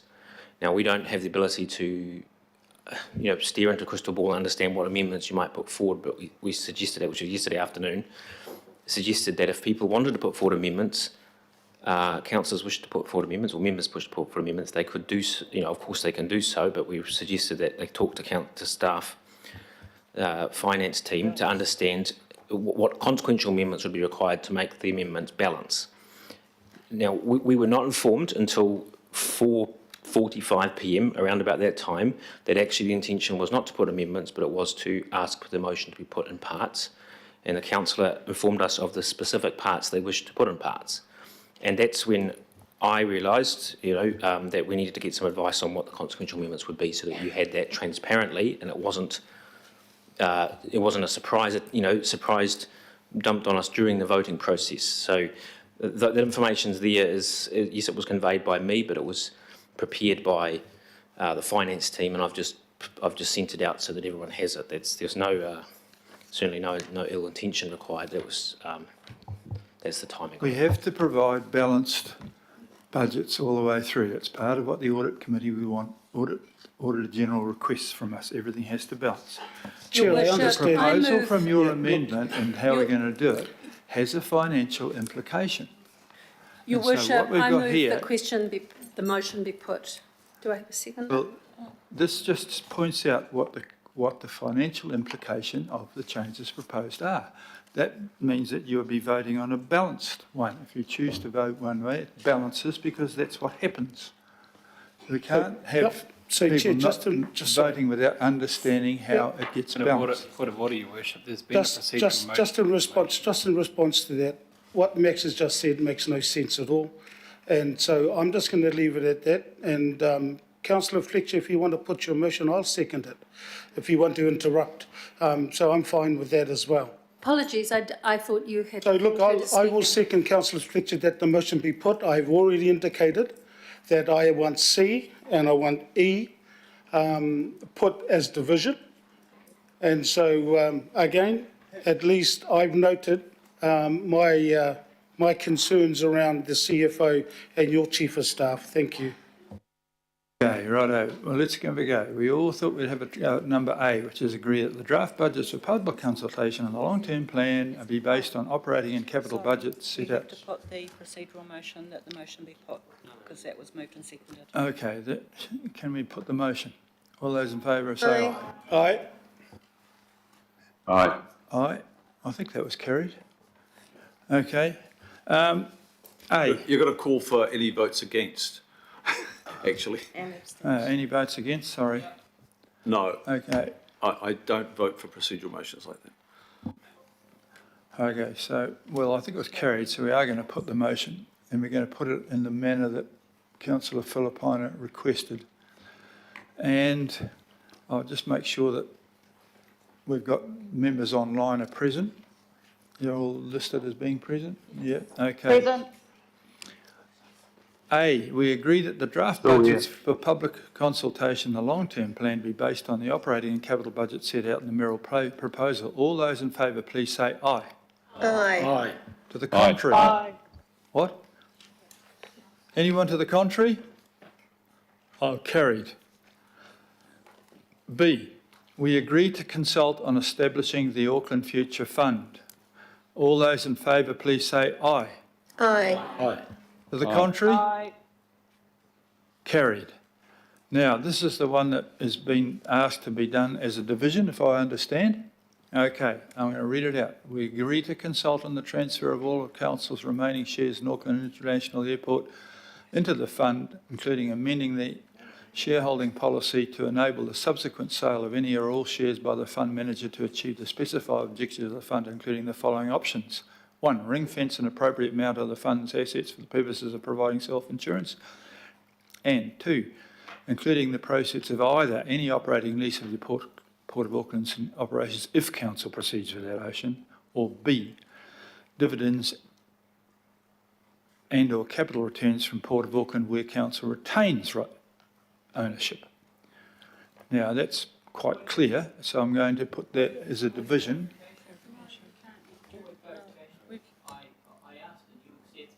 Use your microphone. I know you did, but I've been advised that it bugs it up. So I've ruled that we are going to do that, and that wasn't in the original thing as requested by Council Filipina. So I'm going to put that as one, as C is what we agreed we would go to a division on. So I'm going to call for Sandra to call for a division. Thank you, members. You're voting for clause C. Councillor Baker. Aye. Councillor Bartley. Against. Councillor Dalton. For. Councillor Darby.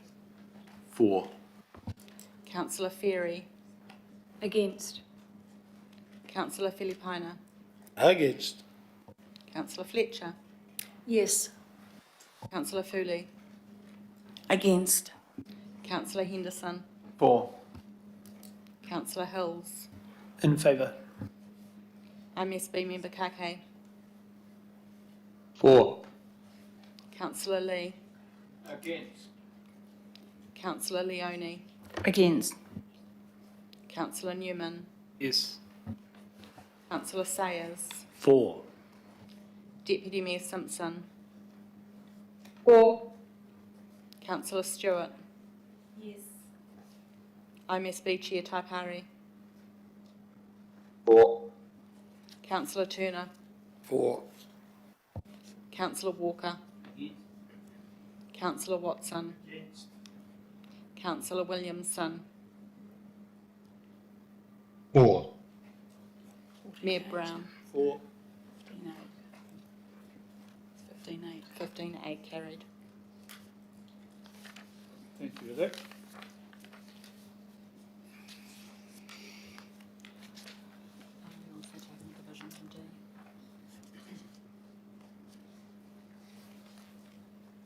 Yeah. Do you want to?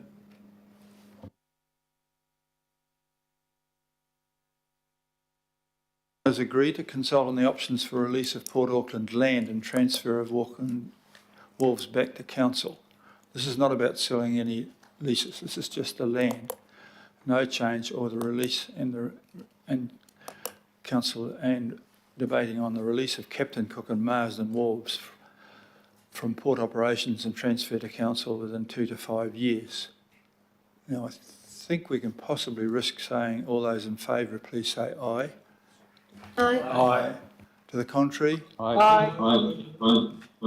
So you don't want two wharves to come back?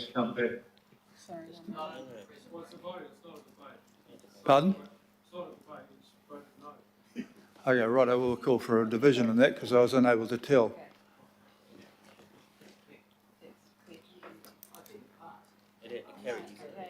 Carried on the voices, I think.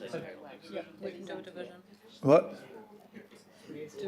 Well, hang on, was it carried or not? I thought it was carried. We don't know. We'll do a division because it was unclear.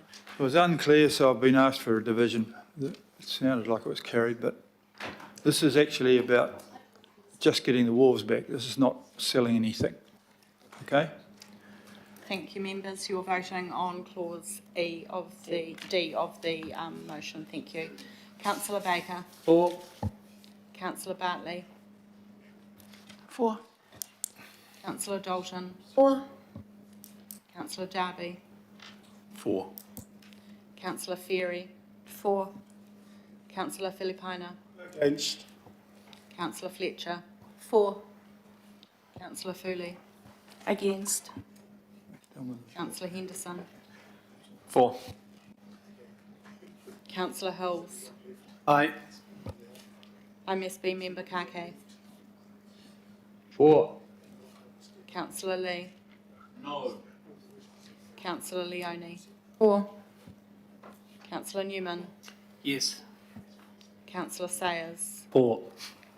Deputy Mayor Simpson. For. Councillor Stewart. For. MSB Chair Taipari. For. Councillor Turner. For. Councillor Walker. No. Councillor Watson. No. Councillor Williamson. For. Mayor Brown. 18-5 carried. Okay.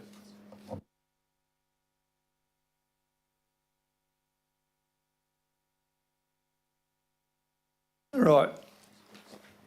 This is, we agreed to consult on the following two options for port operations in an equal and fair manner and further informed by contestable advice currently being sought.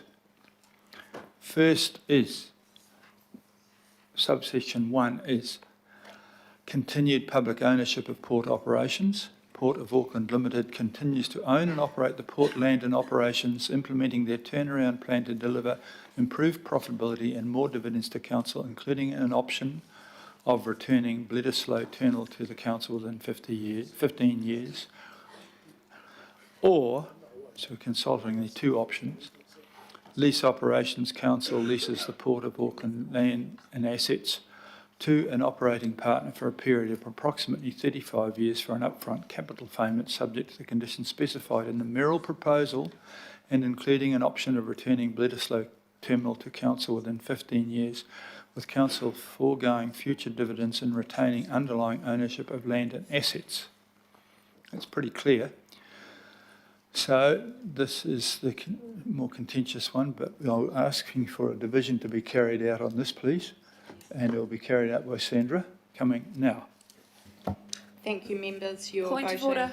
Sorry, can we just clarify, do we have to vote against the whole thing or can we vote for one or two? Like, how are you going to do this? We are voting on the agreement to consult on options 1 or 2.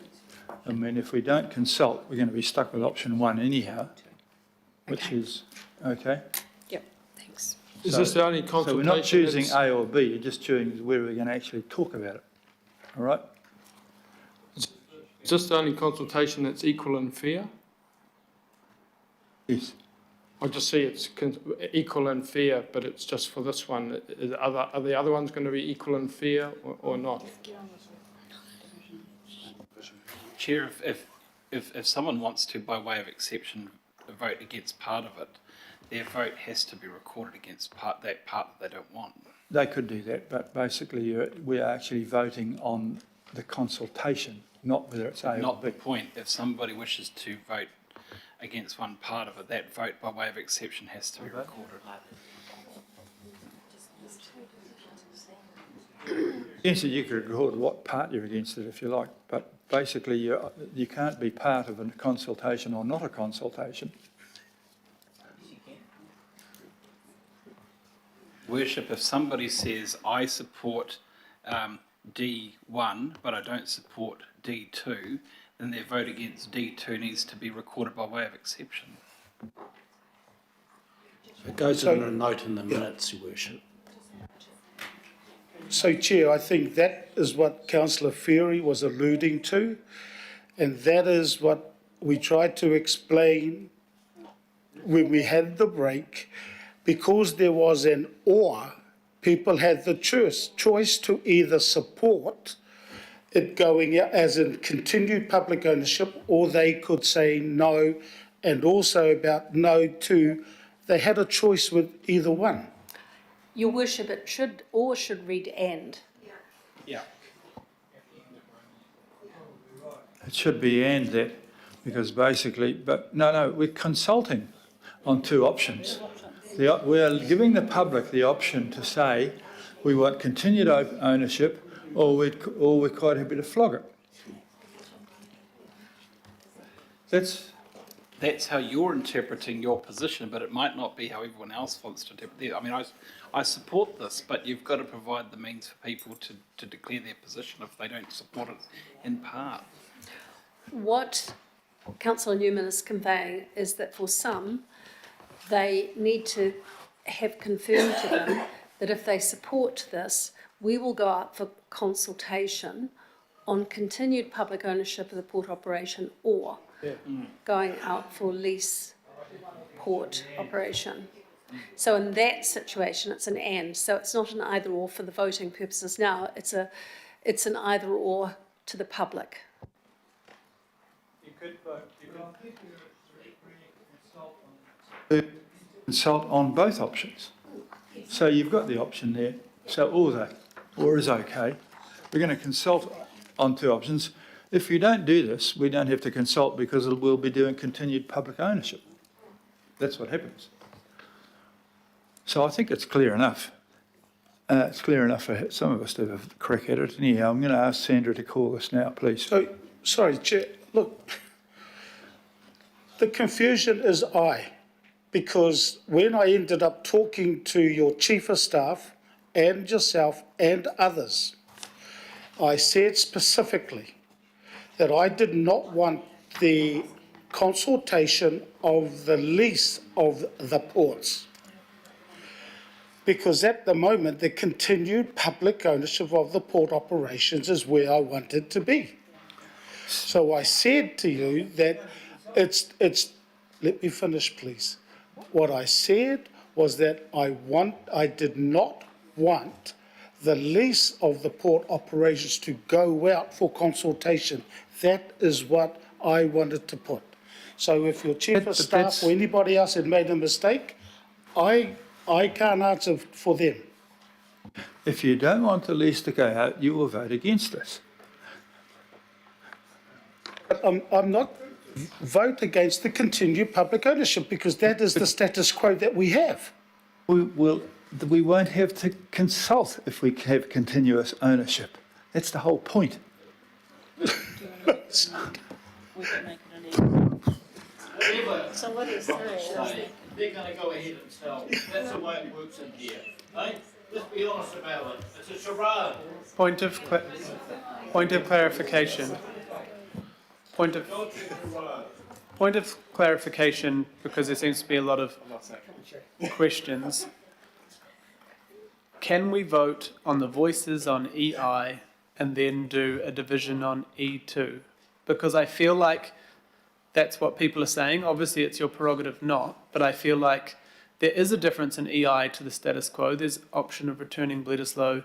There's improved profitability, which is a very big driver of you, Mayor, and I think it would be good if you had strong support from all of us, or, you know, hopefully unanimous on EI, for you to tell the port that's what you want. Just don't seem it's necessary to go out and consult. If we're going to continuously own it, I'm not going to go and make it optional that they have improved profitability. They're going to have improved profitability. So it's quite clear to me. We are agreeing to consult on two options or not agreeing to consult on two options. And those that can't work that out, well, you become risk. Well, then the email that came around pointed out that if E is lost, then and C is passed, then what you're also saying is that average rate increases in the second year will go up from 3.5 to 9.2. So think about that while you're doing that. Mate, how do you know tomorrow's Friday? You just trust in that. It won't be. It'll be Thursday. It'll be Thursday. I don't just believe show you that. wrong. It's not credible. It's not credible. That's what I'm saying. It won't be. It won't be. But you might believe that. Has Thursday got solved? Thursday's too complicated for you. Your Worship, you did call on Sandra for a division. I have been told the Auditor General will make sure that when we put things out, the implications are there. You've been told, should we not do this consultation, then the rates will go to 9.2% in the second year. You have to understand that. Just a point of order, and I hate to raise at this point, but for some time we've been in the middle of a vote, and you can't interrogate the motions at this point. Now, that's what I say. Can we get a steer from the lead advisor as to where we are in the debate and what's required of us at this point? Because I think it's limited. View, we just go ahead and you vote for or against consulting on these options. Can we, if we are in the middle of a vote, we must vote. That's correct. Get on with it. Thank you. Through you, Your Worship. Members are voting on clause E of the motion. Councillor Baker. For. Councillor Bartley. Against. Councillor Dalton. Against. Councillor Darby. For. You just put against on me. You've missed out a cock up there. Whoops. You've done. Yeah, okay. Yeah. No. Thank you. Councillor Ferry. Against. Councillor Darby's for. Ferry's against. Councillor Filipina. Against. Councillor Fletcher. For. Councillor Foley. Against. Councillor Henderson. Against. Councillor Hills. Against. IMSB member Kake. For. Councillor Lee. Against. Councillor Leone. Against. Councillor Newman. For. Councillor Sayers. For. Deputy Mayor Simpson. For.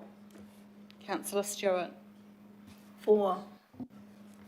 IMSB Chair Taipari. For. Councillor Turner.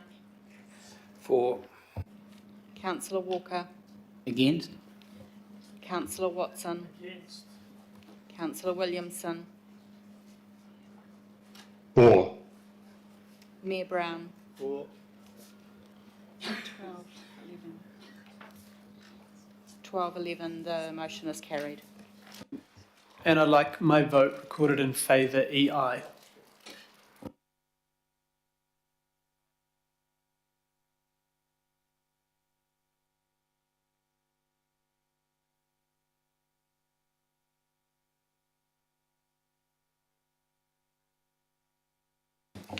I think we're back on safer ground here.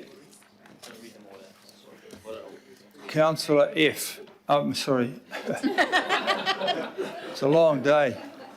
Item F. No, you can put them all together. Right, I think I was just going to get through that, which is agree to consult on the following rate policies, and then agreed on the financial strategy changes, and go down page, please. H, agree to the changes of the local board. I, which includes the 3. J, okay, we'll leave I out. J, and which is the draft budget, and which shows us they've got high, low and middle, and then pay more, pay less. K, L, M is external advice be sought, and N, that we reflect the commitment to diverse communities, including Maori on advisory panels. I think the only one that's been pulled out of that is the one that includes North Harbour, so I'm going to ask... Mr Mayor, sorry to interrupt. I want to just briefly oppose F3. I don't need to put it to everybody because I don't think it's... Against what? F3, which is the climate action targeted rate reallocation, and I've been consistent with that in the workshops. All right, well, with that exception, all those in favour of all of those ones there, please say aye. Aye. To the contrary? Aye. Aye. Okay, I think we can say those are carried. I'm now going to go to item I. Now, Councillor Watson wants to have a division on item I. And I just said happy to have it by the voices to expedite matters. Beg your pardon? Have it by the voices like the other ones. Yeah, okay. Council, item I? Yes. Okay, this is the agree to consulting on the following options for North Harbour Stadium, 1, 2 and 3. All those in favour, please say aye. Aye. Aye. Contrary? No. No. Point of order, can I just have my, I'm yes on this, but I wish to have my vote recorded against on H2. Oh, I2, sorry. Sorry, can we just deal with I first, the voting against? I'll record my vote against H as well. I. Yep. You're recording against I, so you don't want to consult on any of those things. Why do we put in number 3 then? I thought you wanted to consult about changing the operational management.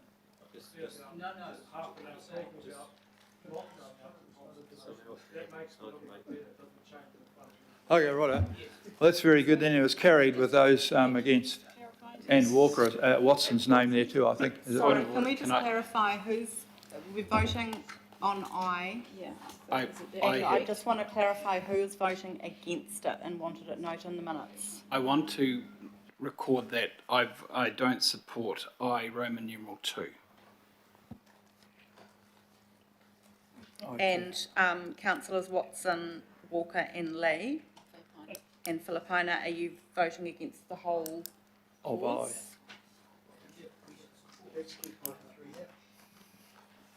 Well, that's pretty clear. That's carried in here, so thanks very much for that. Well, at that stage, oddly enough, we can move on to the next item, which is item 9. That particular item took how many hours? I don't know.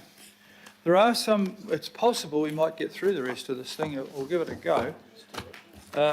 Prepare to be excited because Andrew's coming here with an electrifying presentation on other rates and fees and matters. It's conceivable that this might go through.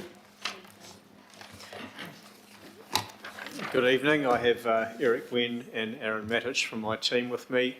This paper covers a range of other rates and fee changes that we're recommending that you consult on.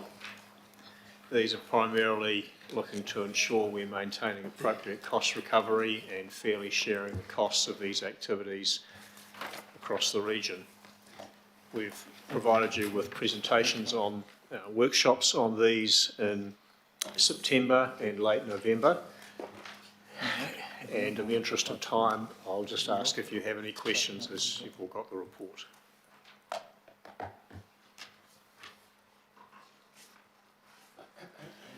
Looks like there's none. So we move straight to the recommendations. Thank you, Chair. Actually, the excitement continues, Andrew. No one's got a question. So we'll go to... Councillor Fletcher. For the purposes of consistency, I continue to raise the matter of the UAGC and wonder if this is the appropriate place to raise it. This report doesn't deal with the general rate of which the UAGC forms part. So I'm not sure that it would be. It's been consistent.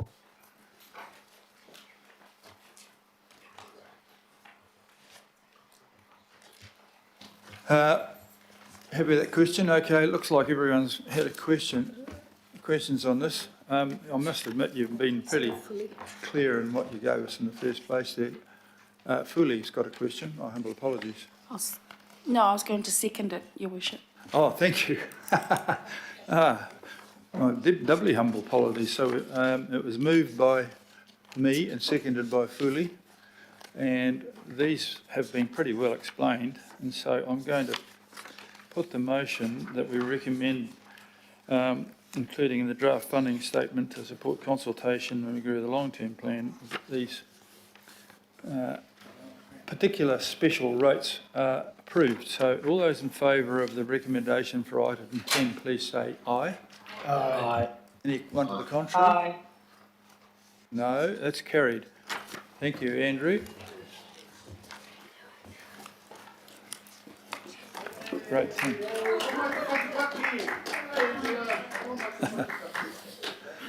I would welcome to the stand everybody's favourite from Franklin, Angela Full-James. I'm almost embarrassed that we have to do this because what you're proposing to do is eminently sensible. It's been considered and recommended by the local board there. I imagine it's well supported by Councillor Baker, if you can pay attention. You're very keen on supporting this, no doubt?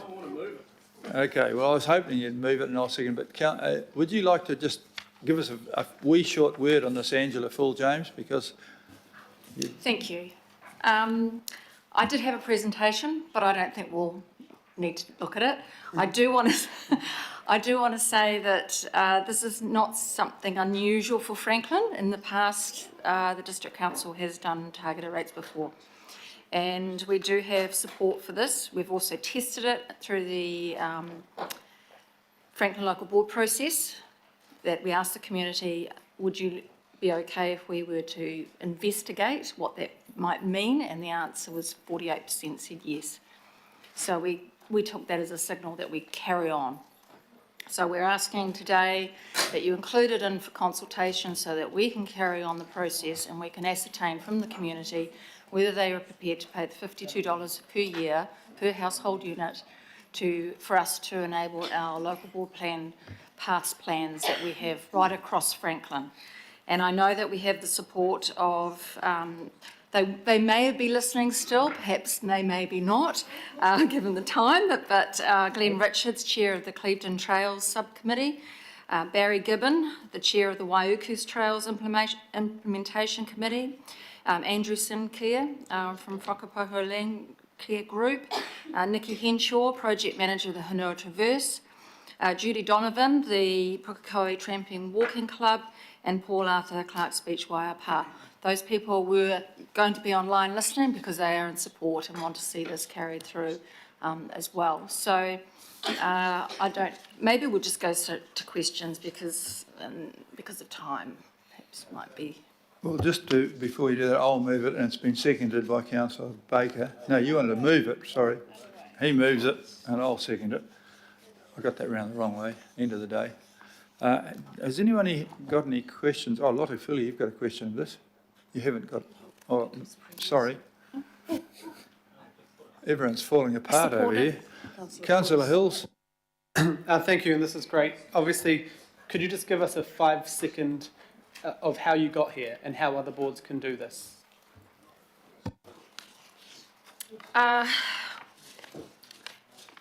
We find that we get a lot of requests for projects and we look at our budget and go, well, we don't have the funds to do it. So, you know, we have to make choices and sometimes you've got to put your neck out a bit and test things out with the community. And that's what we did through the local board plan process. And the first question was, would you agree to us seeking more information about striking a targeted rate and what that would cost? And it was that first step. And the answer, as I said, was 48% said, yes, we'd be happy for you to go out and get further information. The next result might be a no, we don't know. But it would be a real shame for it to stop at this point when we have got signals so far. I mean, I've read out those people that are behind it, and we've already started talking amongst community groups. I've had one person, after presenting to about 100 people, saying you should double it. Other people who, you know, just want to get started. So we're bound to get some no's, we understand that, but we've also been very conscious about what that rate would be, given other targeted rates, you know, regional ones, given the environment we're in financially. So we think 52 is about right at this $1 a week. 10 years. Thank you. I'm going to ask you to talk to other chairs of local boards showing how you did this, because it's actually a pretty good thing. I mean, Rodney might want to have one to seal a few roads. I've paid targeted rates in other territories, and I pay one in where I am here for all that stuff they're doing in Queen Street. Fully. You do want one this time? Okay. I'm worried about this lady keeps pressing Lottie fully and it's not you. Councillor Fully has a question. Kia ora, thank you.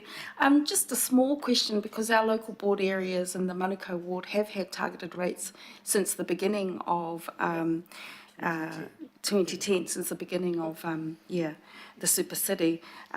So how did you arrive at that figure of $52 a week, and will it raise $52 a year per household, and will it raise the amount that you need to do the work? And do you foresee, if it is, if it's passed eventually, would it be something that you keep going for a certain amount of time because of the OPEX as well, future OPEX? So the 52 was arrived at, first of all, looking at Franklin and 3 subdivisions we have, and ensuring that there are projects that we've been asked of for years and years to be able to do, and also we've got our path plans that indicate those projects. So we looked at, there were 3 members, one from each subdivision, worked with Chris Charles, a staff member from Auckland Transport, to actually price up what those projects would roughly be, a rough order of costs right across Franklin. And then that determined what the amount would sort of be to cover those projects, and that's where we kind of struck the 52. It generates about 20 million, have I got that right? 20 million over 10 years.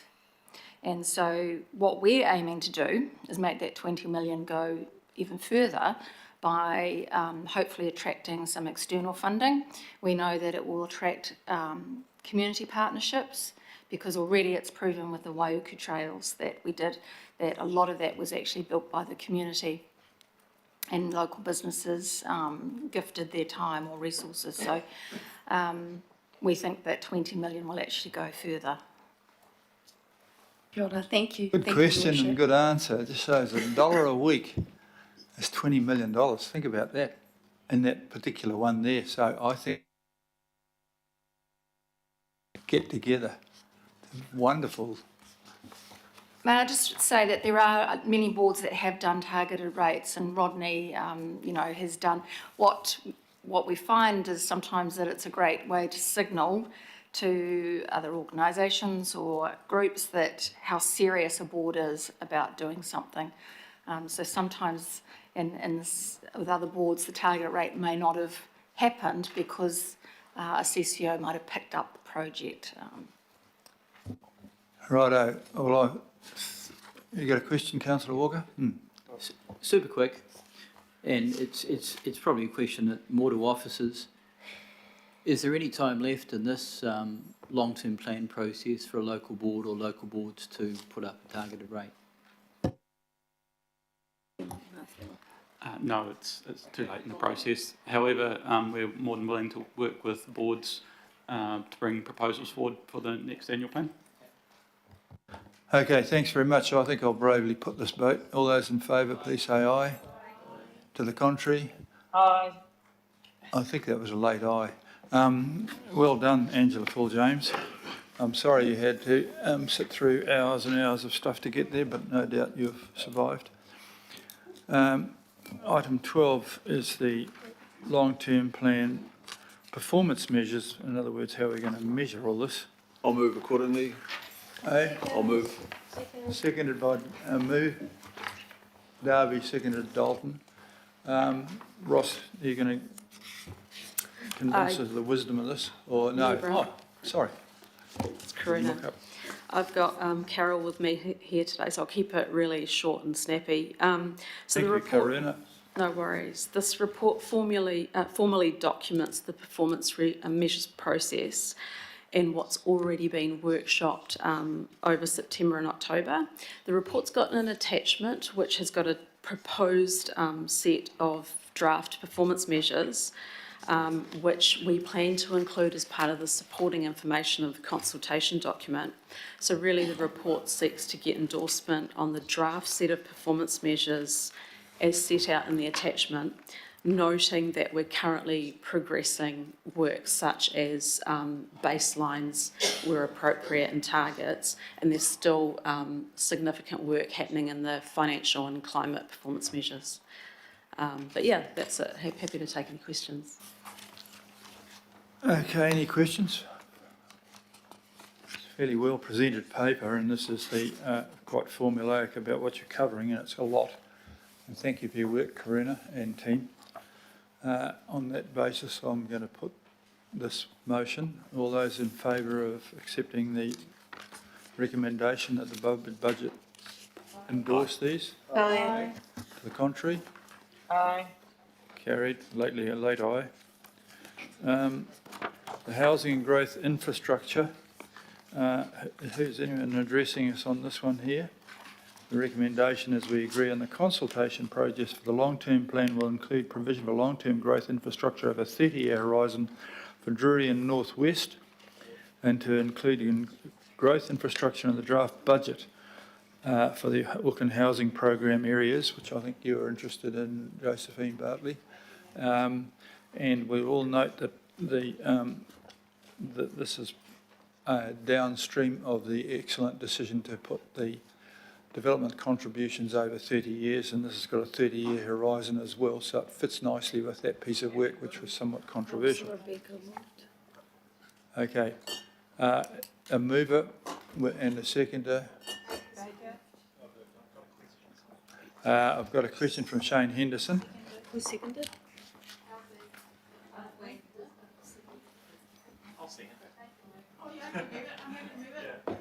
This is Josephine Bartley's likes her. She deserves to be involved here. Seconded by Baker. Righto. I'll jump in with a question, if you don't mind. Just a quick one. Thank you. Please, I want to have a question. Does growth infrastructure include public infrastructure and community infrastructure, for example, swimming pools or aquatic provision? Yeah, yes, it does. Absolutely. If you recall the debate about the 30-year infrastructure, that was pools and town halls and libraries are what drove us. So, okay. On that basis, I'm going to move that that we accept this, please. All those in favour, please say aye. Aye. To the contrary? Aye. Carried, Aye. thank you. Right, we're on the home run here now, just about. This will be a bit slower. Kenny, he's coming forward to show how we're going to tip several $100,000 out the window on this.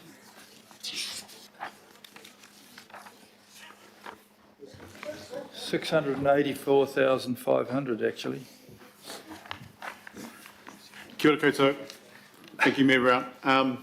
So we're here to get approval for two recommendations in the report. One is to approve the communication engagement plan to support the LTP in February-March, and also to get approval to delegate the responsibility to hear feedback at the Have Your Say events for consultation to the Mayor and Councillors, to local board chairs and local board members, and also to staff approved by the Group Chief Financial Officer.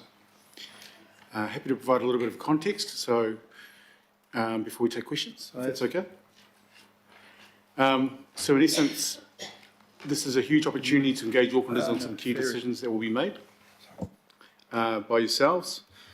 And so, as you can imagine, we're pulling out all the stops to ensure that Aucklanders have opportunities, both digital and non-digital, to become aware of the opportunity, to be informed as to what the issues are, and to participate by providing feedback. We're looking to increase our reach as possible into diverse communities and stakeholder groups across the motu or across the region. And we're obviously seeing this as an opportunity also to build trust with Aucklanders, both in the process but also in the organisation as a whole.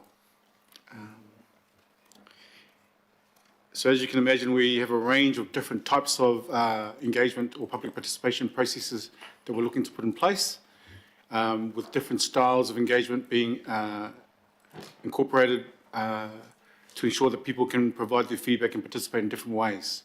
We have some local boards who are already committed to doing hearing style or hearing events in their local boards to help support the process.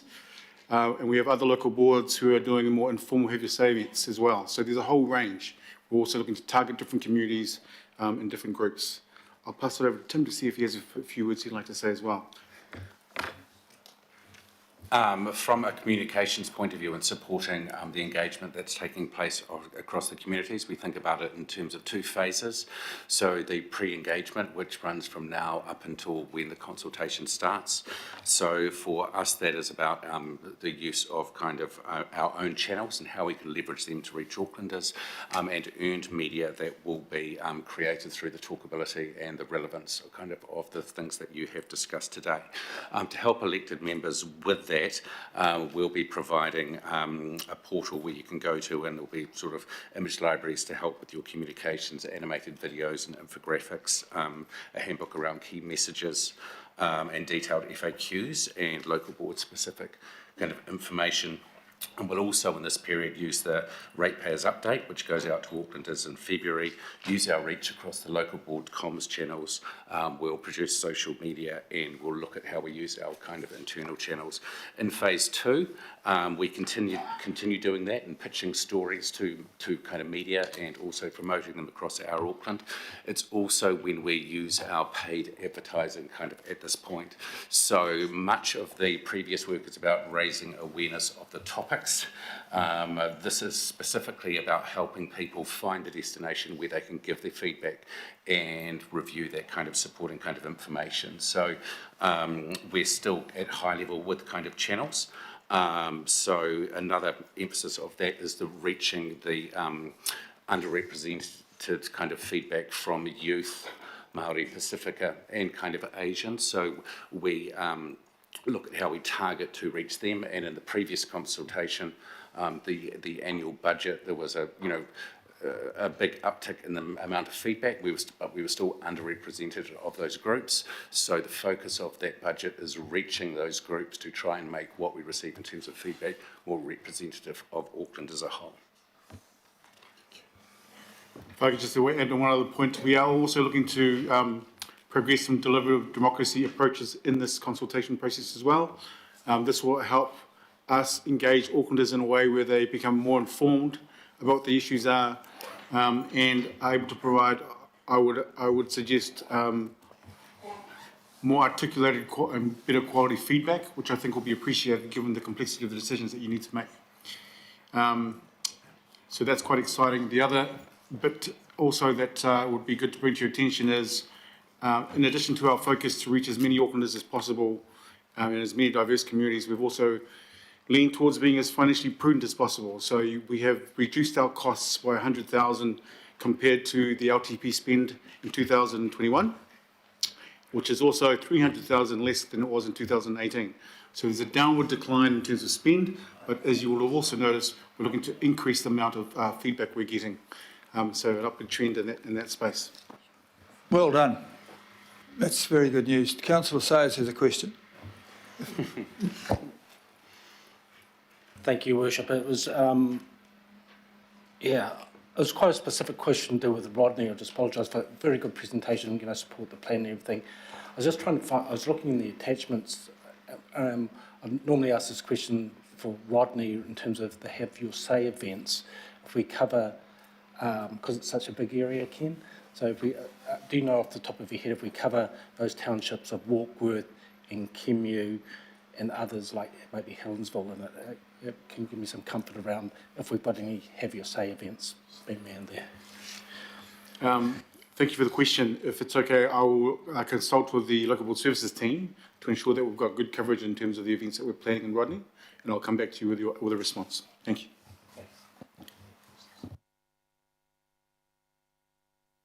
Councillor Ferry has a question. Yeah, thank you. I'm interested in whether we're using easy read format for some stuff. I think it's becoming increasingly important, and I know we have got there that we're it's not really a translation, but I note there that we have listed a whole lot of translation, but Easy Read is not covered. So what are we doing in that space, please?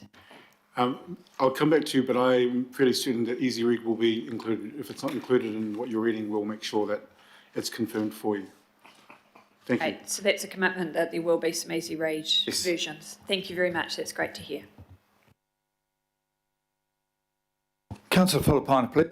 Thank you, Chair. Kia ora koutou, mā lo lava lo whionga. Look, who has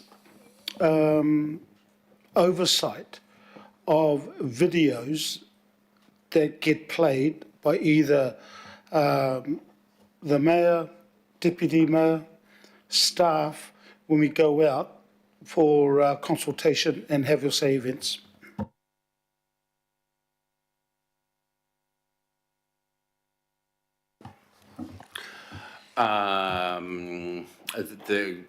The steering group kind of across the LTP, and we also would deal with that with, I think, in terms of the Mayor's office. I'm not exactly sure, Councillor, in terms of what that chain of kind of approvals are, but we can certainly come back to you with that.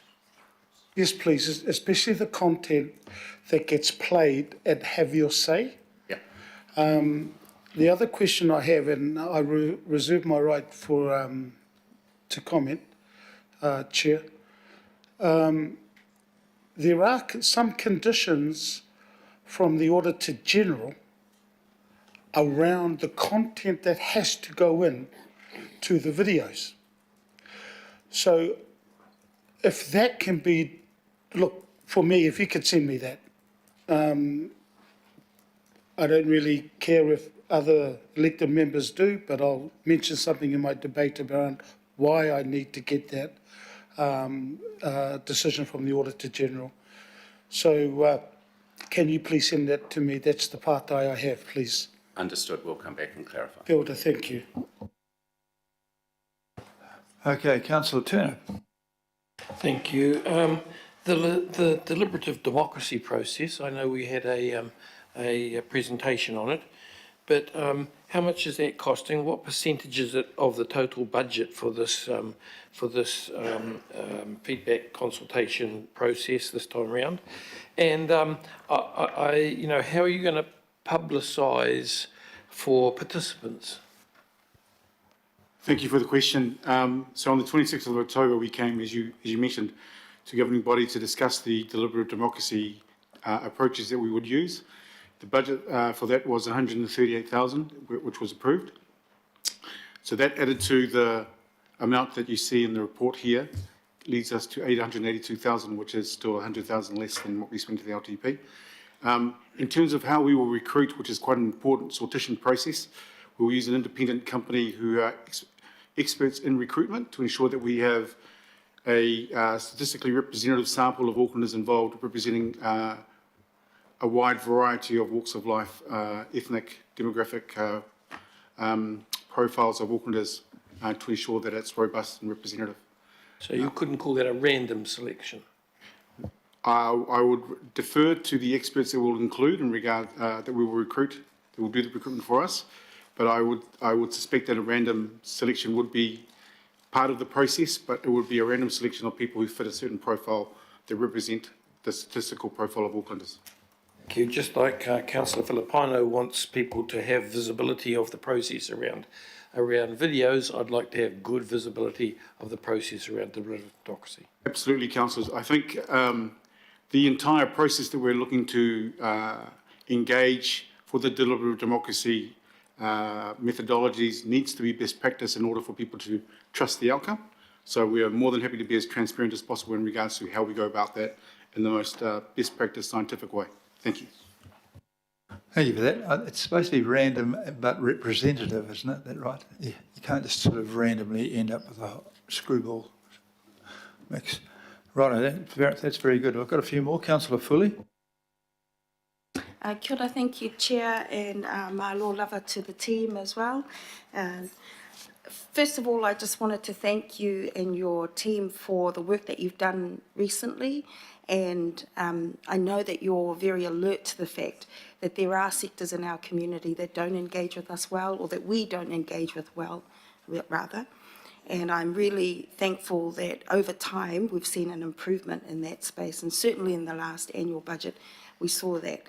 And I thank you also that you're still aware that there's more work to do in that space as well, and that those groups do continue to be underrepresented in our consultation. So I look forward to the things that you're putting in place to address that.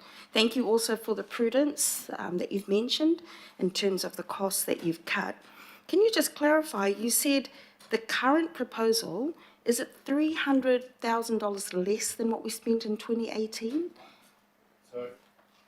So our figures for 2018 are suggesting the spend was in the region of 1.1 mil.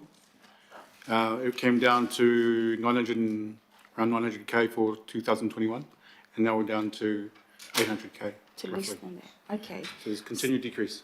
Right, but with that decrease, you're sure that you can do better in terms of reaching our more vulnerable or more disengaged communities? That is our ambition and aspiration, yes.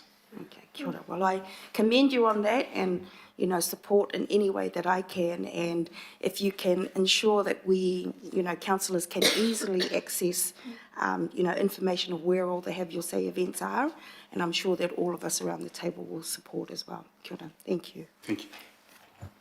Thank you. Just before the next one, I'll just recall that after our meeting with Julie Ferry's committee chairs, they were insistent that the consultation document clearly identify the groups. So it has to say we are going to disabled, we're going to the LGBT, we are going to elderly groups. Julie, what are the other ones? So, Youth, seniors, all of those. Yep. So Julie's got the list of them. It's absolutely essential that the documents note we are specifically going to talk to those groups, if that's all right. And we promised we'd pass that on, so if I've forgotten them all, you've got... So I've got a couple there. We've got Karen Leone, Chris Darby, Josephine Bartley and Christine Fletcher. Kia ora koutou. Just want to mihi to you all for the work that you've done as well. And also just tautoko what's been brought up around having the easy read documents. I think that will help there. And given that we've got Luann, I just wanted to korero with you around engagement with Māori. Is there anything specific, or is there a specific budget that's set aside for that piece of mahi? And also just to reiterate that I'll support wherever possible. Kia ora, Councillor Leone. So on that note, we do have a specific engagement work stream with Māori, including with iwi. The Mayor has already obviously had tūhui already with iwi chairs. That will continue in terms of the pre-engagement, but also during the engagement period. There is a specific budget set aside for that Māori engagement as well. And I just know that we've had some feedback from Māori as well around whether they could help or assist with getting some of the comms out, or do we have someone particularly that would focus on that? So following the Māori representation engagement, we have had a few organisations reach out in terms of wanting to support as a Māori community partner in terms of the comms. We do need to work through exactly what that looks like. Obviously, any messaging needs to be on par with what Council is conveying, not necessarily being a position for them to promote. But yeah, there's definitely growing interest, and there are a few partners that we can talk to about the LTP engagement. Thank you. Councillor Darby, please. Thanks. Thanks, Kenneth and the team. And at option A, we're on track with the participatory and deliberative work. That's all good. But we actually put the Citizens' Assembly aside at an earlier decision for the next annual plan. Where did we get to? I'm just trying to remember, where did we get to with considering an independent survey? We've used that as a check before, and it's been quite telling, uncomfortably telling. Where did we get to with that? I know it can't be general across the whole of proposal, but it could be targeted on an issue of concern or so where do we get to on that, Kenneth? Thank you for the question, Councillor Darby. So in the previous meeting that we had on that, it didn't seem to be something that resonated that we would continue. However, we will explore options in that space with the Mayor's office to see what might be progressed and what might be possible. I guess one of the challenges that we have, given the timeframes, is whether we will be able to deliver an independent survey in the time that we have left. But at this point, we are happy to explore the options in that space that are available to see whether it may be possible to include a survey. And come back to you. Well, that's interesting. Mayor, if that's the case, if there's a willingness to explore this, what would it be focused on? That's the question. And in my mind, is the big structural issue there the question of a future fund contributed to by airport licence or dividends, whichever one comes out of that consultation? Is my feeling is that would be a good subject for independent survey, but if it's in the exploration stage, maybe we can have this conversation a bit more. But I would be very open to an independent survey, which is like it's got a science around it that is focused on that question. But I'm open to other suggestions from my colleagues. Very good. I think we've got to get the actual questions out and dead right first of all. And I'm sure you guys know what you're doing there. You're professionals at it. Councillor Bartley. Oh, thank you. And thank you, Ali'i Malemanu and your team. I just wanted to know in terms of content, because this is good to see how we're going to do it, but what we're going to be asking people. Do you have confidence that we'll be able to, get this out to people in a way that they can understand, given that it's taken us 49 workshops and, 1,000 pages of reading? Like, is it possible? And then also noting that you're doing it with a reduced budget, even though this is the first time we're going to go out with an LTP like this with scenarios? Thank you for the question. I have absolute faith that we can do this. I think we owe it to Aucklanders to ensure that we can provide as much clarity about what they can help inform in terms of the decisions. I understand, having listened all day to the debates, that the issues are complex, but it's part of the gift that our communications team have to help to translate that into digestible, simplified language that Aucklanders can engage with, understand, and therefore participate and provide feedback. That's our challenge, I guess, and we take that with both hands. Thank you.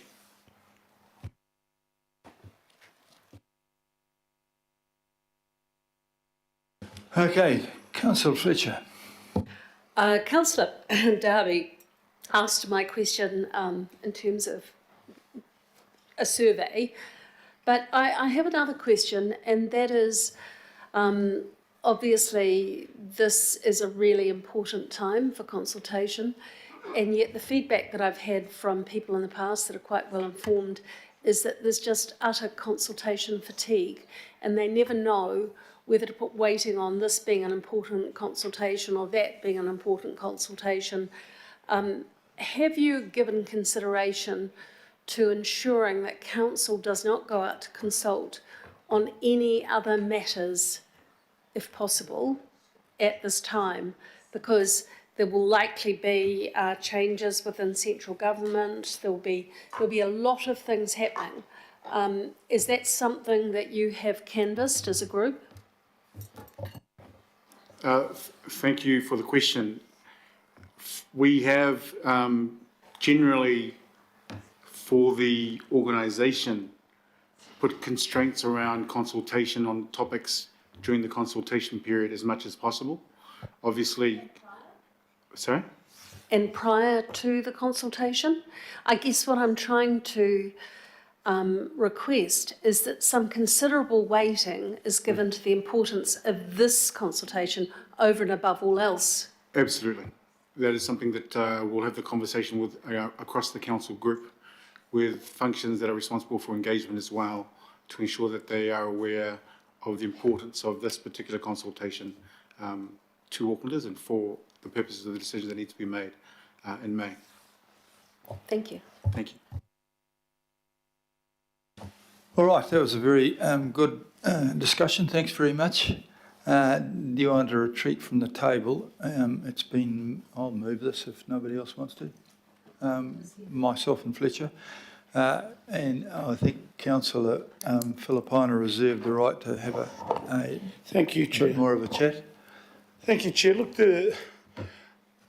what I found that I didn't like with the annual plan, and that was around some of the videos, but the videos were, from my perspective, but they had to be done, apparently because of the Auditor General, were, from my perspective, skewed where somehow skewed to where it's going to be hard to try and describe, but skewed to where they were, they wanted everybody to head to and say, oh, okay, this is why this option is so much better than this option. And that's why I just want to sort of, at least when I talk with the communications staff, at least having a look at the content that goes out there. I think because that's the worst thing with any consultation, Mr. Mayor, is having people who look at a video think, oh, okay, and they seem to be steered. I know that's not the case, but in some of the Have Your Say events, that is the comment I ended up getting when they ended up having to look at whether it be a video from yourself or the Deputy Mayor. It said, oh, okay, that's what you want us to end up doing. So I just want to make sure, firstly, with what I'm going to be sent from the Auditor General as to the content and context of the videos that go out, because they are crucial, very crucial. So that's why I just wanted to acknowledge the staff and just look forward to the documents going out. Okay, well, just to put your mind at rest, I got called upon to stand around and make those a couple of times, and I was given the stuff to read out, mate. So, sorry, Your Worship, I just wanted to, and the reason I'm interrupting now is to say it was never intended in regards to that, because I know that it's the content that you get asked to do it. I just read out what's given to me. There was no slight on you or the Deputy Mayor. I just want to make sure that's clear to you. I mean, Mr. if you want Chair. to stand and then read the stuff out instead of me, help yourself, mate. It's not my cup of tea. I knew you were given something to say. But you stand there and you just read out stuff that goes on the screen in front of you and smile, and that's apparently how it goes. So I wasn't able to have any particular persuasion at that, and it's not my strong suit. I'm a builder rather than an auctioneer. Okay, well, we've got, I'm now going to put the Budget Committee, and I'd like to thank Ken for Ace and Tim sitting through the day and thinking about it and being aware of the need for value here, because you can get, it's an area of expenditure which is widely criticised on the outside, but on the other hand, it's mandated and we have to do it. So thank you for being careful. So all those in favour of that, please say aye. Aye. To the contrary? Aye. I think that was a late aye, I think. Thank you very much for that. Now, the last bit of the thing there, we don't need to actually debate. Move receipt of the summary of the budget briefings. No, it doesn't need to be moved and seconded. That's just. It does. Does it? Yep. You don't have to debate, but it has to be. Oh, no debate. Okay, well, it's just there to remind you of the painful process which we've been through, and Derby and Dalton. We're going to finish the 2Ds. All those in favour of being reminded remorselessly of the 43 days in favour. Contrary, I'd like to thank those people who online as well, who've stayed there. Thank you, Councillor Williamson. I know you've had a bad week. And thank you, councillors, members Kake and Taipari. I hope you get well soon, Councillor Member Taipari. I think, Councillor Stewart, you're going overseas on a dreadful trip, is that right? Over your sons-in-law? No, okay, well, I'm sorry to hear that anyhow. But anyhow, thanks everybody. It's been a long, grueling day, and we look forward to reconvening, particularly to discuss the material which is going to be sent out, which you'll have to approve yet. So you haven't actually sold anything yet. We've just gone to talk to people about it. I'm ending the meeting. Thank you. Well done.